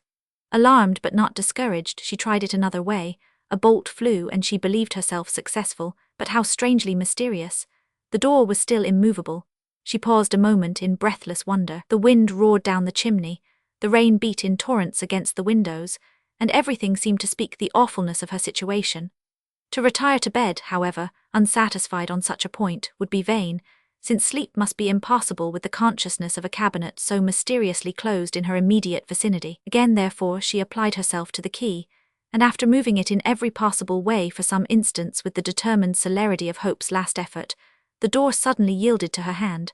Her heart leaped with exultation at such a victory, and having thrown open each folding door, the second being secured only by bolts of less wonderful construction than the lark, though in that her eye could not discern anything unusual, a double range of small drawers appeared in view, with some larger drawers above and below them, and in the centre, a small door, closed also with a lock and key, secured in all probability a cavity of importance. Catherine's heart beat quick, but her courage did not fail her. With a cheek flushed by hope and an eye straining with curiosity, her fingers grasped the handle of a drawer and drew it forth. It was entirely empty. With less alarm and greater eagerness she seized a second, a third, a fourth. Each was equally empty. Not one was left unsearched, and in not one was anything found. Well read in the art of concealing a treasure, the possibility of false linings to the drawers did not escape her, and she felt round each with anxious acuteness in vain. The place in the middle alone remained now unexplored, and though she had never from the first had the smallest idea of finding anything in any part of the cabinet, and was not in the least disappointed at her ill success thus far, it would be foolish not to examine it thoroughly while she was about it. It was some time, however, before she could unfasten the door, the same difficulty occurring in the management of this inner lock as of the outer. But at length it did open, and not vain as hitherto was her search. Her quick eyes directly fell on a roll of paper pushed back into the further part of the cavity, apparently for concealment, and her feelings at that moment were indescribable. Her heart fluttered, her knees trembled, and her cheeks grew pale. She seized, with an unsteady hand, the precious manuscript, for half a glance sufficed to ascertain written characters, and while she acknowledged with awful sensations this striking exemplification of what Henry had foretold, resolved instantly to peruse every line before she attempted to rest. The dimness of the light her candle emitted made her turn to it with alarm, but there was no danger of its sudden extinction. It had yet some hours to burn, and that she might not have any greater difficulty in distinguishing the writing than what its ancient date might occasion, she hastily snuffed it. Alas, it was snuffed and extinguished in one. A lamp could not have expired with more awful effect. Catherine, for a few moments, was motionless with horror. It was done completely. Not a remnant of light in the wick could give hope to the rekindling breath. Darkness impenetrable and immovable filled the room. A violent gust of wind, rising with sudden fury, added fresh horror to the moment. Catherine trembled from head to foot. In the pause which succeeded, a sound like receding footsteps and the closing of a distant door struck on her affrighted ear. Human nature could support no more. A cold sweat stood on her forehead, the manuscript fell from her hand, and groping her way to the bed, she jumped hastily in and sought some suspension of agony by creeping far underneath the clothes. To close her eyes in sleep that night, she felt must be entirely out of the question. With a curiosity so justly awakened, and feelings in every way so agitated, repose must be absolutely impossible. The storm too abroad so dreadful. She had not been used to feel alarm from wind, but now every blast seemed fraught with awful intelligence. The manuscript so wonderfully found, so wonderfully accomplishing the morning's prediction, how was it to be accounted for? What could it contain? To whom could it relate? By what means could it have been so long concealed? And how singularly strange that it should fall to her lot to discover it. Till she had made herself mistress of its contents, however, she could have neither repose nor comfort. And with the sun's first rays she was determined to peruse it. But many were the tedious hours which must yet intervene. She shuddered, tossed about in her bed, and envied every quiet sleeper. The storm still raged, and various were the noises, more terrific even than the wind, which struck at intervals on her startled ear. The very curtains of her bed seemed at one moment in motion, and at another the lock of her door was agitated, as if by the attempt of somebody to enter. Hollow murmurs seemed to creep along the gallery, and more than once her blood was chilled by the sound of distant moans. Hour after hour passed away, and the wearied Catherine had heard 3 proclaimed by all the clocks in the house before the tempest subsided, or she unknowingly fell fast asleep. Chapter 22. The housemaid's folding back her window shutters at 8 o'clock the next day was the sound which first roused Catherine, and she opened her eyes, wondering that they could ever have been closed, on objects of cheerfulness. Her fire was already burning, and a bright morning had succeeded the tempest of the night. Instantaneously, with the consciousness of existence, returned her recollection of the manuscript, and springing from the bed in the very moment of the maid's going away, she eagerly collected every scattered sheet which had burst from the roll on its falling to the ground, and flew back to enjoy the luxury of their perusal on her pillow. She now plainly saw that she must not expect a manuscript of equal length with the generality of what she had shuddered over in books, for the roll, seeming to consist entirely of small disjointed sheets, was altogether but of trifling size, and much less than she had supposed it to be at first. Her greedy eye glanced rapidly over a page. She started at its import. Could it be possible, or did not her senses play her false?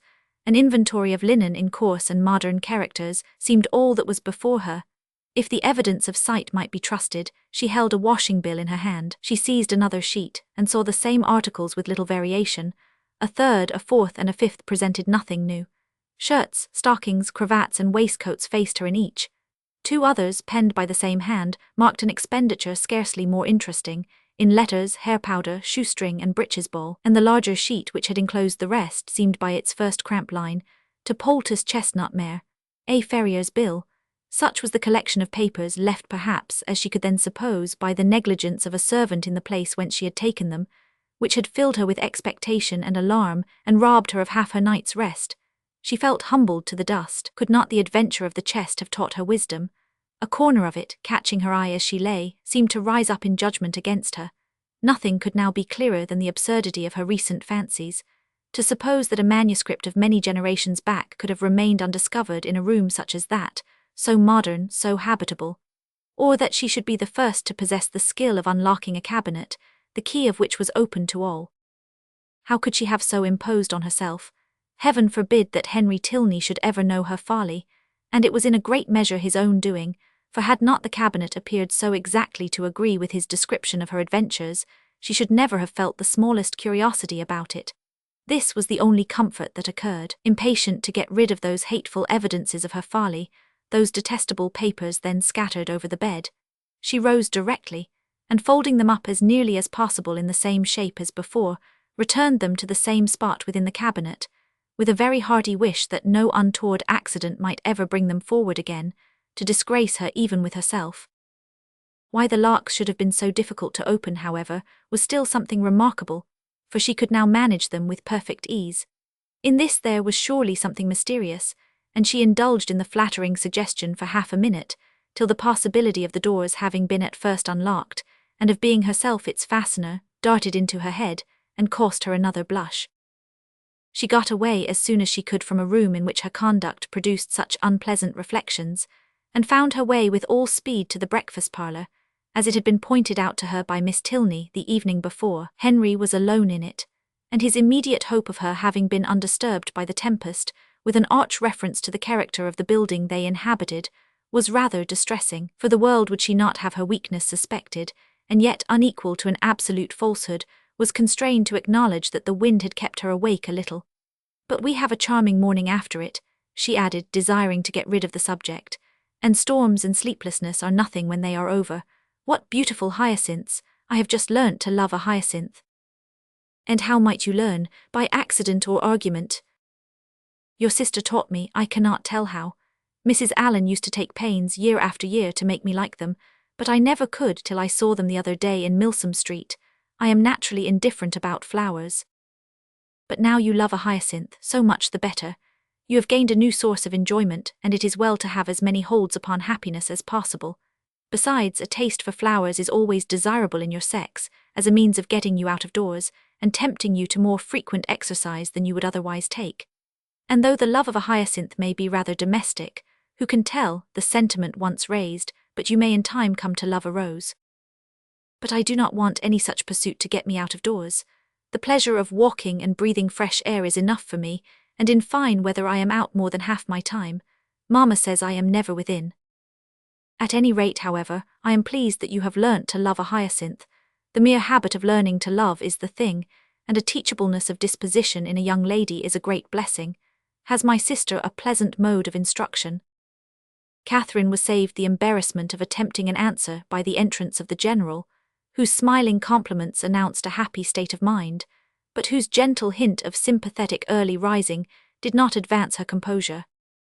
The elegance of the breakfast set forced itself on Catherine's notice when they were seated at table, and luckily it had been the general's choice. He was enchanted by her approbation of his taste, confessed it to be neat and simple, thought it right to encourage the manufacture of his country, and for his part, to his uncritical palate, the tea was as well flavoured from the clay of Staffordshire as from that of Dresden or Sèvres, but this was quite an old set purchased 2 years ago. The manufacture was much improved since that time. He had seen some beautiful specimens when last in town, and had he not been perfectly without vanity of that kind, might have been tempted to order a new set. He trusted, however, that an opportunity might ere long occur of selecting one, though not for himself. Catherine was probably the only one of the party who did not understand him. Shortly after breakfast Henry left them for Woodston, where business required and would keep him 2 or 3 days. They all attended in the hall to see him mount his horse, and immediately on re-entering the breakfast-room, Catherine walked to a window in the hope of catching another glimpse of his figure. "This is a somewhat heavy call upon your brother's fortitude," observed the general to Elena. "Woodston will make but a sombre appearance today." "Is it a pretty place?" asked Catherine. "What say you, Elena? Speak your opinion, for ladies can best tell the taste of ladies in regard to places as well as men. I think it would be acknowledged by the most impartial eye to have many recommendations. The house stands among fine meadows facing the southeast, with an excellent kitchen garden in the same aspect, the walls surrounding which I built and stocked myself about 10 years ago, for the benefit of my son. It is a family living, Miss Morland, and the property in the place being chiefly my own, you may believe I take care that it shall not be a bad one. Did Henry's income depend solely on this living, he would not be ill provided for. Perhaps it may seem odd that with only 2 younger children, I should think any profession necessary for him, and certainly there are moments when we could all wish him disengaged from every tie of business, but though I may not exactly make converts of you young ladies, I am sure your father, Miss Morland, would agree with me in thinking it expedient to give every young man some employment. The money is nothing, it is not an object, but employment is the thing. Even Frederick, my eldest son, you see, who will perhaps inherit as considerable a landed property as any private man in the county, has his profession." The imposing effect of this last argument was equal to his wishes. The silence of the lady proved it to be unanswerable. Something had been said the evening before of her being shown over the house, and he now offered himself as her conductor. And though Catherine had hoped to explore it accompanied only by his daughter, it was a proposal of too much happiness in itself, under any circumstances, not to be gladly accepted, for she had been already 18 hours in the Abbey, and had seen only a few of its rooms. The netting box, just leisurely drawn forth, was closed with joyful haste, and she was ready to attend him in a moment. And when they had gone over the house, he promised himself moreover the pleasure of accompanying her into the shrubberies and garden. She curtsied her acquiescence, but perhaps it might be more agreeable to her to make those her first object. The weather was at present favourable, and at this time of year the uncertainty was very great of its continuing so. Which would she prefer? He was equally at her service. Which did his daughter think would most accord with her fair friend's wishes? But he thought he could discern. Yes, he certainly read in Miss Morland's eyes a judicious desire of making use of the present smiling weather. But when did she judge amiss? The Abbey would be always safe and dry. He yielded implicitly, and would fetch his hat and attend them in a moment. He left the room, and Catherine, with a disappointed, anxious face, began to speak of her unwillingness that he should be taking them out of doors against his own inclination, under a mistaken idea of pleasing her. But she was stopped by Miss Tilney's saying with a little confusion, "I believe it will be wisest to take the morning while it is so fine, and do not be uneasy on my father's account. He always walks out at this time of day." Catherine did not exactly know how this was to be understood. Why was Miss Tilney embarrassed? Could there be any unwillingness on the general's side to show her over the abbey? The proposal was his own. And was not it odd that he should always take his walk so early? Neither her father nor Mr. Allen did so. It was certainly very provoking. She was all impatience to see the house and had scarcely any curiosity about the grounds. If Henry had been with them indeed, but now she should not know what was picturesque when she saw it. Such were her thoughts, but she kept them to herself and put on her bonnet in patient discontent. She was struck, however, beyond her expectation, by the grandeur of the abbey, as she saw it for the first time from the lawn. The whole building enclosed a large court, and two sides of the quadrangle, rich in Gothic ornaments, stood forward for admiration. The remainder was shut off by knolls of old trees or luxuriant plantations, and the steep woody hills rising behind, to give it shelter, were beautiful even in the leafless month of March. Catherine had seen nothing to compare with it, and her feelings of delight were so strong that without waiting for any better authority, she boldly burst forth in wonder and praise. The general listened with assenting gratitude, and it seemed as if his own estimation of Northanger had waited unfixed till that hour. The kitchen garden was to be next admired, and he led the way to it across a small portion of the park. The number of acres contained in this garden was such as Catherine could not listen to without dismay, being more than double the extent of all Mr. Allen's, as well as her father's, including churchyard and orchard. The walls seemed countless in number, endless in length. A village of hothouses seemed to arise among them, and a whole parish to be at work within the enclosure. The general was flattered by her looks of surprise, which told him almost as plainly, as he soon forced her to tell him in words, that she had never seen any gardens at all equal to them before. And he then modestly owned that, without any ambition of that sort himself, without any solicitude about it, he did believe them to be unrivalled in the kingdom. If he had a hobby horse, it was that. He loved a garden. Though careless enough in most matters of eating, he loved good fruit, or if he did not, his friends and children did. There were great vexations, however, attending such a garden as his. The utmost care could not always secure the most valuable fruits. The pinery had yielded only 100 in the last year. Mr. Allen, he supposed, must feel these inconveniences as well as himself. No, not at all. Mr. Allen did not care about the garden and never went into it. With a triumphant smile of self-satisfaction, the general wished he could do the same, for he never entered his without being vexed in some way or other by its falling short of his plan. How were Mr. Allen's succession houses worked, describing the nature of his own as they entered them? Mr. Allen had only one small hothouse, which Mrs. Allen had the use of for her plants in winter, and there was a fire in it now and then. "He is a happy man," said the general with a look of very happy contempt. Having taken her into every division, and led her under every wall, till she was heartily weary of seeing and wondering, he suffered the girls at last to seize the advantage of an outer door, and then expressing his wish to examine the effect of some recent alterations about the tea-house, proposed it as no unpleasant extension of their walk, if Miss Morland were not tired. "But where are you going, Elena? Why do you choose that cold, damp path to it? Miss Morland will get wet. Our best way is across the park." "This is so favourite a walk of mine," said Miss Tilney, "that I always think it the best and nearest way, but perhaps it may be damp." It was a narrow winding path through a thick grove of old Scotch firs, and Catherine, struck by its gloomy aspect and eager to enter it, could not, even by the general's disapprobation, be kept from stepping forward. He perceived her inclination, and having again urged the plea of health in vain, was too polite to make further opposition. He excused himself, however, from attending them. The rays of the sun were not too cheerful for him, and he would meet them by another course. He turned away, and Catherine was shocked to find how much her spirits were relieved by the separation.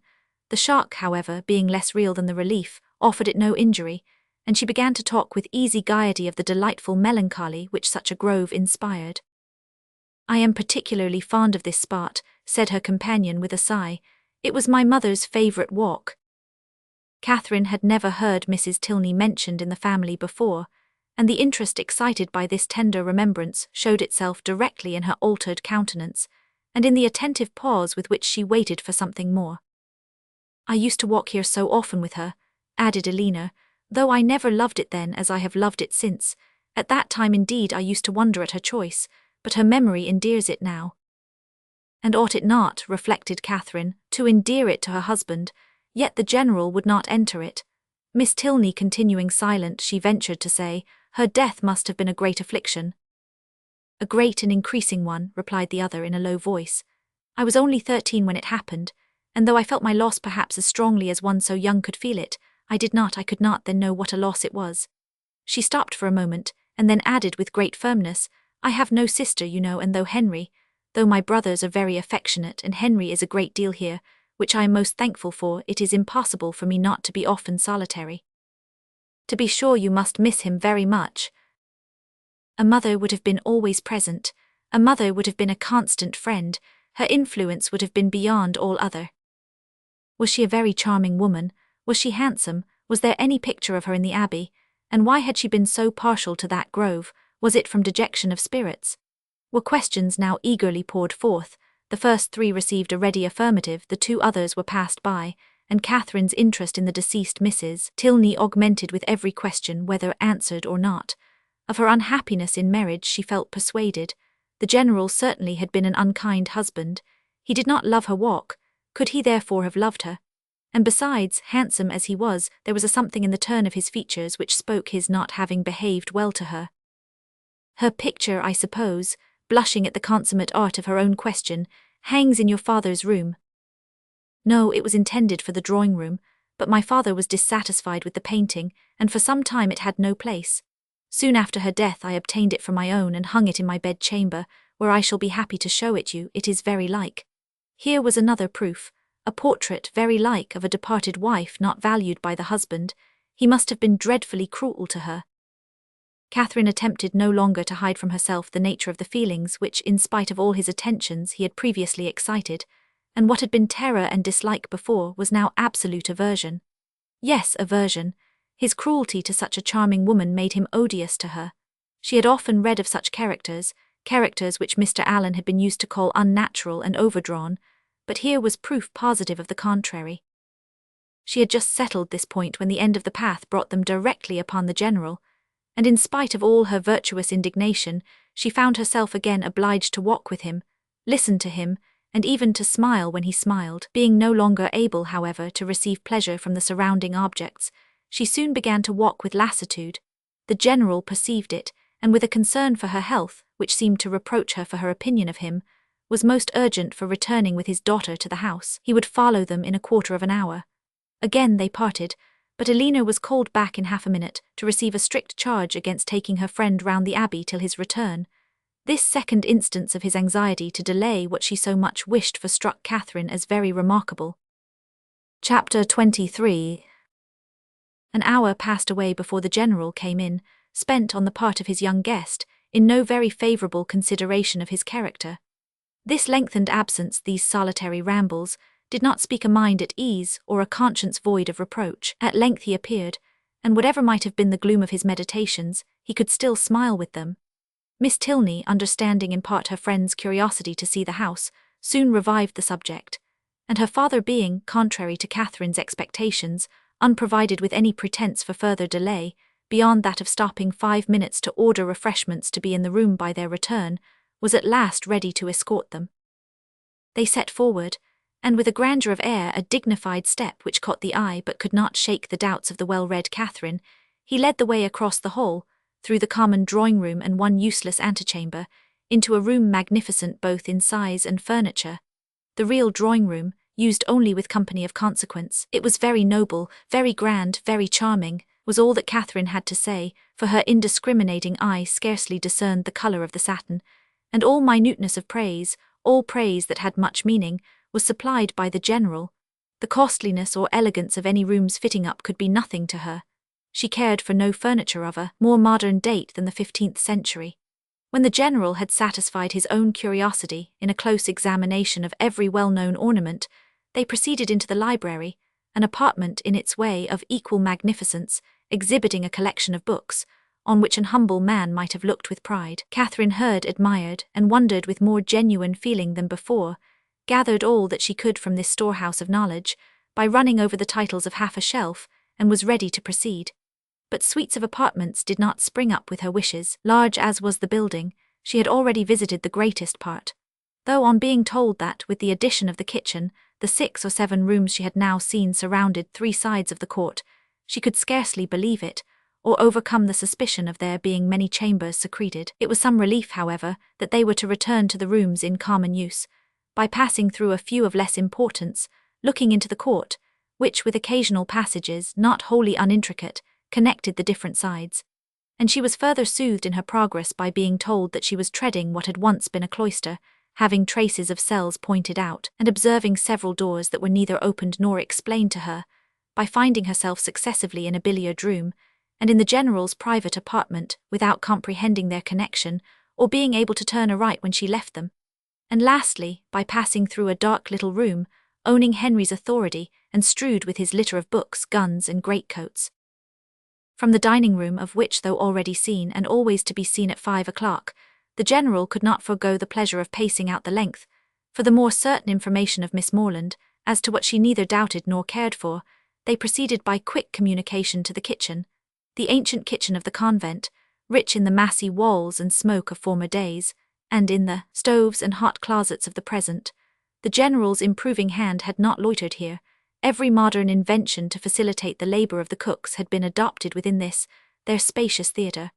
And when the genius of others had failed, his own had often produced the perfection wanted. His endowments of this spot alone might at any time have placed him high among the benefactors of the convent. With the walls of the kitchen ended all the antiquity of the abbey, the fourth side of the quadrangle having, on account of its decaying state, been removed by the general's father, and the present erected in its place. All that was venerable ceased here. The new building was not only new but declared itself to be so, intended only for offices, and enclosed behind by stableyards. No uniformity of architecture had been thought necessary. Catherine could have raved at the hand which had swept away what must have been beyond the value of all the rest, for the purposes of mere domestic economy, and would willingly have been spared the mortification of a walk through scenes so fallen, had the general allowed it.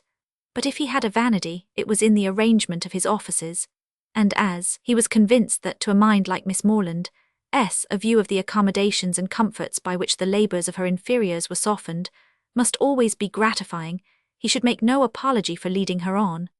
They took a slight survey of all, and Catherine was impressed, beyond her expectation, by their multiplicity and their convenience. The purposes for which a few shapeless pantries and a comfortless scullery were deemed sufficient at Fullerton were here carried on in appropriate divisions, commodious and roomy. The number of servants continually appearing did not strike her less than the number of their offices. Wherever they went, some patent girl stopped to curtsy, or some footman in dishabille sneaked off. Yet this was an abbey. How inexpressibly different in these domestic arrangements from such as she had read about, from abbeys and castles, in which, though certainly larger than Northanger, all the dirty work of the house was to be done by 2 pair of female hands at the utmost. How they could get through it all had often amazed Mrs. Allen, and when Catherine saw what was necessary here, she began to be amazed herself. They returned to the hall that the chief staircase might be ascended, and the beauty of its wood and ornaments of rich carving might be pointed out. Having gained the top, they turned in an opposite direction from the gallery in which her room lay, and shortly entered one on the same plan, but superior in length and breadth. She was here shown successively into 3 large bedchambers, with their dressing rooms most completely and handsomely fitted up. Everything that money and taste could do to give comfort and elegance to apartments had been bestowed on these, and being furnished within the last 5 years, they were perfect in all that would be generally pleasing, and wanting in all that could give pleasure to Catherine. As they were surveying the last, the general, after slightly naming a few of the distinguished characters by whom they had at times been honoured, turned with a smiling countenance to Catherine, and ventured to hope that henceforward some of their earliest tenants might be our friends from Fullerton. She felt the unexpected compliment, and deeply regretted the impossibility of thinking well of a man so kindly disposed towards herself, and so full of civility to all her family. The gallery was terminated by folding doors, which Miss Tilney, advancing, had thrown open and passed through, and seemed on the point of doing the same by the first door to the left, in another long reach of gallery, when the general, coming forwards, called her hastily, and, as Catherine thought, rather angrily back, demanding whither she were going, and what was there more to be seen.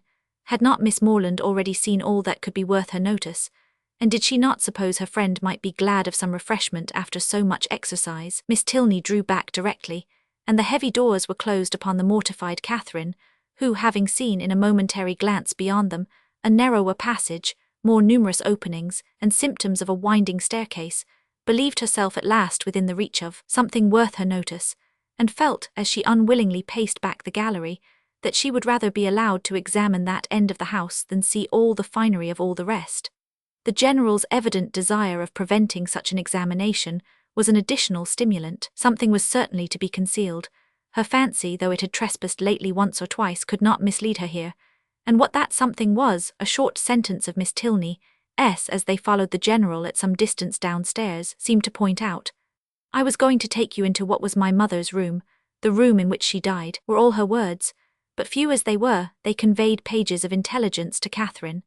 It was no wonder that the General should shrink from the sight of such objects as that room must contain, a room in all probability never entered by him since the dreadful scene had passed, which released his suffering wife, and left him to the stings of conscience.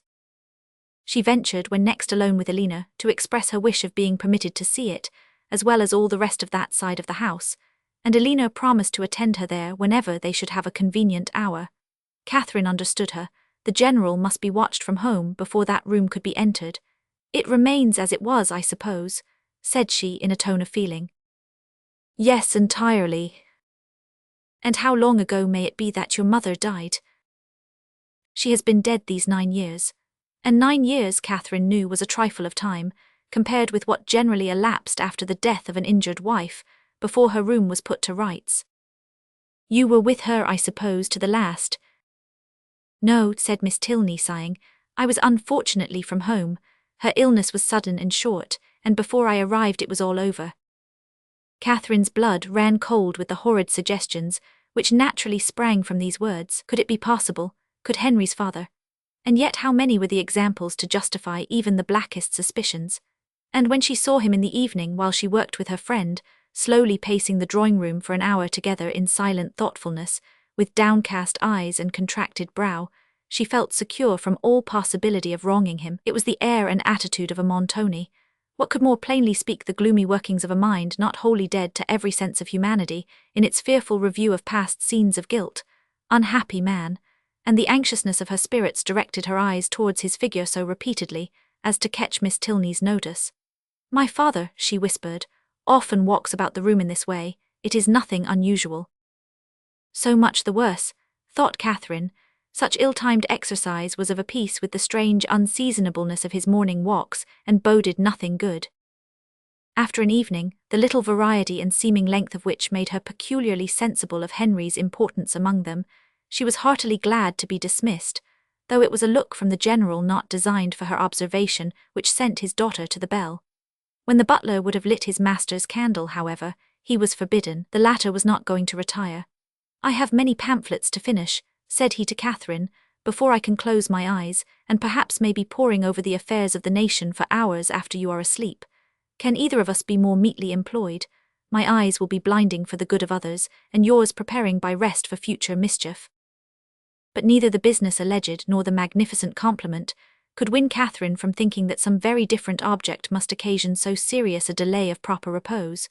To be kept up for hours after the family were in bed by stupid pamphlets was not very likely. There must be some deeper cause. Something was to be done which could be done only while the household slept, and the probability that Mrs. Tilney yet lived, shut up for causes unknown, and receiving from the pitiless hands of her husband a nightly supply of coarse food, was the conclusion which necessarily followed. Shocking as was the idea, it was at least better than a death unfairly hastened, as in the natural course of things she must ere long be released. The suddenness of her reputed illness, the absence of her daughter and probably of her other children at the time, all favoured the supposition of her imprisonment. Its origin, jealousy perhaps, or wanton cruelty, was yet to be unravelled. In revolving these matters, while she undressed, it suddenly struck her as not unlikely that she might that morning have passed near the very spot of this unfortunate woman's confinement, might have been within a few paces of the cell in which she languished out her days. For what part of the abbey could be more fitted for the purpose than that which yet bore the traces of monastic division? In the high-arched passage, paved with stone, which already she had trodden with peculiar awe, she well remembered the doors of which the General had given no account. To what might not those doors lead? In support of the plausibility of this conjecture, it further occurred to her that the forbidden gallery, in which lay the apartments of the unfortunate Mrs. Tilney, must be, as certainly as her memory could guide her, exactly over this suspected range of cells, and the staircase by the side of those apartments of which she had caught a transient glimpse, communicating by some secret means with those cells, might well have favoured the barbarous proceedings of her husband. Down that staircase she had perhaps been conveyed in a state of well-prepared insensibility. Catherine sometimes started at the boldness of her own surmises, and sometimes hoped or feared that she had gone too far, but they were supported by such appearances as made their dismissal impossible. The side of the quadrangle in which she supposed the guilty scene to be acting, being, according to her belief, just opposite her own, it struck her that, if judiciously watched, some rays of light from the general's lamp might glimmer through the lower windows, as he passed to the prison of his wife, and twice before she stepped into bed, she stole gently from her room to the corresponding window in the gallery to see if it appeared, but all abroad was dark and it must yet be too early. The various ascending noises convinced her that the servants must still be up. Till midnight she supposed it would be in vain to watch, but then when the clock had struck 12 and all was quiet, she would, if not quite appalled by darkness, steal out and look once more. The clock struck 12, and Catherine had been half an hour asleep. Chapter 24. The next day afforded no opportunity for the proposed examination of the mysterious apartments. It was Sunday, and the whole time between morning and afternoon service was required by the general in exercise abroad or eating cold meat at home. And great as was Catherine's curiosity, her courage was not equal to a wish of exploring them after dinner, either by the fading light of the sky between 6 and 7 o'clock, or by the yet more partial though stronger illumination of a treacherous lamp. The day was unmarked therefore by anything to interest her imagination beyond the sight of a very elegant monument to the memory of Mrs. Tilney, which immediately fronted the family pew. By that her eye was instantly caught and long retained, and the perusal of the highly strained epitaph, in which every virtue was ascribed to her by the inconsolable husband, who must have been in some way or other her destroyer, affected her even to tears. That the general, having erected such a monument, should be able to face it, was not perhaps very strange, and yet that he could sit so boldly collected within its view, maintain so elevated an air, look so fearlessly around, nay, that he should even enter the church, seemed wonderful to Catherine. Not, however, that many instances of beings equally hardened in guilt might not be produced. She could remember dozens who had persevered in every possible vice, going on from crime to crime, murdering whomsoever they chose, without any feeling of humanity or remorse, till a violent death or a religious retirement closed their black career. The erection of the monument itself could not in the smallest degree affect her doubts of Mrs. Tilney's actual decease.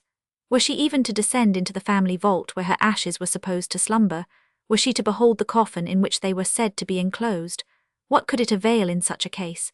Catherine had read too much not to be perfectly aware of the ease with which a waxen figure might be introduced, and a supposititious funeral carried on. The succeeding morning promised something better.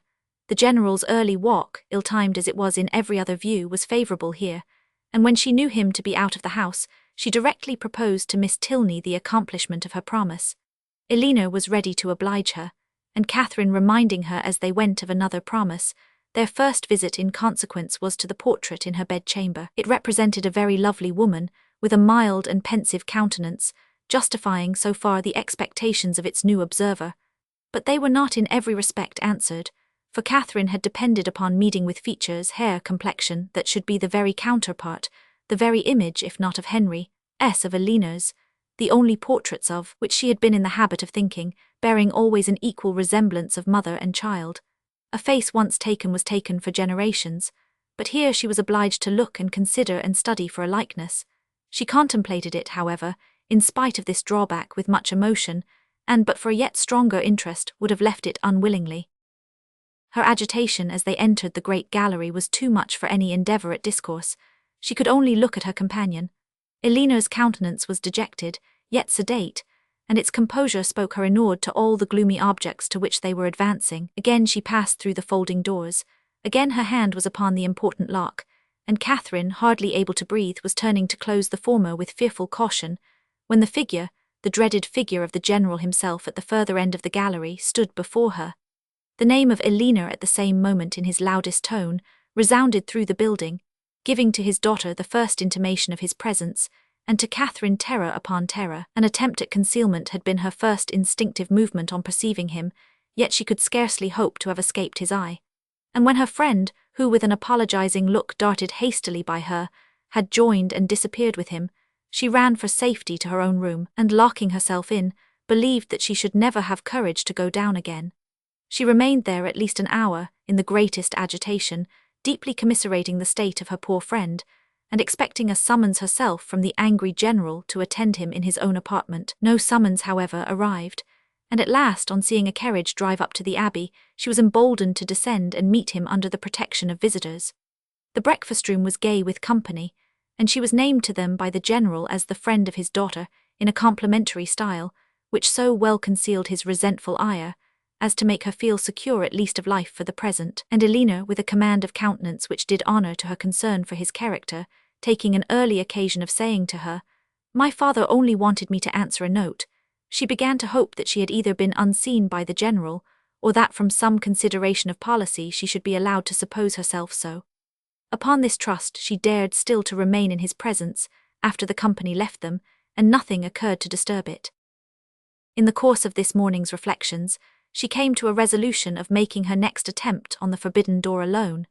It would be much better in every respect that Elena should know nothing of the matter, to involve her in the danger of a second detection, to court her into an apartment which must wring her heart, could not be the office of a friend.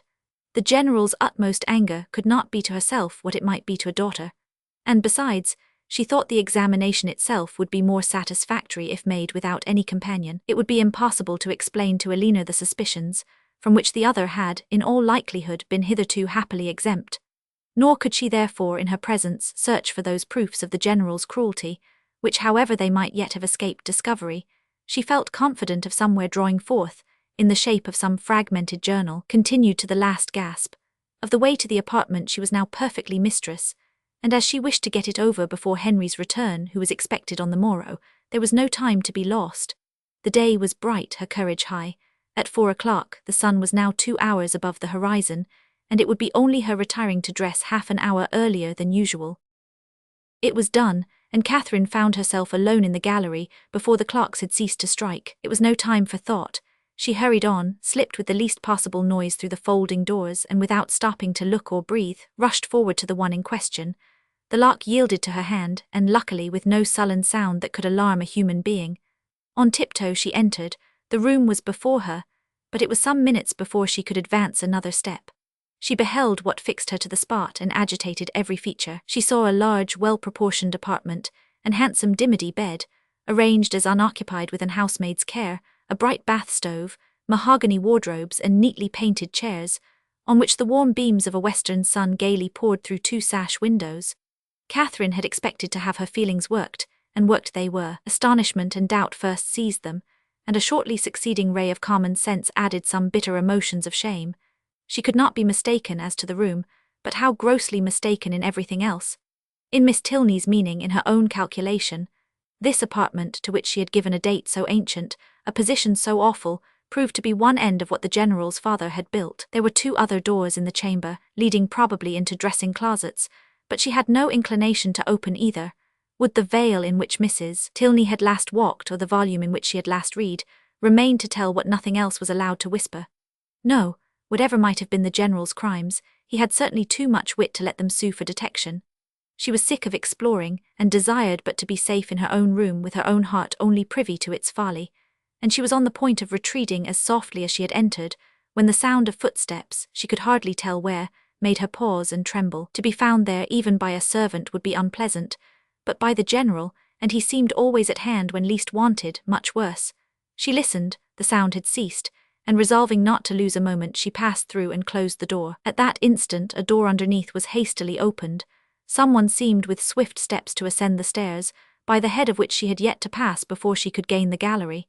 She had no power to move. With a feeling of terror not very definable, she fixed her eyes on the staircase, and in a few moments it gave Henry to her view. "Mr. Tilney," she exclaimed in a voice of more than common astonishment. He looked astonished too. "Good God," she continued, not attending to his address. "How came you here? How came you up that staircase?" "How came I up that staircase?" he replied, greatly surprised. "Because it is my nearest way from the stable-yard to my own chamber, and why should I not come up it?" Catherine recollected herself, blushed deeply, and could say no more. He seemed to be looking in her countenance for that explanation which her lips did not afford. She moved on towards the gallery. "And may I not in my turn," said he as he pushed back the folding doors, "ask how you came here? This passage is at least as extraordinary a road from the breakfast parlour to your apartment as that staircase can be from the stables to mine." "I have been," said Catherine, looking down, "to see your mother's room." "My mother's room? Is there anything extraordinary to be seen there?" "No, nothing at all. I thought you did not mean to come back till tomorrow." "I did not expect to be able to return sooner when I went away, but 3 hours ago I had the pleasure of finding nothing to detain me. You look pale. I am afraid I alarmed you by running so fast up those stairs. Perhaps you did not know, you were not aware of their leading from the offices in common use." "No, I was not. You have had a very fine day for your ride."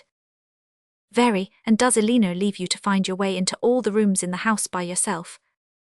"Oh no, she showed me over the greatest part on Saturday, and we were coming here to these rooms, but only," dropping her voice, "your father was with us." "And that prevented you," said Henry, earnestly regarding her. "Have you looked into all the rooms in that passage?" "No, I only wanted to see. Is not it very late?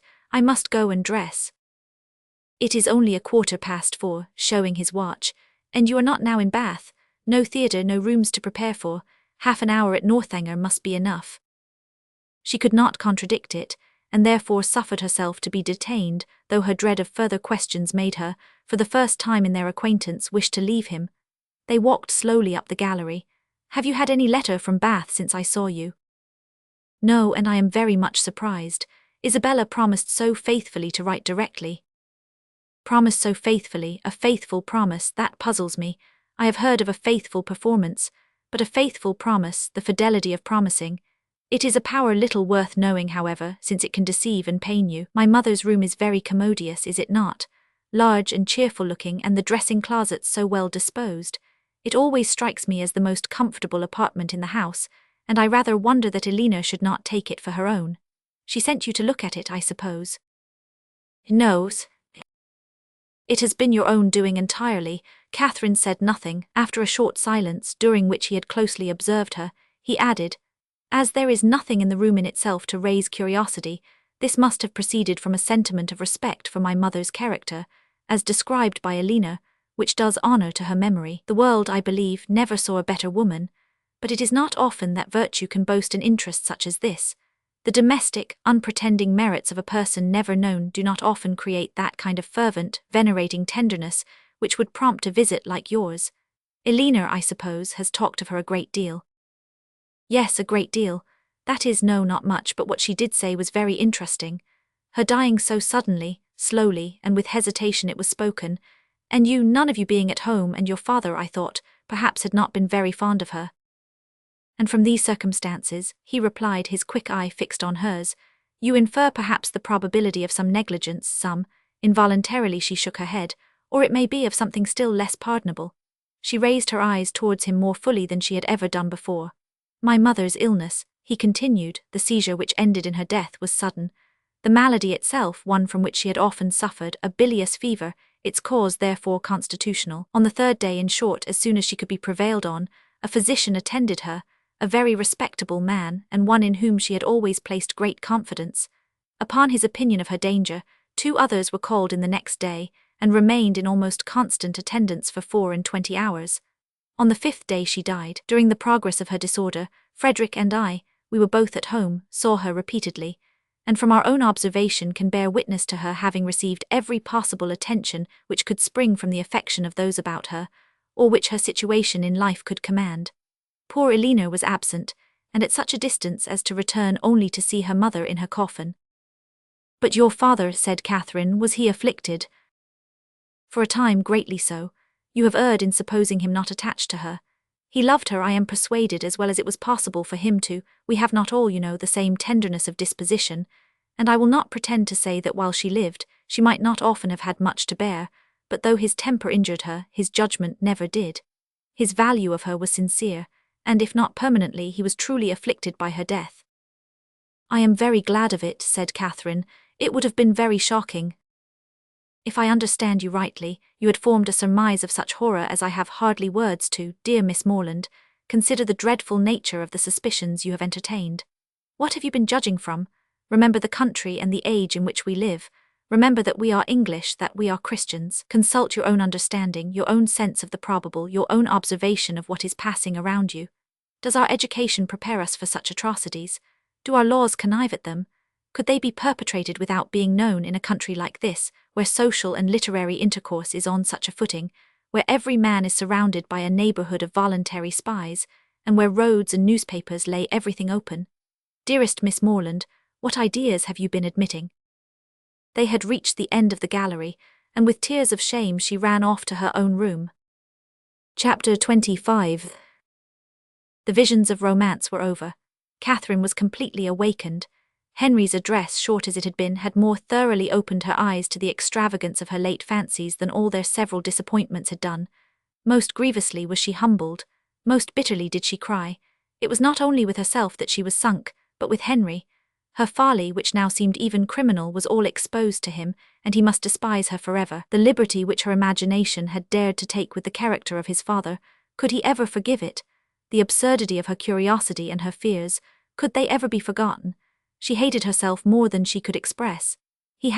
She thought he had once or twice before this fatal morning shown something like affection for her, but now, in short, she made herself as miserable as possible for about half an hour, went down when the clock struck 5 with a broken heart, and could scarcely give an intelligible answer to Eleanor's inquiry if she was well. The formidable Henry soon followed her into the room, and the only difference in his behaviour to her was that he paid her rather more attention than usual. Catherine had never wanted comfort more, and he looked as if he was aware of it. The evening wore away with no abatement of this soothing politeness, and her spirits were gradually raised to a modest tranquillity. She did not learn either to forget or defend the past, but she learned to hope that it would never transpire farther, and that it might not cost her Henry's entire regard. Her thoughts being still chiefly fixed on what she had with such causeless terror felt and done, nothing could shortly be clearer than that it had been all a voluntary, self-created delusion, each trifling circumstance receiving importance from an imagination resolved on alarm, and everything forced to bend to one purpose by a mind which, before she entered the Abbey, had been craving to be frightened. She remembered with what feelings she had prepared for a knowledge of Northanger. She saw that the infatuation had been created, the mischief settled, long before her quitting Bath, and it seemed as if the whole might be traced to the influence of that sort of reading which she had there indulged. Charming as were all Mrs. Radcliffe's works, and charming even as were the works of all her imitators, it was not in them perhaps that human nature, at least in the Midland counties of England, was to be looked for. Of the Alps and Pyrenees, with their pine forests and their vices, they might give a faithful delineation, and Italy, Switzerland, and the south of France might be as fruitful in horrors as they were there represented. Catherine dared not doubt beyond her own country, and even of that, if hard pressed, would have yielded the northern and western extremities. But in the central part of England, there was surely some security for the existence even of a wife not beloved, in the laws of the land, and the manners of the age. Murder was not tolerated, servants were not slaves, and neither poison nor sleeping potions to be procured, like rhubarb, from every druggist. Among the Alps and Pyrenees, perhaps, there were no mixed characters. There, such as were not as spotless as an angel might have the dispositions of a fiend, but in England it was not so. Among the English, she believed, in their hearts and habits, there was a general though unequal mixture of good and bad. Upon this conviction, she would not be surprised if even in Henry and Eleanor Tilney, some slight imperfection might hereafter appear.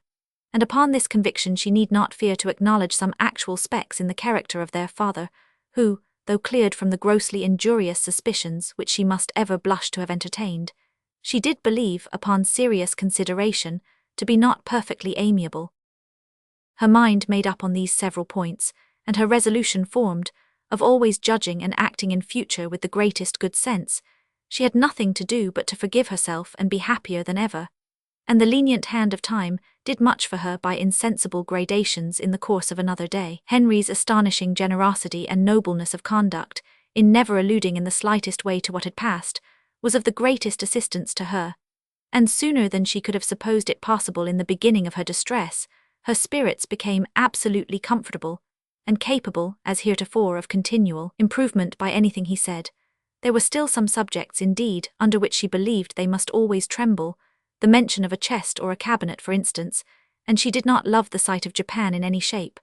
But even she could allow that an occasional memento of past folly, however painful, might not be without use. The anxieties of common life began soon to succeed to the alarms of romance.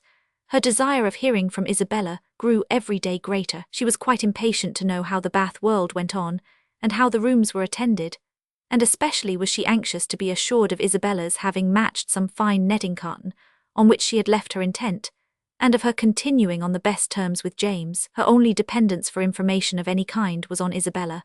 James had protested against writing to her till his return to Oxford, and Mrs. Allen had given her no hopes of a letter till she had got back to Fullerton.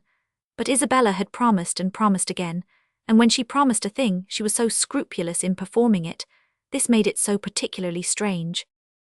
For 9 successive mornings, Catherine wondered over the repetition of a disappointment which each morning became more severe. But on the 10th, when she entered the breakfast-room, her first object was a letter, held out by Henry's willing hand. She thanked him as heartily as if he had written it himself. "'Tis only from James, however," as she looked at the direction. She opened it. It was from Oxford, and to this purpose. "Dear Catherine, though God knows with little inclination for writing, I think it my duty to tell you that everything is at an end between Miss Thorpe and me. I left her and Bath yesterday, never to see either again. I shall not enter into particulars, they would only pain you more. You will soon hear enough from another quarter to know where lies the blame, and I hope will acquit your brother of everything but the folly of too easily thinking his affection returned. Thank God I am undeceived in time, but it is a heavy blow. After my father's consent had been so kindly given, but no more of this. She has made me miserable forever. Let me soon hear from you, dear Catherine. You are my only friend. Your love I do build upon. I wish your visit at Northanger may be over before Captain Tilney makes his engagement known, or you will be uncomfortably circumstanced. Poor Thorpe is in town. I dread the sight of him. His honest heart would feel so much. I have written to him and my father. Her duplicity hurts me more than all. Till the very last, if I reasoned with her, she declared herself as much attached to me as ever, and laughed at my fears. I am ashamed to think how long I bore with it, but if ever man had reason to believe himself loved, I was that man. I cannot understand even now what she would be at, for there could be no need of my being played off to make her secure of Tilney. We parted at last by mutual consent, happy for me had we never met. I can never expect to know such another woman. Dearest Catherine, beware how you give your heart. Believe me and see." Catherine had not read 3 lines before her sudden change of countenance, and short exclamations of sorrowing wonder declared her to be receiving unpleasant news. And Henry, earnestly watching her through the whole letter, saw plainly that it ended no better than it began. He was prevented, however, from even looking his surprise by his father's entrance. They went to breakfast directly, but Catherine could hardly eat anything. Tears filled her eyes and even ran down her cheeks as she sat. The letter was one moment in her hand, then in her lap and then in her pocket, and she looked as if she knew not what she did. The general, between his cocoa and his newspaper, had luckily no leisure for noticing her, but to the other 2 her distress was equally visible. As soon as she dared leave the table she hurried away to her own room, but the housemaids were busy in it, and she was obliged to come down again. She turned into the drawing-room for privacy, but Henry and Elena had likewise retreated thither, and were at that moment deep in consultation about her. She drew back, trying to beg their pardon, but was, with gentle violence, forced to return, and the others withdrew, after Elena had affectionately expressed a wish of being of use or comfort to her. After half an hour's free indulgence of grief and reflection, Catherine felt equal to encountering her friends, but whether she should make her distress known to them was another consideration. Perhaps, if particularly questioned, she might just give an idea, just distantly hint at it, but not more, to expose a friend, such a friend as Isabella had been to her, and then their own brother so closely concerned in it. She believed she must waive the subject altogether. Henry and Elena were by themselves in the breakfast-room, and each, as she entered it, looked at her anxiously. Catherine took her place at the table, and after a short silence Elena said, "No bad news from Fullerton, I hope. Mr. and Mrs. Morland, your brothers and sisters, I hope they are none of them ill." "No, I thank you," sighing as she spoke. "They are all very well. My letter was from my brother at Oxford." Nothing further was said for a few minutes, and then speaking through her tears she added, "I do not think I shall ever wish for a letter again." "I am sorry," said Henry, closing the book he had just opened. "If I had suspected the letter of containing anything unwelcome, I should have given it with very different feelings. It contained something worse than anybody could suppose. Poor James is so unhappy, you will soon know why." "To have so kind-hearted, so affectionate a sister," replied Henry warmly, "must be a comfort to him under any distress." "I have one favour to beg," said Catherine shortly afterwards in an agitated manner, "that, if your brother should be coming here, you will give me notice of it, that I may go away." "Our brother Frederick—" "Yes, I am sure I should be very sorry to leave you so soon, but something has happened that would make it very dreadful for me to be in the same house with Captain Tilney." Eleanor's work was suspended while she gazed with increasing astonishment, but Henry began to suspect the truth, and something in which Miss Thorpe's name was included passed his lips. "How quick you are," cried Catherine. "You have guessed it, I declare, and yet when we talked about it in Bath you little thought of its ending so. Isabella, no wonder now I have not heard from her. Isabella has deserted my brother and is to marry yours. Could you have believed there had been such inconstancy and fickleness and everything that is bad in the world? I hope, so far as concerns my brother, you are misinformed. I hope he has not had any material share in bringing on Mr. Morland's disappointment. His marrying Miss Thorpe is not probable. I think you must be deceived so far. I am very sorry for Mr. Morland, sorry that anyone you love should be unhappy, but my surprise would be greater at Frederick's marrying her than at any other part of the story. It is very true, however, you shall read James's letter yourself. Stay, there is one part, recollecting with a blush the last line. Will you take the trouble of reading to us the passages which concern my brother?" "No, read it yourself," cried Catherine, whose second thoughts were clearer. "I do not know what I was thinking of," blushing again that she had blushed before. "James only means to give me good advice." He gladly received the letter, and having read it through with close attention returned it saying, "Well, if it is to be so, I can only say that I am sorry for it. Frederick will not be the first man who has chosen a wife with less sense than his family expected. I do not envy his situation, either as a lover or a son." Miss Tilney, at Catherine's invitation, now read the letter likewise, and having expressed also her concern and surprise, began to inquire into Miss Thorpe's connections and fortune. "Her mother is a very good sort of woman," was Catherine's answer. "What was her father?" "A lawyer, I believe. They live at Putney." "Are they a wealthy family?" "No, not very. I do not believe Isabella has any fortune at all, but that will not signify in your family. Your father is so very liberal. He told me the other day that he only valued money as it allowed him to promote the happiness of his children." The brother and sister looked at each other, but, said Elena after a short pause, would it be to promote his happiness to enable him to marry such a girl? She must be an unprincipled one, or she could not have used your brother so.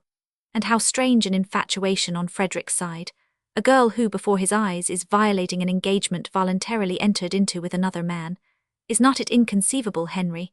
Frederick, too, who always wore his heart so proudly, who found no woman good enough to be loved. That is the most unpromising circumstance, the strongest presumption against him. When I think of his past declarations, I give him up. Moreover, I have too good an opinion of Miss Thorpe's prudence to suppose that she would part with one gentleman before the other was secured. It is all over with Frederick indeed. He is a deceased man, defunct in understanding. Prepare for your sister-in-law, Elena, and such a sister-in-law as you must delight in. Open, candid, artless, guileless, with affections strong but simple, forming no pretensions and knowing no disguise. Such a sister-in-law, Henry, I should delight in, said Elena with a smile. But perhaps, observed Catherine, though she has behaved so ill by our family, she may behave better by yours. Now she has really got the man she likes, she may be constant. Indeed, I am afraid she will, replied Henry. I am afraid she will be very constant unless a baronet should come in her way. That is Frederick's only chance. I will get the Bath paper and look over the arrivals. You think it is all for ambition, then? And upon my word there are some things that seem very like it. I cannot forget that, when she first knew what my father would do for them, she seemed quite disappointed that it was not more. I never was so deceived in anyone's character in my life before. Among all the great variety that you have known and studied, my own disappointment and loss in her is very great, but as for poor James, I suppose he will hardly ever recover it. Your brother is certainly very much to be pitied at present, but we must not, in our concern for his sufferings, undervalue yours.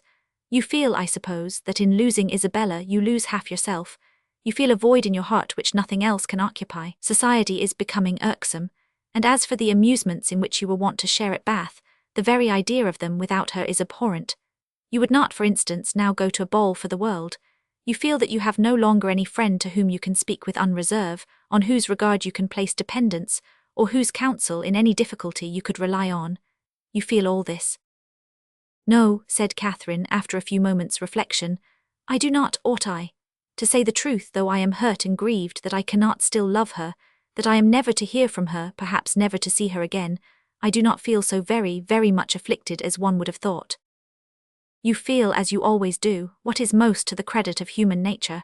Such feelings ought to be investigated, that they may know themselves. Catherine, by some chance or other, found her spirits so very much relieved by this conversation that she could not regret her being led on, though so unaccountably, to mention the circumstance which had produced it. Chapter 26. From this time, the subject was frequently canvassed by the three young people, and Catherine found with some surprise that her two young friends were perfectly agreed in considering Isabella's want of consequence and fortune as likely to throw great difficulties in the way of her marrying their brother. Their persuasion that the general would, upon this ground alone, independent of the objection that might be raised against her character, oppose the connection, turned her feelings moreover with some alarm towards herself. She was as insignificant, and perhaps as portionless, as Isabella, and if the heir of the Tilney property had not grandeur and wealth enough in himself, at what point of interest were the demands of his younger brother to rest? The very painful reflections to which this thought led could only be dispersed by a dependence on the effect of that particular partiality, which, as she was given to understand by his words as well as his actions, she had from the first been so fortunate as to excite in the general, and by a recollection of some most generous and disinterested sentiments on the subject of money, which she had more than once heard him utter, and which tempted her to think his disposition in such matters misunderstood by his children. They were so fully convinced, however, that their brother would not have the courage to apply in person for his father's consent, and so repeatedly assured her that he had never in his life been less likely to come to Northanger than at the present time, that she suffered her mind to be at ease as to the necessity of any sudden removal of her own. But as it was not to be supposed that Captain Tilney, whenever he made his application, would give his father any just idea of Isabella's conduct, it occurred to her as highly expedient that Henry should lay the whole business before him as it really was, enabling the general by that means to form a cool and impartial opinion and prepare his objections on a fairer ground than inequality of situations. She proposed it to him accordingly, but he did not catch at the measure so eagerly as she had expected. No, said he, my father's hands need not be strengthened, and Frederick's confession of folly need not be forestalled. He must tell his own story. But he will tell only half of it. A quarter would be enough. A day or two passed away and brought no tidings of Captain Tilney. His brother and sister knew not what to think. Sometimes it appeared to them as if his silence would be the natural result of the suspected engagement, and at others that it was wholly incompatible with it. The general, meanwhile, though offended every morning by Frederick's remissness in writing, was free from any real anxiety about him, and had no more pressing solicitude than that of making Miss Morland's time at Northanger pass pleasantly. He often expressed his uneasiness on this head, feared the sameness of every day's society and employments would disgust her with the place, wished the Lady Frasers had been in the country, talked every now and then of having a large party to dinner, and once or twice began even to calculate the number of young dancing people in the neighbourhood. But then it was such a dead time of year, no wildfowl, no game, and the Lady Frasers were not in the country, and it all ended at last in his telling Henry one morning that when he next went to Woodston, they would take him by surprise there some day or other, and eat their mutton with him. Henry was greatly honoured and very happy, and Catherine was quite delighted with the scheme. And when do you think, sir, I may look forward to this pleasure? I must be at Woodston on Monday to attend the parish meeting, and shall probably be obliged to stay 2 or 3 days. Well, we will take our chance some one of those days. There is no need to fix. You are not to put yourself at all out of your way. Whatever you may happen to have in the house will be enough. I think I can answer for the young ladies making allowance for a bachelor's table. Let me see. Monday will be a busy day with you. We will not come on Monday, and Tuesday will be a busy one with me. I expect my surveyor from Brockham with his report in the morning, and afterwards I cannot in decency fail attending the club. I really could not face my acquaintance if I stayed away now, for as I am known to be in the country, it would be taken exceedingly amiss, and it is a rule with me, Miss Morland, never to give offence to any of my neighbours, if a small sacrifice of time and attention can prevent it. They are a set of very worthy men. They have half a buck from Northanger twice a year, and I dine with them whenever I can. Tuesday, therefore, we may say is out of the question, but on Wednesday I think, Henry, you may expect us, and we shall be with you early that we may have time to look about us. 2 hours and 3/4 will carry us to Woodston, I suppose. We shall be in the carriage by 10, so about 1:15 on Wednesday you may look for us. A ball itself could not have been more welcome to Catherine than this little excursion, so strong was her desire to be acquainted with Woodston, and her heart was still bounding with joy when Henry, about an hour afterwards, came booted and greatcoated into the room where she and Alina were sitting, and said, "I am come, young ladies, in a very moralizing strain, to observe that our pleasures in this world are always to be paid for, and that we often purchase them at a great disadvantage, giving ready-moneyed actual happiness for a draught on the future, that may not be honoured. Witness myself at this present hour. Because I am to hope for the satisfaction of seeing you at Woodston on Wednesday, which bad weather or 20 other causes may prevent, I must go away directly, 2 days before I intended it." "Go away," said Catherine with a very long face, "and why?" "Why, how can you ask the question? Because no time is to be lost in frightening my old housekeeper out of her wits, because I must go and prepare a dinner for you, to be sure." "Oh, not seriously."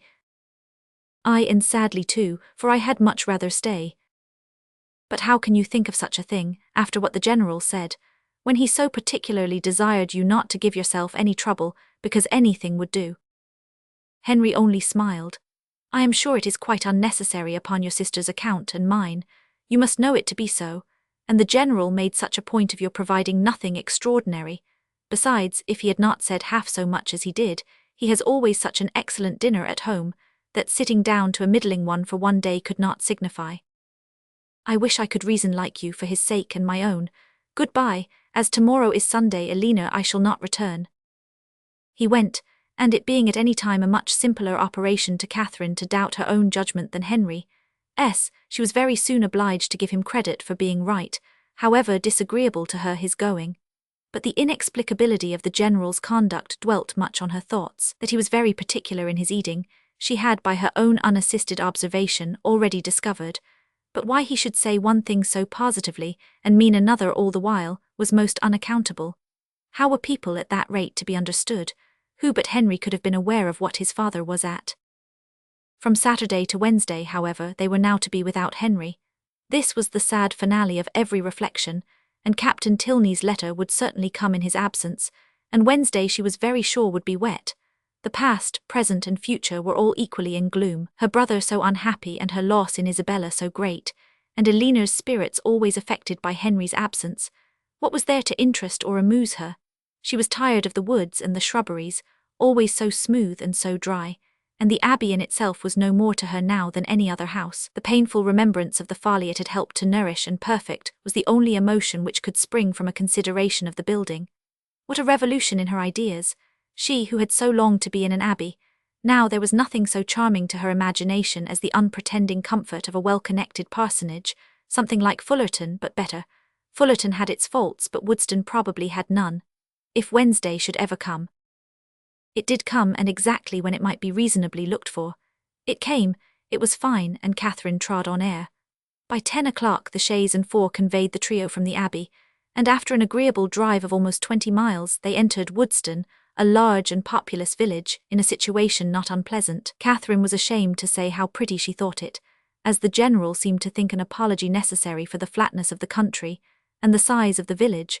But in her heart she preferred it to any place she had ever been at, and looked with great admiration at every neat house above the rank of a cottage, and at all the little chandlers' shops which they passed. At the further end of the village, and tolerably disengaged from the rest of it, stood the parsonage, a new-built substantial stone house, with its semicircular sweep and green gates. And as they drove up to the door, Henry, with the friends of his solitude, a large Newfoundland puppy and 2 or 3 terriers, was ready to receive and make much of them.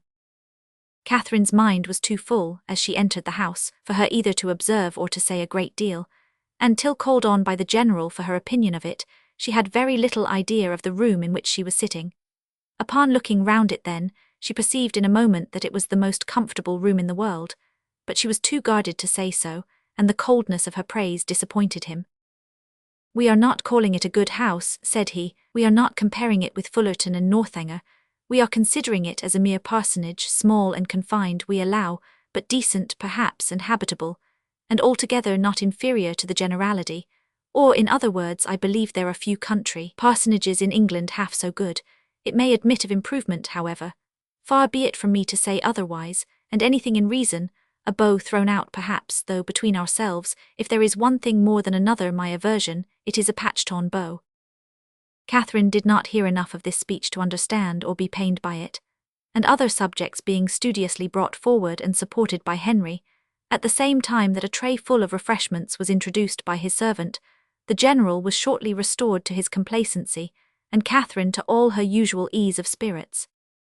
The room in question was of a commodious, well-proportioned size, and handsomely fitted up as a dining parlour, and on their quitting it to walk round the grounds, she was shown, first into a smaller apartment, belonging peculiarly to the master of the house, and made unusually tidy on the occasion, and afterwards into what was to be the drawing-room, with the appearance of which, though unfurnished, Catherine was delighted, enough even to satisfy the general. It was a prettily shaped room, the windows reaching to the ground, and the view from them pleasant, though only over green meadows, and she expressed her admiration at the moment with all the honest simplicity with which she felt it. "Oh, why do not you fit up this room, Mr. Tilney? What a pity not to have it fitted up. It is the prettiest room I ever saw, it is the prettiest room in the world." "I trust," said the general with a most satisfied smile, "that it will very speedily be furnished. It waits only for a lady's taste." "Well, if it was my house I should never sit anywhere else. Oh, what a sweet little cottage there is among the trees, apple trees too, it is the prettiest cottage." "You like it, you approve it as an object, it is enough. Henry, remember that Robinson is spoken to about it, the cottage remains." Such a compliment recalled all Catherine's consciousness, and silenced her directly, and though pointedly applied to by the general for her choice of the prevailing colour of the paper and hangings, nothing like an opinion on the subject could be drawn from her. The influence of fresh objects and fresh air, however, was of great use in dissipating these embarrassing associations, and having reached the ornamental part of the premises, consisting of a walk round two sides of a meadow, on which Henry's genius had begun to act about half a year ago, she was sufficiently recovered to think it prettier than any pleasure ground she had ever been in before, though there was not a shrub in it higher than the green bench in the corner. A saunter into other meadows, and through part of the village, with a visit to the stables to examine some improvements, and a charming game of play with a litter of puppies just able to roll about, brought them to 4 o'clock, when Catherine scarcely thought it could be 3. At 4 they were to dine, and at 6 to set off on their return. Never had any day passed so quickly. She could not but observe that the abundance of the dinner did not seem to create the smallest astonishment in the general, nay, that he was even looking at the side table for cold meat which was not there. His son and daughter's observations were of a different kind. They had seldom seen him eat so heartily at any table but his own, and never before known him so little disconcerted by the melted butter, being oiled. At 6 o'clock, the general having taken his coffee, the carriage again received them, and so gratifying had been the tenor of his conduct throughout the whole visit, so well assured was her mind on the subject of his expectations, that, could she have felt equally confident of the wishes of his son, Catherine would have quitted Woodston with little anxiety as to the how or the when she might return to it. Chapter 27. The next morning brought the following very unexpected letter from Isabella. Bath, April. My dearest Catherine, I received your 2 kind letters with the greatest delight, and have 1,000 apologies to make for not answering them sooner. I really am quite ashamed of my idleness, but in this horrid place one can find time for nothing. I have had my pen in my hand to begin a letter to you almost every day since you left Bath, but have always been prevented by some silly trifler or other. Pray write to me soon and direct to my own home. Thank God we leave this vile place tomorrow. Since you went away I have had no pleasure in it. The dust is beyond anything, and everybody one cares for is gone. I believe if I could see you I should not mind the rest, for you are dearer to me than anybody can conceive. I am quite uneasy about your dear brother, not having heard from him since he went to Oxford, and am fearful of some misunderstanding. Your kind offices will set all right. He is the only man I ever did or could love, and I trust you will convince him of it. The spring fashions are partly down, and the hats the most frightful you can imagine. I hope you spend your time pleasantly, but am afraid you never think of me. I will not say all that I could of the family you are with, because I would not be ungenerous, or set you against those you esteem. But it is very difficult to know whom to trust, and young men never know their minds 2 days together. I rejoice to say that the young man whom of all others I particularly abhor has left Bath. You will know from this description I must mean Captain Tilney, who, as you may remember, was amazingly disposed to follow and tease me before you went away. Afterwards he got worse and became quite my shadow. Many girls might have been taken in, for never were such attentions, but I knew the fickle sex too well. He went away to his regiment 2 days ago, and I trust I shall never be plagued with him again. He is the greatest coxcomb I ever saw, and amazingly disagreeable. The last 2 days he was always by the side of Charlotte Davis. I pitied his taste but took no notice of him.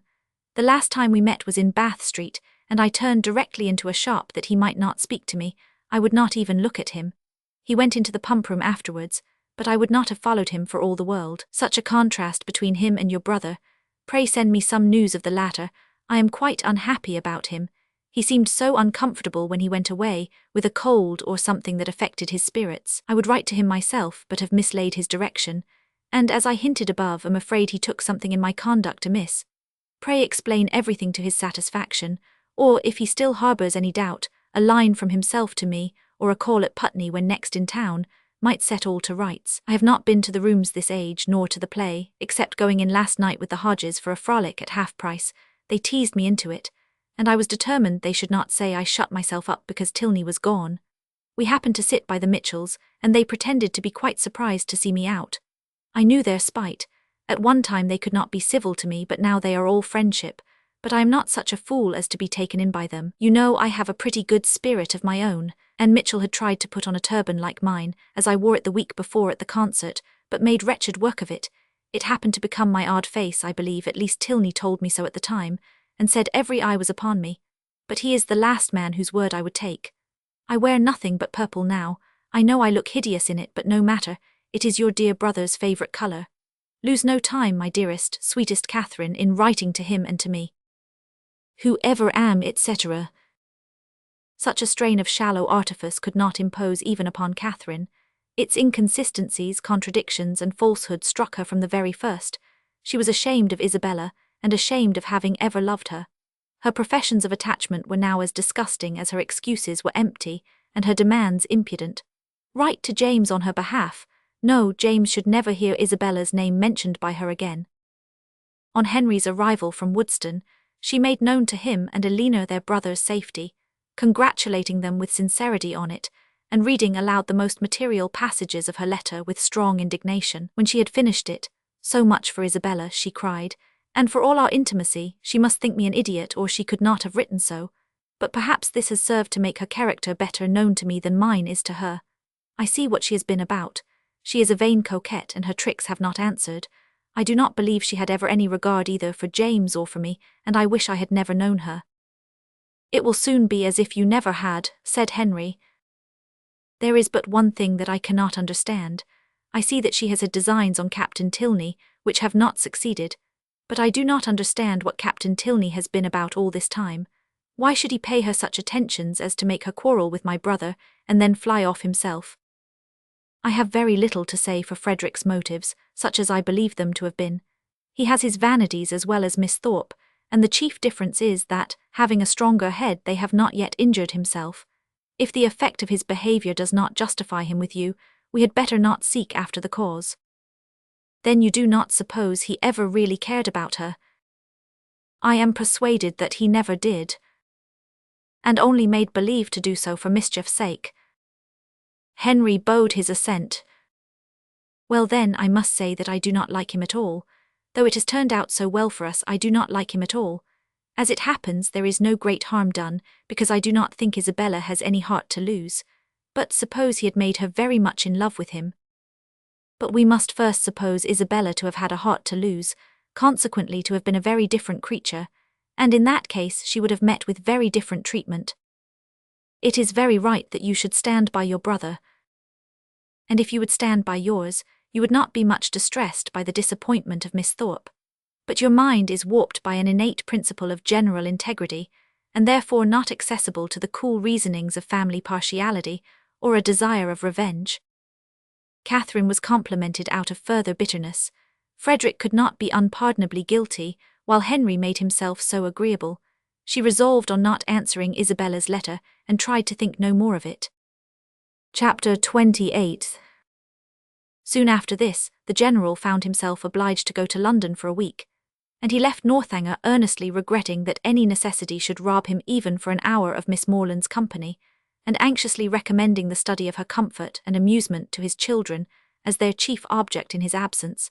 His departure gave Catherine the first experimental conviction that a loss may be sometimes a gain. The happiness with which their time now passed, every employment voluntary, every laugh indulged, every meal a scene of ease and good humour, walking where they liked and when they liked, their hours, pleasures and fatigues at their own command, made her thoroughly sensible of the restraint which the General's presence had imposed, and most thankfully feel their present release from it. Such ease and such delights made her love the place and the people more and more every day, and had it not been for a dread of its soon becoming expedient to leave the one, and an apprehension of not being equally beloved by the other, she would at each moment of each day have been perfectly happy. But she was now in the 4th week of her visit, before the General came home. The 4th week would be turned, and perhaps it might seem an intrusion if she stayed much longer. This was a painful consideration whenever it occurred, and eager to get rid of such a weight on her mind, she very soon resolved to speak to Elena about it at once, propose going away, and be guided in her conduct by the manner in which her proposal might be taken. Aware that if she gave herself much time, she might feel it difficult to bring forward so unpleasant a subject, she took the first opportunity of being suddenly alone with Elena, and of Elena's being in the middle of a speech about something very different, to start forth her obligation of going away very soon. Elena looked and declared herself much concerned. She had hoped for the pleasure of her company for a much longer time, had been misled perhaps by her wishes, to suppose that a much longer visit had been promised, and could not but think that if Mr. and Mrs. Morland were aware of the pleasure it was to her to have her there, they would be too generous to hasten her return. Catherine explained, "Oh, as to that, Papa and Mamma were in no hurry at all. As long as she was happy, they would always be satisfied." Then why might she ask in such a hurry herself to leave them? Oh, because she had been there so long. Nay, if you can use such a word, I can urge you no farther, if you think it long. Oh no, I do not indeed. For my own pleasure I could stay with you as long again. And it was directly settled that, till she had, her leaving them was not even to be thought of. In having this cause of uneasiness so pleasantly removed, the force of the other was likewise weakened. The kindness, the earnestness of Elena's manner in pressing her to stay, and Henry's gratified look on being told that her stay was determined, were such sweet proofs of her importance with them, as left her only just so much solicitude as the human mind can never do comfortably without. She did, almost always, believe that Henry loved her, and quite always that his father and sister loved and even wished her to belong to them, and believing so far, her doubts and anxieties were merely sportive irritations. Henry was not able to obey his father's injunction of remaining wholly at Northanger, in attendance on the ladies, during his absence in London, the engagements of his curate at Woodston obliging him to leave them on Saturday for a couple of nights. His loss was not now what it had been while the General was at home.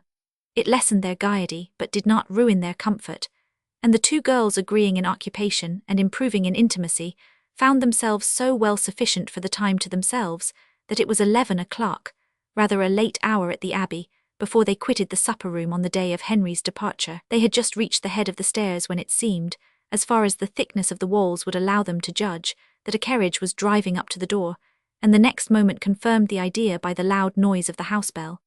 After the first perturbation of surprise had passed away, in a good heaven, what can be the matter? It was quickly decided by Elena to be her eldest brother, whose arrival was often as sudden, if not quite so unseasonable, and accordingly she hurried down to welcome him. Catherine walked on to her chamber, making up her mind as well as she could to a further acquaintance with Captain Tilney, and comforting herself under the unpleasant impression his conduct had given her, and the persuasion of his being by far too fine a gentleman to approve of her, that at least they should not meet under such circumstances as would make their meeting materially painful. She trusted he would never speak of Miss Thorpe, and indeed, as he must by this time be ashamed of the part he had acted, there could be no danger of it, and as long as all mention of bath scenes were avoided, she thought she could behave to him very civilly. In such considerations time passed away, and it was certainly in his favour that Elena should be so glad to see him, and have so much to say, for half an hour was almost gone since his arrival, and Elena did not come up. At that moment Catherine thought she heard her step in the gallery, and listened for its continuance, but all was silent. Scarcely, however, had she convicted her fancy of error, when the noise of something moving close to her door made her start. It seemed as if someone was touching the very doorway, and in another moment a slight motion of the lock proved that some hand must be on it. She trembled a little at the idea of anyone's approaching so cautiously, but resolving not to be again overcome by trivial appearances of alarm or misled by a raised imagination, she stepped quietly forward and opened the door. Elena, and only Elena, stood there. Catherine's spirits, however, were tranquilized but for an instant, for Elena's cheeks were pale, and her manner greatly agitated. Though evidently intending to come in, it seemed an effort to enter the room, and a still greater to speak when there. Catherine, supposing some uneasiness on Captain Tilney's account, could only express her concern by silent attention, obliged her to be seated, rubbed her temples with lavender water, and hung over her with affectionate solicitude. "My dear Catherine, you must not indeed," were Elena's first connected words. "I am quite well. This kindness distracts me. I cannot bear it. I come to you on such an errand." "Errand to me? How shall I tell you? Oh, how shall I tell you?" A new idea now darted into Catherine's mind, and turning as pale as her friend, she exclaimed, "'Tis a messenger from Woodston." "You are mistaken indeed," returned Elena, looking at her most compassionately. "It is no one from Woodston. It is my father himself." Her voice faltered, and her eyes were turned to the ground as she mentioned his name. His unlooked-for return was enough in itself to make Catherine's heart sink, and for a few moments she hardly supposed there were anything worse to be told. She said nothing, and Elena, endeavouring to collect herself and speak with firmness, but with eyes still cast down, soon went on. "You are too good, I am sure, to think the worse of me for the part I am obliged to perform. I am indeed a most unwilling messenger, after what has so lately passed, so lately been settled between us, how joyfully, how thankfully on my side. As to your continuing here as I hoped for many, many weeks longer, how can I tell you that your kindness is not to be accepted, and that the happiness your company has hitherto given us is to be repaid by? But I must not trust myself with words. My dear Catherine, we are to part. My father has recollected an engagement that takes our whole family away on Monday. We are going to Lord Longtown's near Hereford for a fortnight. Explanation and apology are equally impossible. I cannot attempt either." "My dear Elena," cried Catherine, suppressing her feelings as well as she could, "do not be so distressed. A second engagement must give way to first. I am very, very sorry we are to part, so soon and so suddenly too, but I am not offended, indeed I am not. I can finish my visit here, you know, at any time, or I hope you will come to me. Can you, when you return from this Lord's, come to Fullerton?" "It will not be in my power, Catherine." "Come when you can, then." Elena made no answer, and Catherine's thoughts recurring to something more directly interesting, she added, thinking aloud, "Monday, so soon as Monday, and you all go? Well, I am certain of I shall be able to take leave, however. I need not go till just before you do, you know." "Do not be distressed, Elena, I can go on Monday very well. My father and mother's having no notice of it is of very little consequence. The General will send a servant with me, I dare say, half the way, and then I shall soon be at Salisbury, and then I am only 9 miles from home." "Ah, Catherine, were it settled so, it would be somewhat less intolerable, though in such common attentions you would have received but half what you ought. But how can I tell you? Tomorrow morning is fixed for your leaving us, and not even the hour is left to your choice. The very carriage is ordered, and will be here at 7 o'clock, and no servant will be offered you." Catherine sat down, breathless and speechless. I could hardly believe my senses when I heard it, and no displeasure, no resentment that you can feel at this moment, however justly great, can be more than I myself. But I must not talk of what I felt. Oh, that I could suggest anything in extenuation. Good God, what will your father and mother say, after courting you from the protection of real friends to this, almost double distance from your home, to have you driven out of the house without the considerations even of decent civility? Dear, dear Catherine, in being the bearer of such a message, I seem guilty myself of all its insult. Yet I trust you will acquit me, for you must have been long enough in this house to see that I am but a nominal mistress of it, that my real power is nothing." "Have I offended the General?" said Catherine in a faltering voice.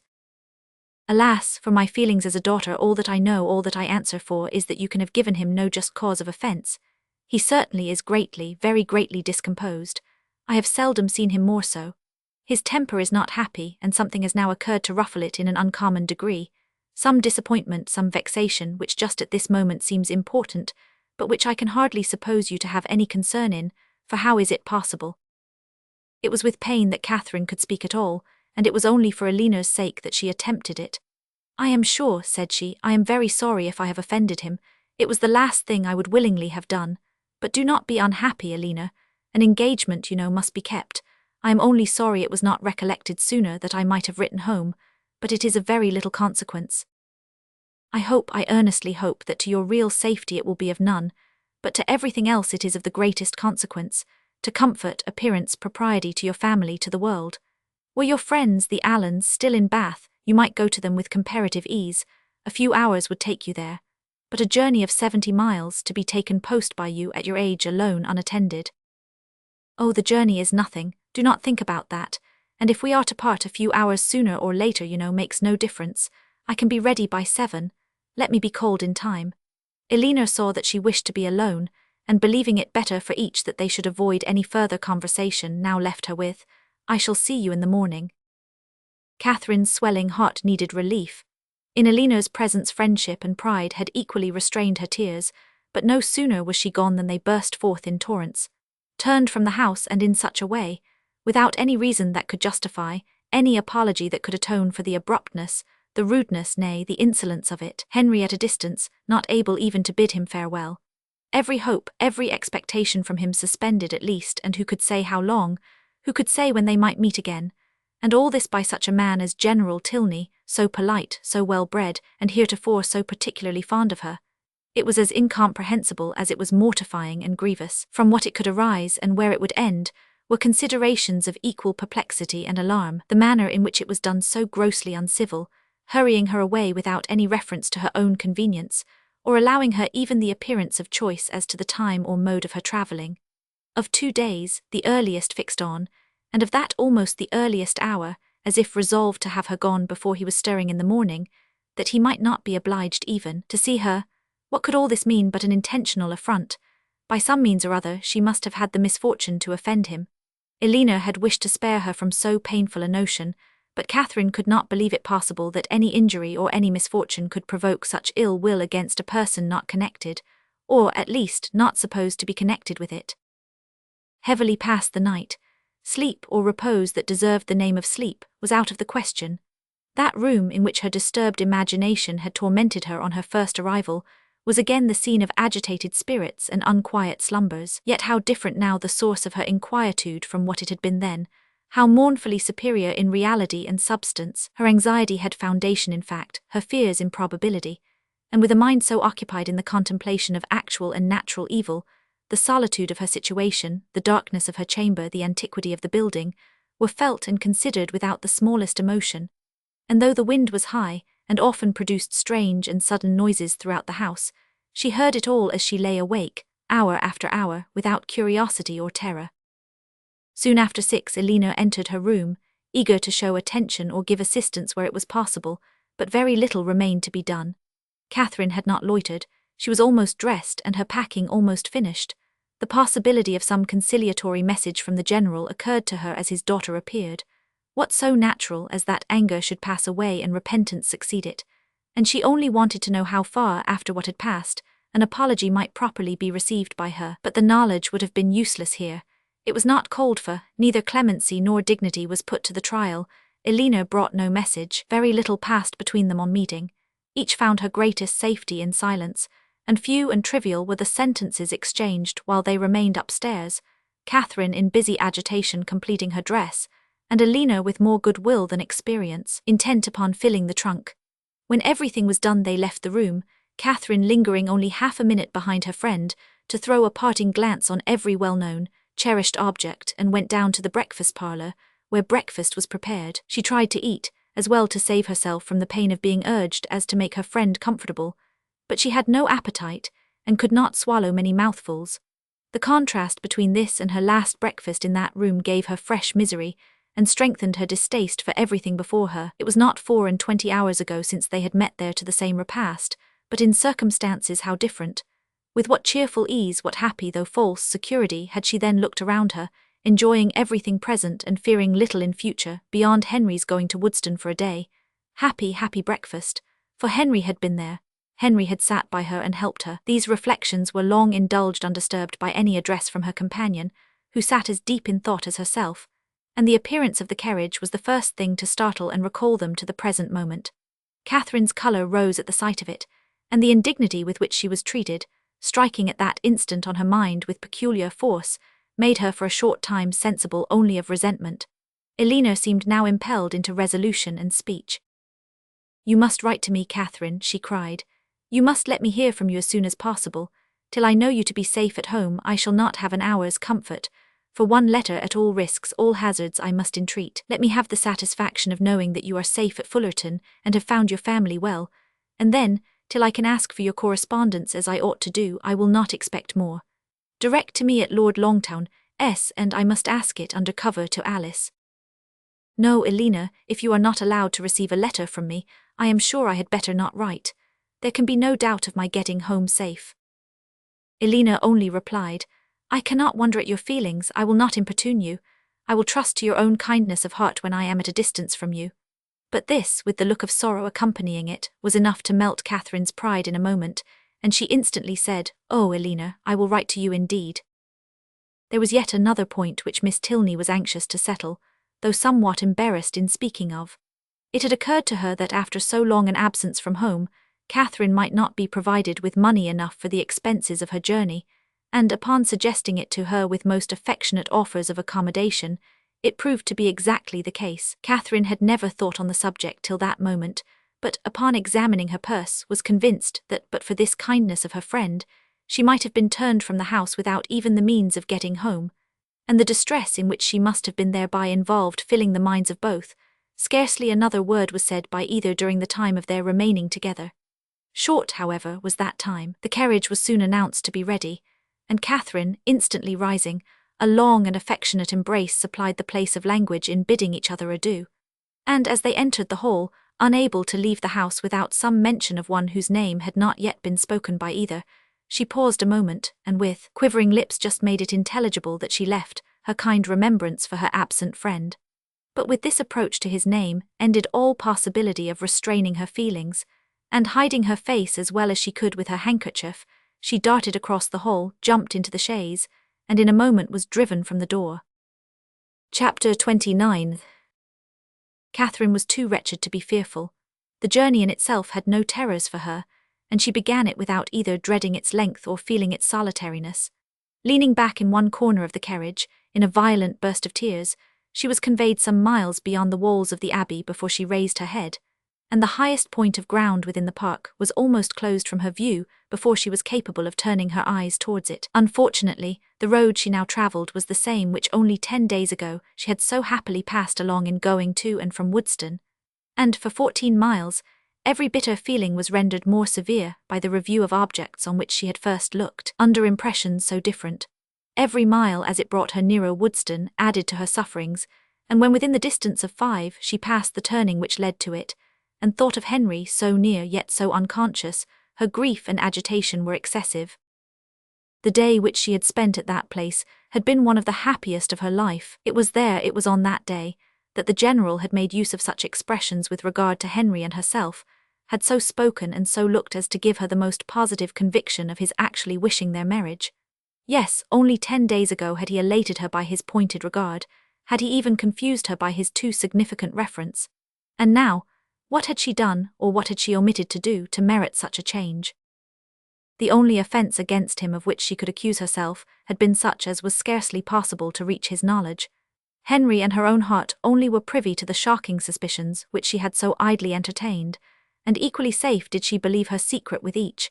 Designedly at least, Henry could not have betrayed her. If indeed by any strange mischance his father should have gained intelligence of what she had dared to think and look for, of her causeless fancies and injurious examinations, she could not wonder at any degree of his indignation. If aware of her having viewed him as a murderer, she could not wonder at his even turning her from his house. But a justification so full of torture to herself, she trusted, would not be in his power. Anxious as were all her conjectures on this point, it was not, however, the one on which she dwelt most. There was a thought yet nearer, a more prevailing, more impetuous concern. How Henry would think and feel and look when he returned on the morrow to Northanger and heard of her being gone, was a question of force and interest to rise over every other, to be never ceasing, alternately irritating and soothing. It sometimes suggested the dread of his calm acquiescence, and at others was answered by the sweetest confidence in his regret and resentment. To the general, of course, he would not dare to speak, but to Elena, what might he not say to Elena about her? In this unceasing recurrence of doubts and inquiries, on any one article of which her mind was incapable of more than momentary repose, the hours passed away, and her journey advanced much faster than she looked for. The pressing anxieties of thought which prevented her from noticing anything before her, when once beyond the neighbourhood of Woodston, saved her at the same time from watching her progress, and though no object on the road could engage a moment's attention, she found no stage of it tedious. From this she was preserved too by another cause, by feeling no eagerness for her journey's conclusion.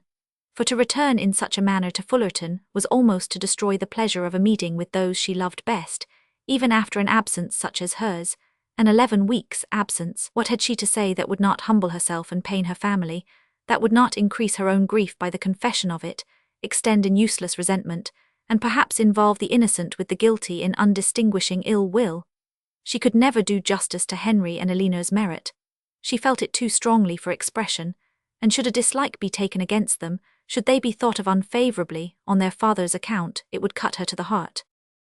With these feelings, she rather dreaded than sought for the first view of that well-known spire, which would announce her within 20 miles of home. Salisbury she had known to be her point on leaving Northanger, but after the first stage she had been indebted to the postmasters for the names of the places which were then to conduct her to it.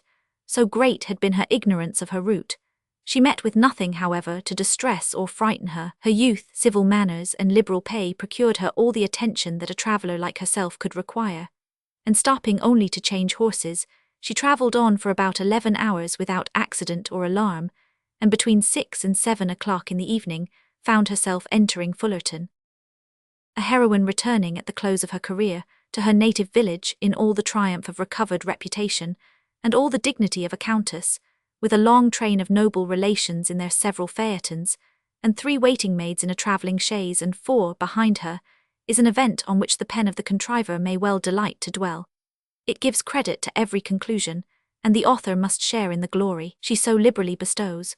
But my affair is widely different. I bring back my heroine to her home in solitude and disgrace, and no sweet elation of spirits can lead me into minuteness.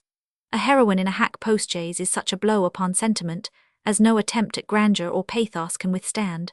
Swiftly therefore shall her postboy drive through the village, amid the gaze of Sunday groups, and speedy shall be her descent from it. But whatever might be the distress of Catherine's mind, as she thus advanced towards the parsonage, and whatever the humiliation of her biographer in relating it, she was preparing enjoyment of no everyday nature for those to whom she went.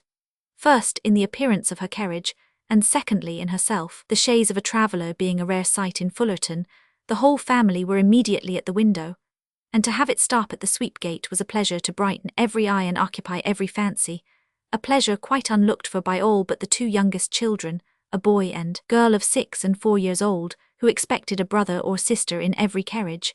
Happy the glance that first distinguished Catherine, happy the voice that proclaimed the discovery, but whether such happiness were the lawful property of George or Harriet could never be exactly understood.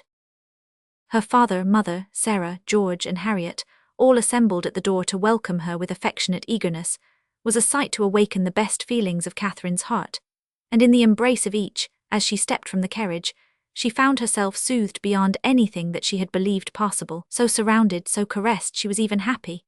In the joyfulness of family love everything for a short time was subdued, and the pleasure of seeing her, leaving them at first little leisure for calm curiosity, they were all seated round the tea-table, which Mrs. Morland had hurried for the comfort of the poor traveller, whose pale and jaded looks soon caught her notice, before any inquiry so direct as to demand a positive answer was addressed to her.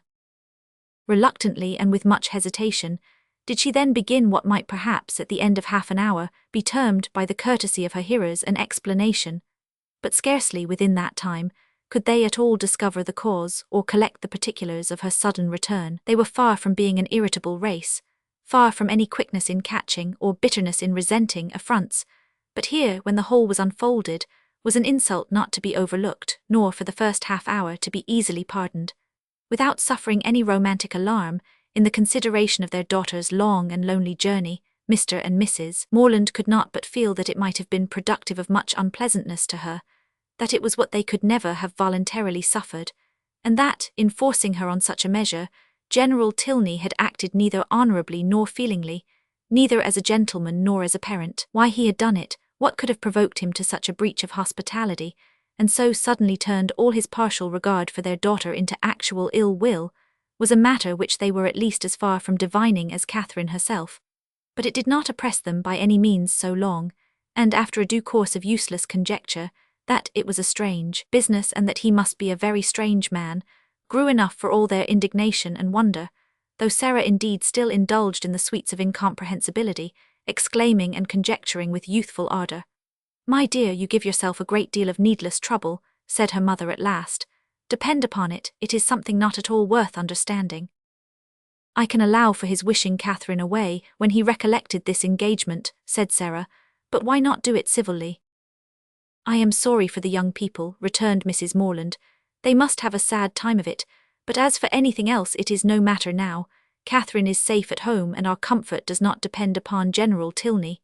Catherine sighed. "Well," continued her philosophically mother, "I am glad I did not know of your journey at the time, but now it is all over, perhaps there is no great harm done. It is always good for young people to be put upon exerting themselves, and you know, my dear Catherine, you always were a sad little scatter-brained creature. But now you must have been forced to have your wits about you, with so much changing of chaises and so forth, and I hope it will appear that you have not left anything behind you in any of the pockets." Catherine hoped so too, and tried to feel an interest in her own amendment, but her spirits were quite worn down, and to be silent and alone becoming soon her only wish, she readily agreed to her mother's next counsel of going early to bed. Her parents, seeing nothing in her ill looks and agitation but the natural consequence of mortified feelings, and of the unusual exertion and fatigue of such a journey, parted from her without any doubt of their being soon slept away.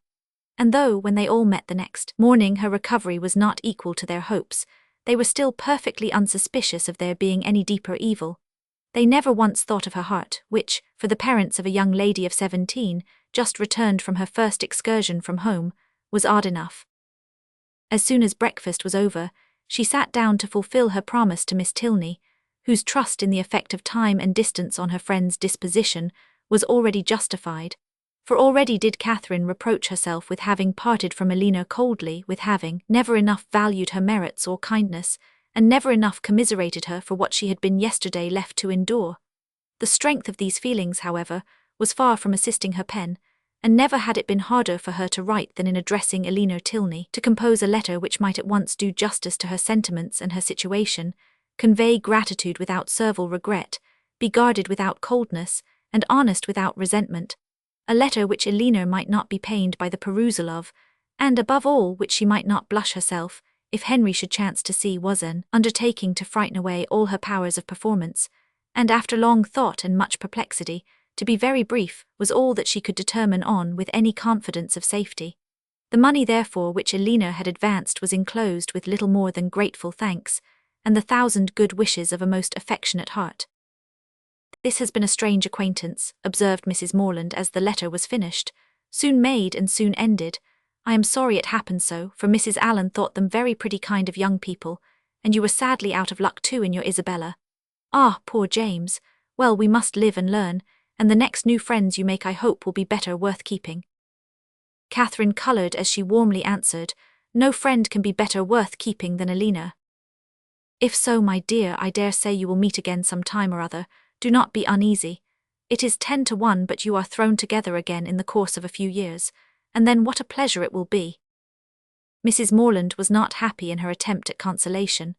The hope of meeting again in the course of a few years could only put into Catherine's head what might happen within that time to make a meeting dreadful to her. She could never forget Henry Tilney, or think of him with less tenderness than she did at that moment.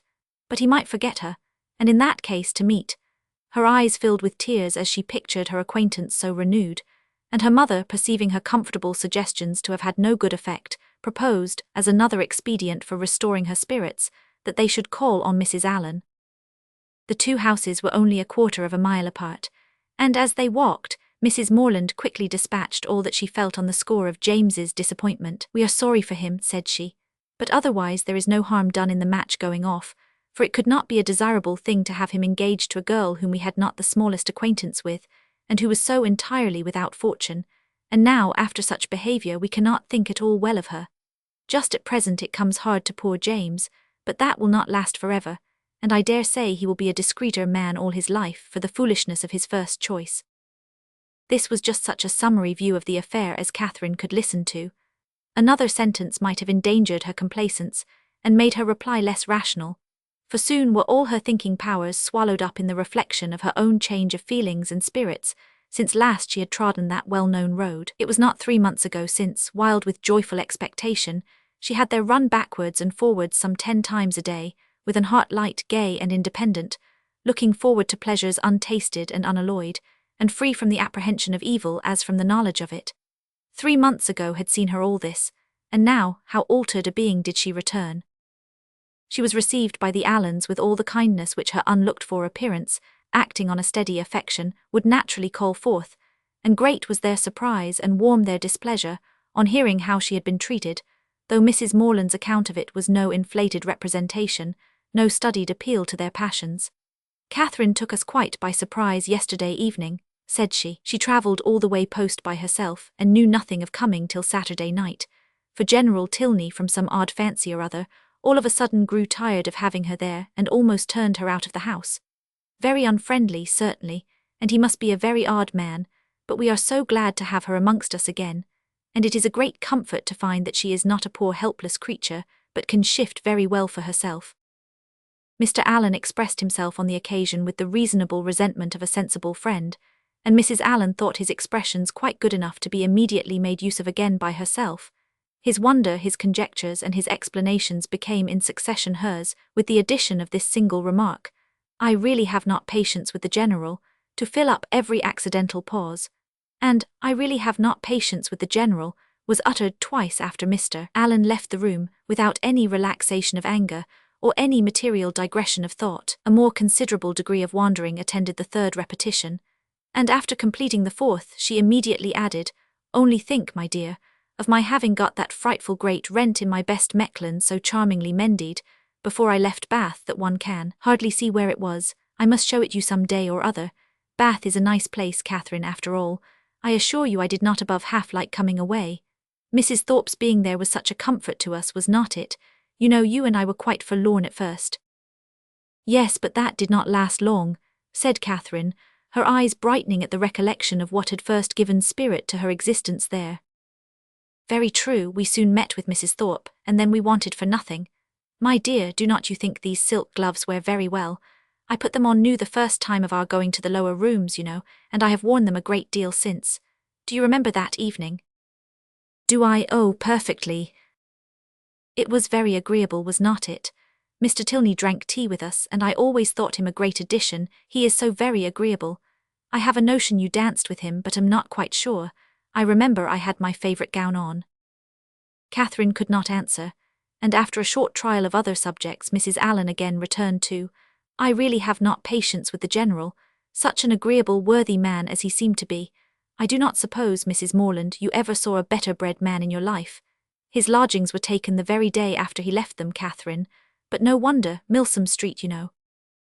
As they walked home again, Mrs. Morland endeavoured to impress on her daughter's mind the happiness of having such steady well-wishers as Mr. and Mrs. Allen, and the very little consideration which the neglect or unkindness of slight acquaintance like the Tilneys ought to have with her, while she could preserve the good opinion and affection of her earliest friends. There was a great deal of good sense in all this, but there are some situations of the human mind in which good sense has very little power, and Catherine's feelings contradicted almost every position her mother advanced. It was upon the behaviour of these very slight acquaintance that all her present happiness depended, and while Mrs. Morland was successfully confirming her own opinions by the justness of her own representations, Catherine was silently reflecting that now Henry must have arrived at Northanger, now he must have heard of her departure, and now, perhaps, they were all setting off for Hereford. Chapter 30. Catherine's disposition was not naturally sedentary, nor had her habits been ever very industrious, but whatever might hitherto have been her defects of that sort, Her mother could not but perceive them now to be greatly increased. She could neither sit still nor employ herself for 10 minutes together, walking round the garden and orchard again and again, as if nothing but motion was voluntary, and it seemed as if she could even walk about the house rather than remain fixed for any time in the parlour. Her loss of spirits was a yet greater alteration.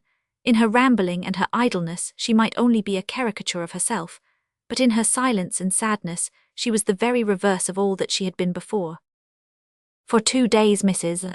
Morland allowed it to pass even without a hint, but when a third night's rest had neither restored her cheerfulness, improved her in useful activity, nor given her a greater inclination for needlework, she could no longer refrain from the gentle reproof of, "My dear Catherine, I am afraid you are growing quite a fine lady.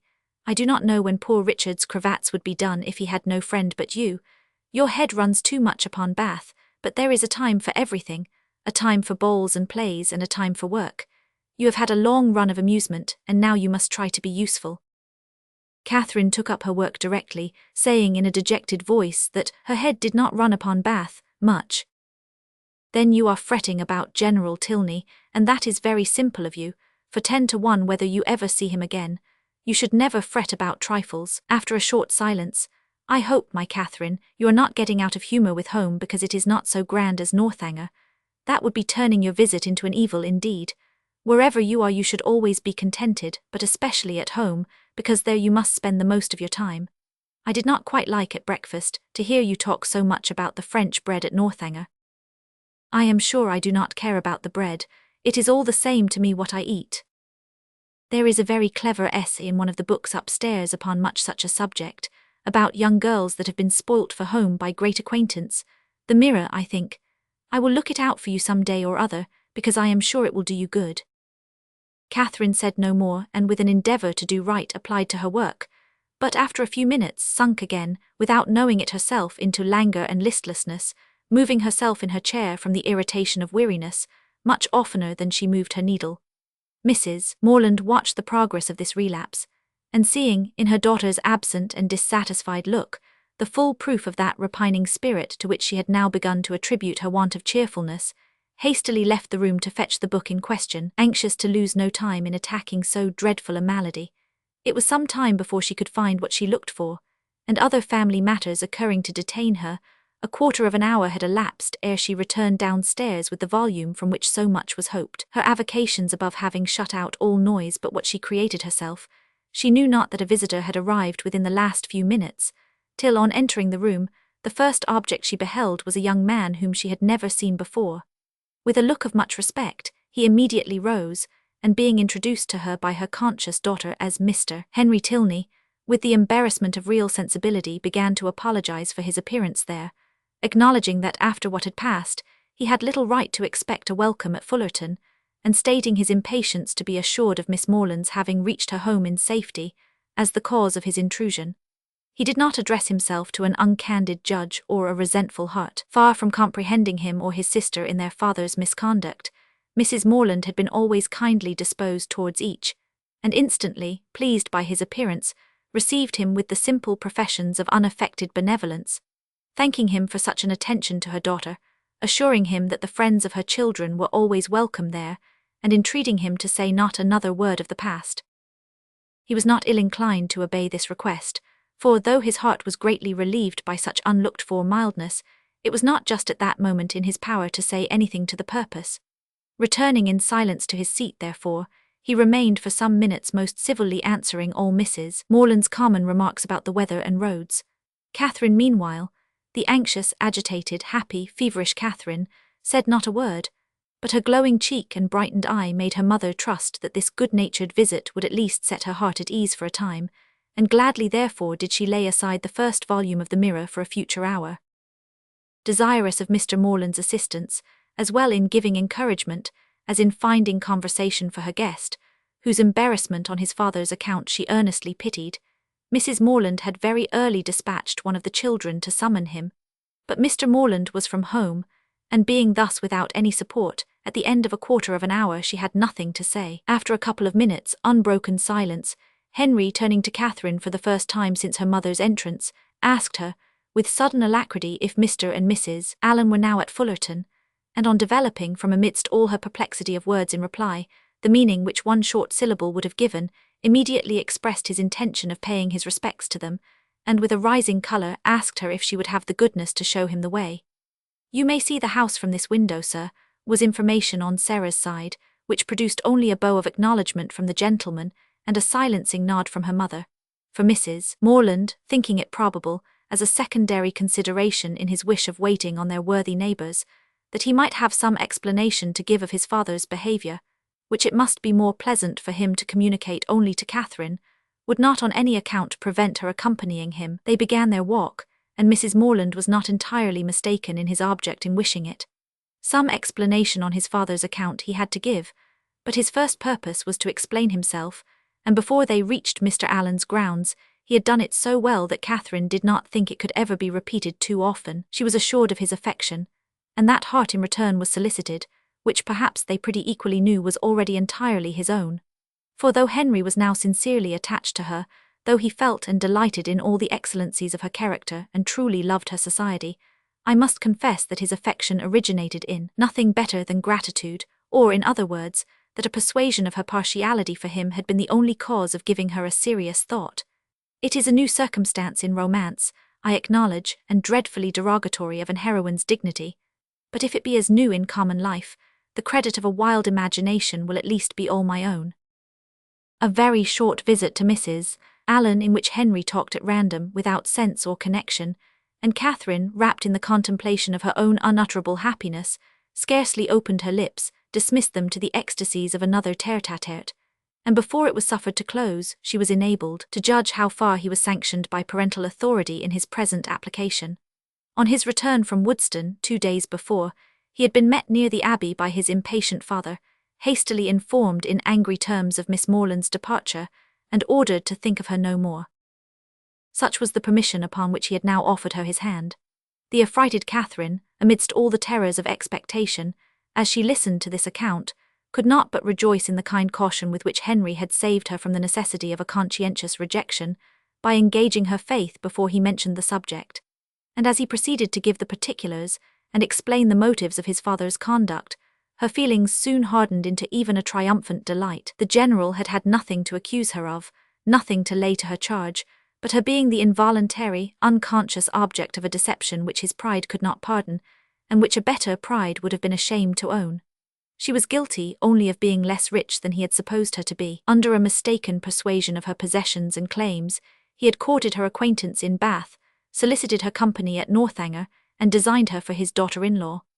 On discovering his error, to turn her from the house seemed the best, though to his feelings an inadequate proof of his resentment towards herself, and his contempt of her family. John Thorpe had first misled him. The general, perceiving his son one night at the theatre to be paying considerable attention to Miss Morland, had accidentally inquired of Thorpe if he knew more of her than her name. Thorpe, most happy to be on speaking terms with a man of General Tilney's importance, had been joyfully and proudly communicative, and being at that time not only in daily expectation of Morland's engaging Isabella, but likewise pretty well resolved upon marrying Catherine himself, his vanity induced him to represent the family as yet more wealthy than his vanity and avarice had made him believe them. With whomsoever he was or was likely to be connected, his own consequence always required that theirs should be great, and as his intimacy with any acquaintance grew, so regularly grew their fortune. The expectations of his friend Morland, therefore from the first overrated, had ever since his introduction to Isabella been gradually increasing, and by merely adding twice as much for the grandeur of the moment, by doubling what he chose to think the amount of Mr. Morland's preferment, trebling his private fortune, bestowing a rich aunt, and sinking half the children, he was able to represent the whole family to the general in a most respectable light. For Catherine, however, the peculiar object of the general's curiosity and his own speculations, he had yet something more in reserve, and the 10,000 or 15,000 pounds which her father could give her would be a pretty addition to Mr. Allen's estate. Her intimacy there had made him seriously determine on her being handsomely legacied hereafter, and to speak of her therefore as the almost acknowledged future heiress of Fullerton naturally followed. Upon such intelligence the general had proceeded, for never had it occurred to him to doubt its authority. Thorpe's interest in the family, by his sister's approaching connection with one of its members, and his own views on another, circumstances of which he boasted with almost equal openness, seemed sufficient vouchers for his truth, And to these were added the absolute facts of the Allens being wealthy and childless, of Miss Morland's being under their care, and, as soon as his acquaintance allowed him to judge, of their treating her with parental kindness. His resolution was soon formed. Already had he discerned a liking towards Miss Morland in the countenance of his son, and thankful for Mr. Thorpe's communication, he almost instantly determined to spare no pains in weakening his boasted interest and ruining his dearest hopes.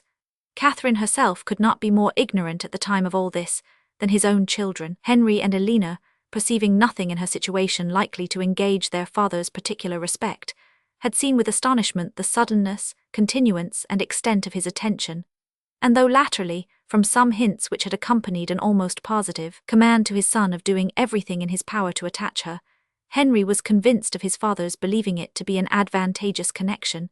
It was not till the late explanation at Northanger that they had the smallest idea of the false calculations which had hurried him on. That they were false, the General had learnt from the very person who had suggested them, from Thorpe himself, whom he had chanced to meet again in town, and who, under the influence of exactly opposite feelings, irritated by Catherine's refusal, and yet more by the failure of a very recent endeavour to accomplish a reconciliation between Morland and Isabella, convinced that they were separated forever, and spurning a friendship which could be no longer serviceable, hastened to contradict all that he had said before to the advantage of the Morlands, confessed himself to have been totally mistaken in his opinion of their circumstances and character, misled by the rhodomontade of his friend to believe his father a man of substance and credit, whereas the transactions of the 2 or 3 last weeks proved him to be neither.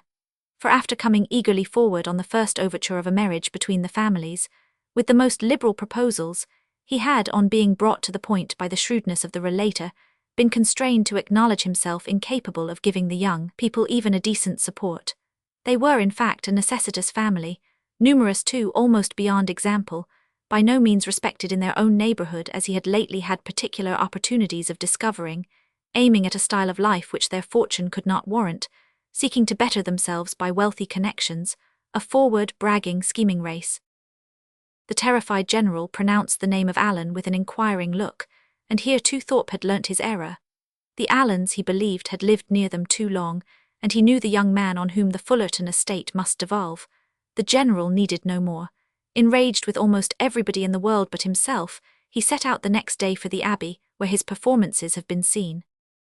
I leave it to my reader's sagacity to determine how much of all this it was possible for Henry to communicate at this time to Catherine, how much of it he could have learnt from his father, in what points his own conjectures might assist him, and what portion must yet remain to be told in a letter from James. I have united for their ease what they must divide for mine. Catherine, at any rate, heard enough to feel that in suspecting General Tilney of either murdering or shutting up his wife, she had scarcely sinned against his character or magnified his cruelty. Henry, in having such things to relate of his father, was almost as pitiable as in their first avowal to himself. He blushed for the narrow-minded counsel which he was obliged to expose. The conversation between them at Northanger had been of the most unfriendly kind.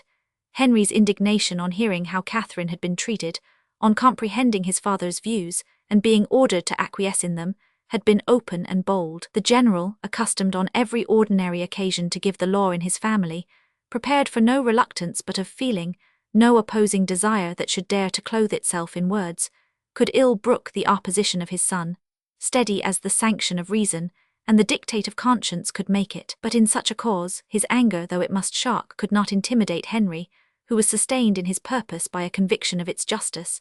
He felt himself bound as much in honour as in affection to Miss Morland, and believing that heart to be his own which he had been directed to gain, no unworthy retraction of a tacit consent, no reversing decree of unjustifiable anger, could shake his fidelity, or influence the resolutions it prompted.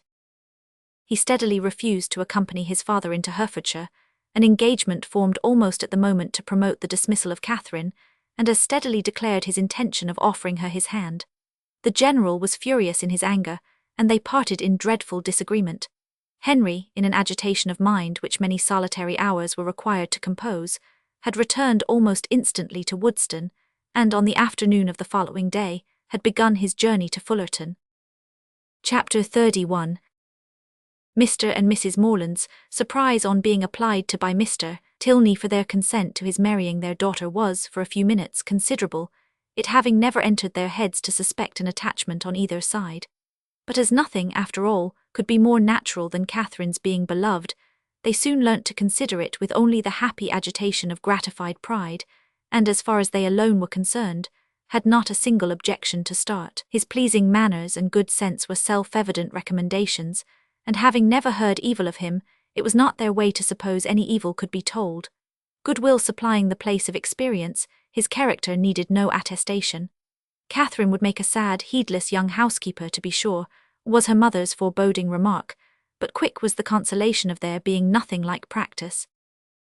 There was but one obstacle, in short, to be mentioned, but till that one was removed, it must be impossible for them to sanction the engagement. Their tempers were mild, but their principles were steady, and while his parent so expressly forbade the connection, they could not allow themselves to encourage it. That the general should come forward to solicit the alliance, or that he should even very heartily approve it, they were not refined enough to make any parading stipulation. But the decent appearance of consent must be yielded, and that once obtained, and their own hearts made them trust that it could not be very long denied, their willing approbation was instantly to follow. His consent was all that they wished for. They were no more inclined than entitled to demand his money. Of a very considerable fortune, his son was, by marriage settlements, eventually secure. His present income was an income of independence and comfort, and under every pecuniary view, it was a match beyond the claims of their daughter. The young people could not be surprised at a decision like this. They felt and they deplored, but they could not resent it, and they parted, endeavouring to hope that such a change in the general, as each believed almost impossible, might speedily take place, to unite them again in the fullness of privileged affection. Henry returned to what was now his only home, to watch over his young plantations, and extend his improvements for her sake, to whose share in them he looked anxiously forward. And Catherine remained at Fullerton to cry. Whether the torments of absence were softened by a clandestine correspondence, let us not inquire. Mr. and Mrs. Morland never did. They had been too kind to exact any promise, and whenever Catherine received a letter, as at that time happened pretty often, they always looked another way. The anxiety, which in this state of their attachment must be the portion of Henry and Catherine, and of all who loved either as to its final event, can hardly extend, I fear, to the bosom of my readers, who will see in the telltale compression of the pages before them, that we are all hastening together to perfect felicity. The means by which their early marriage was effected can be the only doubt. What probable circumstance could work upon a temper like the general's? The circumstance which chiefly availed was the marriage of his daughter with a man of fortune and consequence, which took place in the course of the summer, an accession of dignity that threw him into a fit of good humour, from which he did not recover till after Elena had obtained his forgiveness of Henry, and his permission for him to be a fool if he liked it. The marriage of Elena Tilney, her removal from all the evils of such a home as Northanger had been made by Henry's banishment, to the home of her choice and the man of her choice, is an event which I expect to give general satisfaction among all her acquaintance. My own joy on the occasion is very sincere. I know no one more entitled, by unpretending merit, or better prepared by habitual suffering, to receive and enjoy felicity. Her partiality for this gentleman was not of recent origin, and he had been long withheld only by inferiority of situation from addressing her. His unexpected accession to title and fortune had removed all his difficulties, and never had the general loved his daughter so well in all her hours of companionship, utility, and patient endurance, as when he first hailed her your ladyship. Her husband was really deserving of her, independent of his peerage, his wealth, and his attachment, being to a precision the most charming young man in the world. Any further definition of his merits must be unnecessary. The most charming young man in the world is instantly before the imagination of us all. Concerning the one in question, therefore, I have only to add, aware that the rules of composition forbid the introduction of a character not connected with my fable, that this was the very gentleman whose negligent servant left behind him that collection of washing bills, resulting from a long visit at Northanger, by which my heroine was involved in one of her most alarming adventures. The influence of the Viscount and Viscountess in their brother's behalf was assisted by that right understanding of Mr. Morland's circumstances, which, as soon as the general would allow himself to be informed, they were qualified to give. It taught him that he had been scarcely more misled by Thorpe's first boast of the family wealth than by his subsequent malicious overthrow of it, that in no sense of the word were they necessitous or poor, and that Catherine would have £3,000. This was so material an amendment of his late expectations that it greatly contributed to smooth the descent of his pride. And by no means without its effect was the private intelligence, which he was at some pains to procure, that the Fullerton estate, being entirely at the disposal of its present proprietor, was consequently open to every greedy speculation. On the strength of this, the general, soon after Eleanor's marriage, permitted his son to return to Northanger, and thence made him the bearer of his consent, very courteously worded in a page full of empty professions to Mr. Morland. The event which it authorized soon followed. Henry and Catherine were married, the bells rang, and everybody smiled, and as this took place within a 12-month from the first day of their meeting, it will not appear, after all the dreadful delays occasioned by the general's cruelty, that they were essentially hurt by it. To begin perfect happiness at the respective ages of 26 and 18 is to do pretty well, and professing myself moreover convinced that the general's unjust interference, so far from being really injurious to their felicity, was perhaps rather conducive to it by improving their knowledge of each other and adding strength to their attachment, I leave it to be settled, by whomsoever it may concern, whether the tendency of this work be altogether to recommend parental tyranny or reward filial disobedience. A note on the text. Northanger Abbey was written in 1797-98 under a different title. The manuscript was revised around and sold to a London publisher, Crosby & Co., who sold it back in 1816. The Signet Classic text is based on the first edition, published by John Murray, London, in 1818, the year following Miss Austen's death. Spelling and punctuation have been largely brought into conformity with modern British usage.